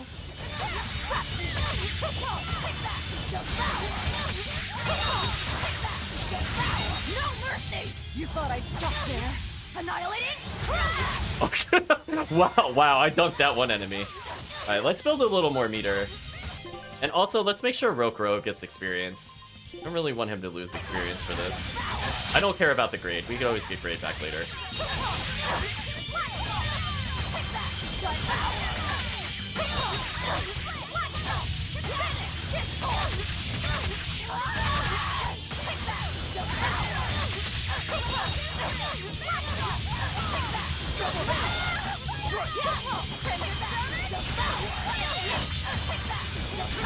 No mercy! You thought I'd stop there? Annihilating crash! So we got a little bit of meter for the next fight. Not too bad. We got at least 1 bar. That's all we could really hope for, honestly. Again, I wanted more of the experience than the grade. And this didn't count as a boss fight. That's why I was like... It's like hands in the air. The enemies just decided to nuke us. So, Medusa really is here. But what's this about the truth and controlling her? So, what a nasty fight, chat. But we got through it. So Power Link Sorcerers equal super evil. We'll keep that in mind in the future. So we got a Force Ring, not too bad. Thinking about if it's worth getting into another fight. Oh, Rokuro has no meter. Ooh, yeah, we're gonna have... If he was not at 0... Oh, because he died, that's right. If he hadn't died, we would have been fine. I wouldn't bother, but... Him being at 0 means he's just a dead Link at the combo, and the AI could swap into him at any point. So let's just get into a casual fight here.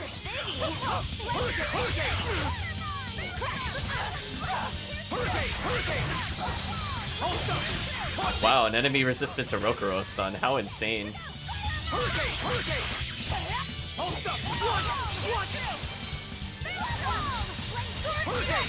There we go.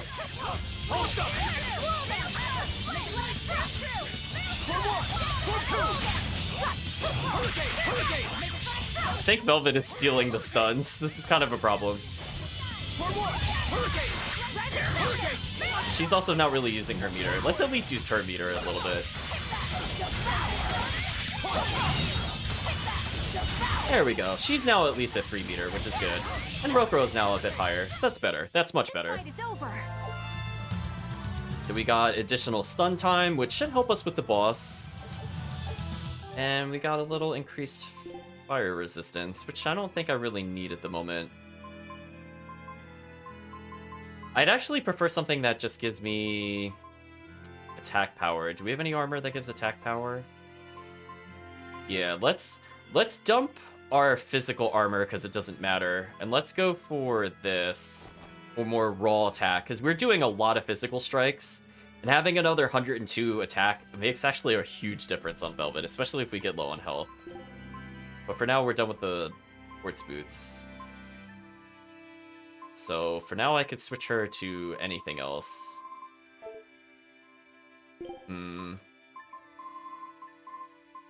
Half wondering if she should even equip Runner's High, because this is not really a great piece of equipment. Oh, it gives some focus, I guess. Guess it's okay. I would prefer to have some magic resistance for the upcoming fight, but I think this is about as good as we're gonna get it. Oh, Magilu gained another cooking level. Good for you, Magilu. Oh, and she actually got to cook a lot more because we did like 9 battles in a row. So how are we doing in the cooking skills, by the way? Because she's just been brewing away. Oh, she's at 11 already. That's excellent, chat. So we're almost past one of the thresholds I need for later without me needing to manually do it. Now, there should be one more torch. I think it's on this side of the room. I think I just missed it because I wasn't looking backwards. Yeah, there it is. There we go, chat. So they're talking about Medusa learning the truth, which is a bit concerning because we know their definition of truth is very warped. So we should probably suspect some bad things, chat, if she's there willingly now. So we dodge all of those enemies to get to the silver scrap. As we go further and further down, we are very, very close to the boss now. Stupid Balmy Fluid, we don't need you. So we just basically have to open up that last door and take that save point. We're gonna see what happens, chat.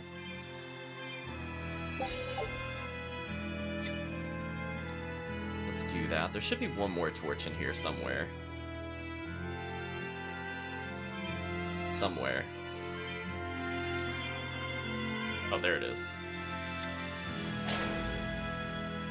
Well, we should take the save points advice and save. just because it looked kind of nasty. Wow, we leveled so many times since we last had a real save. That's actually kind of insane. 3 whole levels for like every character. That's silly. Thing that increases defense +3. You know what? Because Laphicet can't really easily immortality through things because he can't just spam his break soul like other characters, having higher defense there works. We want the little boy to survive everything, because if he's alive, he's halving our damage, which is good. Got another life bottle. I hopefully will not need 25 life bottles on this boss, but this boss brings back a kind of annoying gimmick from Zesteria, and you'll see what I mean as soon as we get to the actual boss itself. So that's one thing I don't appreciate. We could game over on this one. This was another boss I wasn't sure, because it has a bit of a gimmick to it, whether or not we would lose to it. So I'm just curious, will it let us go over here? I think we can unseal the other door now that we're here, just to get the shortcut. Let's do that for now, chat. Gimmick from Zesteria monoliths, kind of. So we are a positive amount of souls up. We're just gonna have little boy hold his hands out and light it on fire. And we're going to, if forced/needed, to take that door to leave this place. Otherwise, for now, we are going to try to beat this boss in one try. We'll see what happens. Again, we can technically win without items. I don't feel like we should really showcase it, because it might require a few retries. I'm more concerned about us having the experience for the fight. Because again, every point that we're behind, it just will spiral out of control. We're gonna go ahead and light the torches. There's not really like a gimmick of like standing on a certain side to light them or light them in a certain order, so puzzles in this game are very tame in comparison to a lot of the other Tales games. And look, chat, it's Medusa. I'm sure things are okay. Let's just go talk to her. I think we could be friends, chat.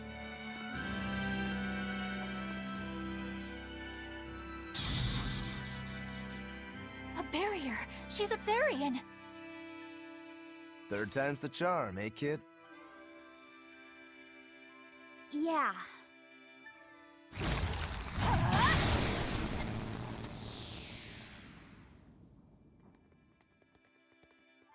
You're Medusa? I am. And who might you be?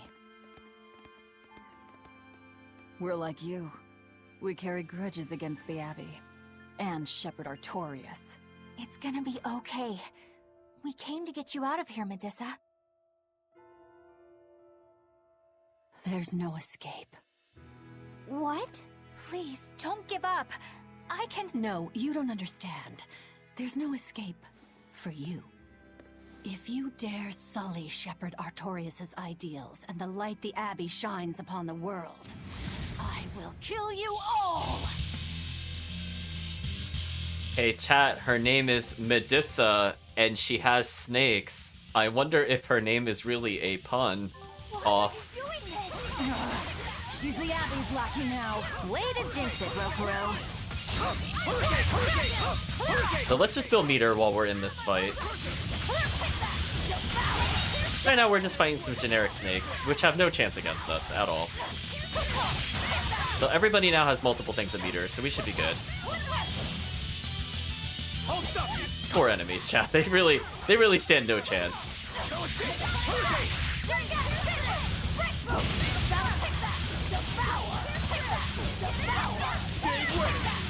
And we're at 6 meter. Fantastic, chat. Fantastic. So, pretty easy fight. This is not the fight I'm worried about. They just keep coming. That snake woman keeps summoning them. If we don't go after her directly, there'll be no end to it. Your left hand. Don't tell me you're the calamity. Why are you doing this, Medusa? Why fight for the Abbey after they forced you to become a Therian? They didn't. I became one of my own free will. But your daughter, slain at an exorcist's hands. You must hate the Abbey for that, don't you? Oh, I feel hate. toward a world where demons spawn from the people's malevolence. You know about malevolence? The Exorcist told me the truth. Diana turned into a demon because of the malevolence she radiated. I knew what I had to do. Become a Therian, and devour malevolence so that such a tragedy would never repeat itself. Dramatic win, chat. What dreadful form my body may take, I will revive Enominat and change this wretched world! And here we go, chat. This is the fight I'm worried about. Fine. We'll take you by force.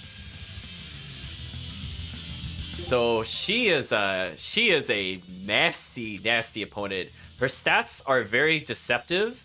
You might notice she has a ton of health. She has something that's super annoying, and that's the Gorgon's Eye, which has a 85% chance to paralyze us on Chaos mode. If we get paralyzed, or if we get petrified, it's basically over.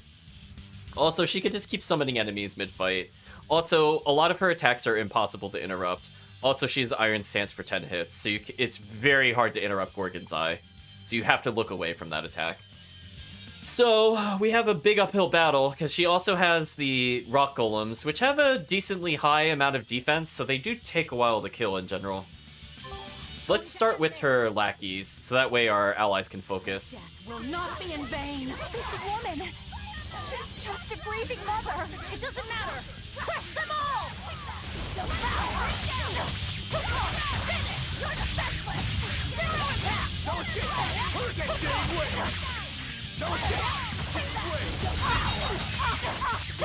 Nope, not quite yet. I want to make sure our spellcasters are absolutely not interrupted for any reason whatsoever.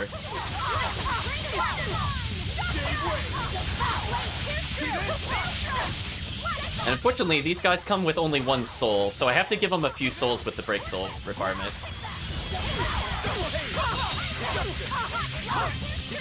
Again, I'm gonna give her another soul that way. That way she's back at 5 souls. Look at the damage we're doing, chat. Look at the damage.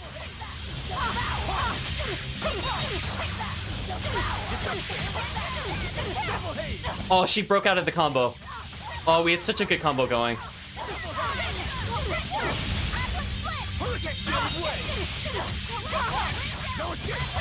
Oh, I got greedy with the combo.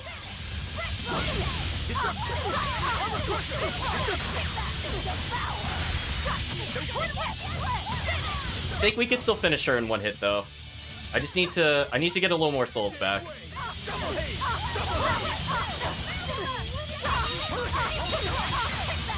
There we go.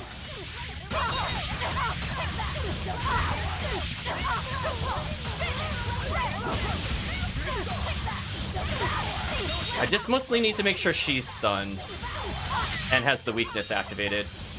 I need our allies to stop focusing on the other snakes, or else I can't get a long combo.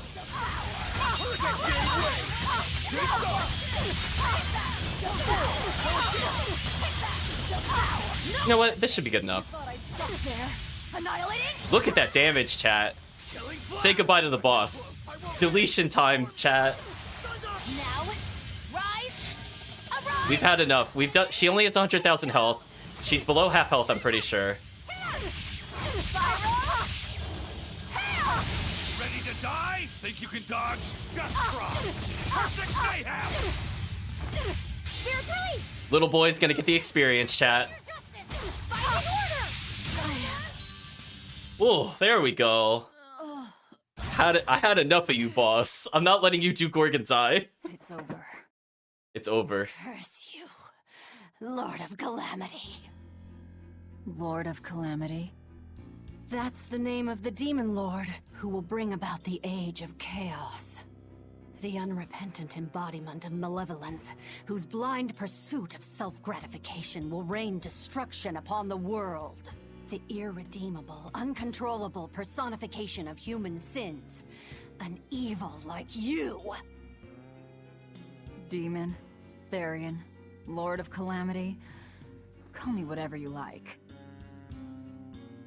But if I'm the supposed Lord of Demons, then you're just a minion to be used as I please. Nothing more.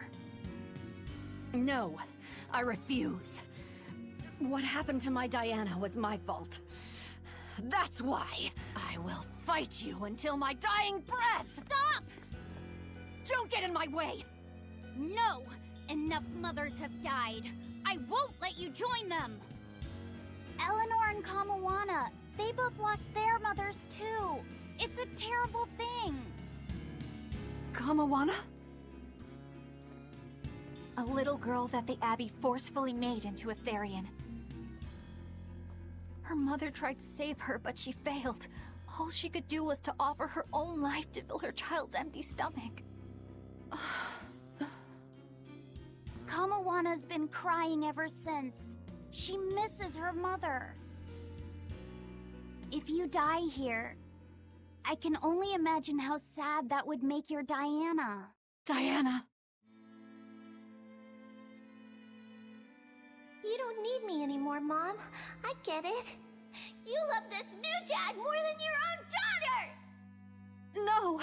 Honey, I did it for you. But you really thought I stopped loving you. And the malevolence made you into a demon. It's all my fault. I'm so sorry. Forgive me, Diana. Medusa. She'll be all right. She's just unconscious. Let's grab her and haul her back. I'll place her under a binding art, just in case.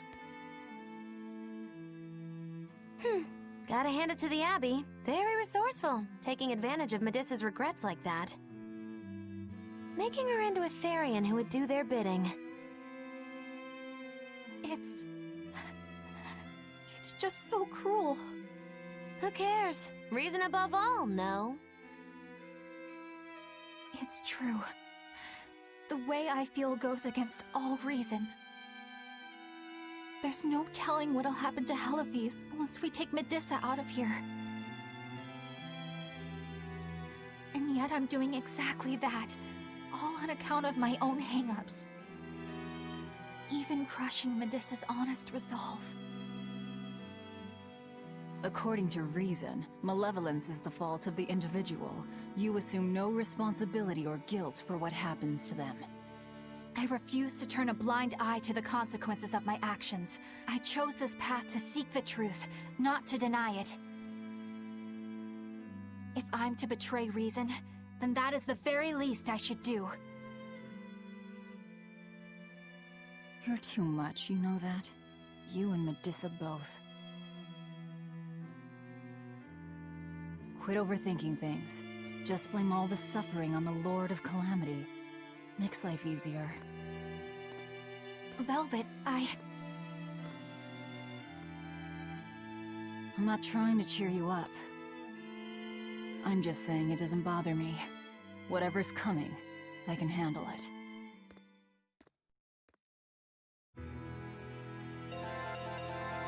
Ooh, look at that grade bonus, chat. Darn right we defeated the enemy by Mystic Art. What an excellent boss battle, chat. Everybody leveled that I wanted to have level, except for Eleanor. But you know, you got kind of close, I guess.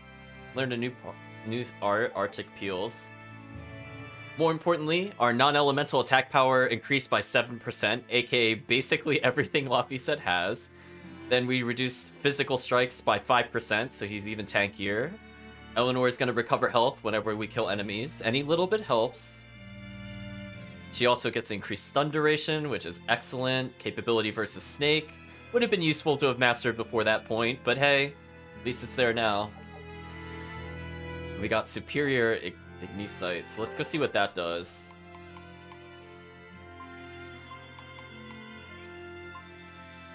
Sometimes attack plus 8 might become attack plus 15, so that's good.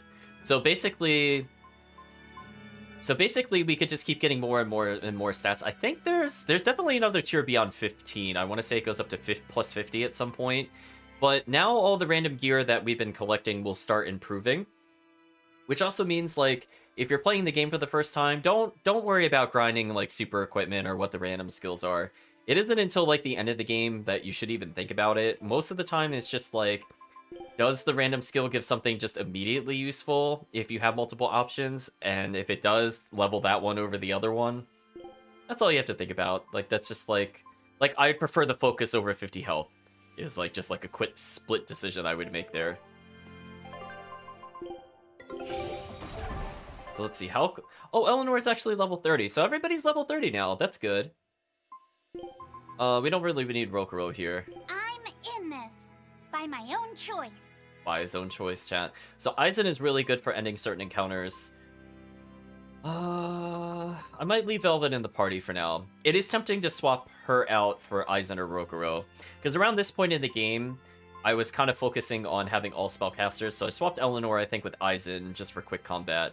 But because I do want to level Eleanor for later, I'm tempted to replace Velvet with Aizen. You want me in? Fine by me. Guess we could do that. Something like that for now. Plus that means no matter who I swap to, chat, all of these characters are spellcasters. So this is kind of like a good idea from like the AI perspective. So what we're going to do is we're just going to very briefly climb up to these stairs, and I think we're going to end for now. We'll talk about expectations for next week.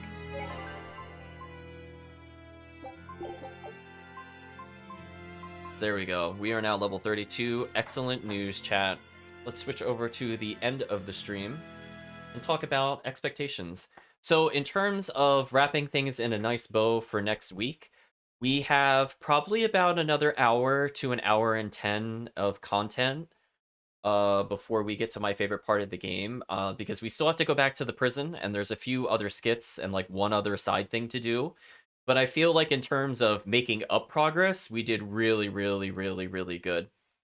So I think from the standpoint of the YouTube videos, I will probably split where we're doing mostly the side story stuff. And I'll just double check some of that, and I'll make it its own separate video, because I do really like the next part of the game coming up, but we haven't been given the destination of as to where we're going to go next. But I want to make sure that that is all in one stream as much as possible. So we might be doing another extended session, I think, next week as well. Just so that we can grab all of those moments in as few videos as possible, I'm thinking. But in terms of progress, I don't think there's any new skills I'm really looking forward to from our allies. I think they have most of the moves that make them pretty fun for the rest of the game. Anytime we level from this point onwards, it's more just kind of nice that we got some abilities. Like, I'll try to make sure to make a note to go back and check a look at Arctic Peel, for example. But in terms of character usefulness, they all have their mid-level spells, except for one specific spell I'm waiting for from Magilu. And once we get that, it's kind of over, because we could stun lock bosses forever. And as you can see, we've been getting all the boots to increase the stun duration, which just lets us combo longer, which lets us get the weakness combo easier. And the more moves we have, the easier it is to hit this enemy weaknesses. So Velvet, I'm just looking forward to having more variety in what she can hit.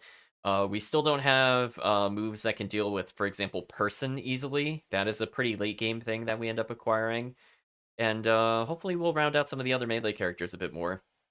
But I think our goal is to turn basically everybody except for Rokuro into spellcasters. And we'll lean on Velvet and Rokuro to be kind of like either a combo starter or a combo ender, since we're making them use the power titles. The power title definitely works on Velvet. You've seen the damage is just completely absurd. Her Mystic Art is doing like 5 to 6 times more than everybody else's. So if she could potentially do 2 Mystic Arts in one combo, she could set herself up for even more damage. If she gets one more Blast Gauge, if the chat is curious, she could do her level 2 and then do her level 1 as a finisher. Or vice versa, if she level 1s at first and there's so many hits in the combo due to the other Mystic Arts, she could then go into her level 2. So eventually the late game will be all about looping our Mystic Arts, and as we get more and more Blast Gauge increase, I won't need the titles so much that increase it. We'll be looking just to get raw power, and obviously, because Mystic Arts potentially can add a lot to the hit count, I believe, for example, one of Magilu's later ones adds like 51 or 52 hits. That leads to some pretty silly damage if you just add another 52% to your Mystic Art damage. So that gets kind of out of control pretty quickly. Also, one thing to keep in mind is that because we have the one where damage of arts are increased by the number of stars they have, keep in mind that Mystic Arts also have stars. So they're being impacted by that other title that we're wearing anyway, on top of the fact that we do more damage the longer we are in a combo. So between all those things, our Mystic Art damage is going to be completely off the charts. And that's what makes the game from going, like, possibly too hard to, like, kind of, like, medium in difficulty. As long as you could set up that blast gauge, I feel like from this point in the game, there's not anything too crazy boss-wise outside of, as I said before, there's a couple of fights in the Northeast Island, which we have not been to and they have not named, so I will not give it a name. Outside of those fights, I don't think there's anything plot-wise that's like ultra hard. So hopefully we'll just continue to do it on Chaos mode, I guess, until the end of the game. We'll try to beat the bonus bosses on Chaos, but you might have to wish me luck because we haven't exactly been power leveling, so that'll be interesting. So I think for next time, I think that's all I can think of for the moment. So I just like to say thank you all for joining. I hope you had a good time, and hopefully you continue to have a good day or a good night, depending on the time zone.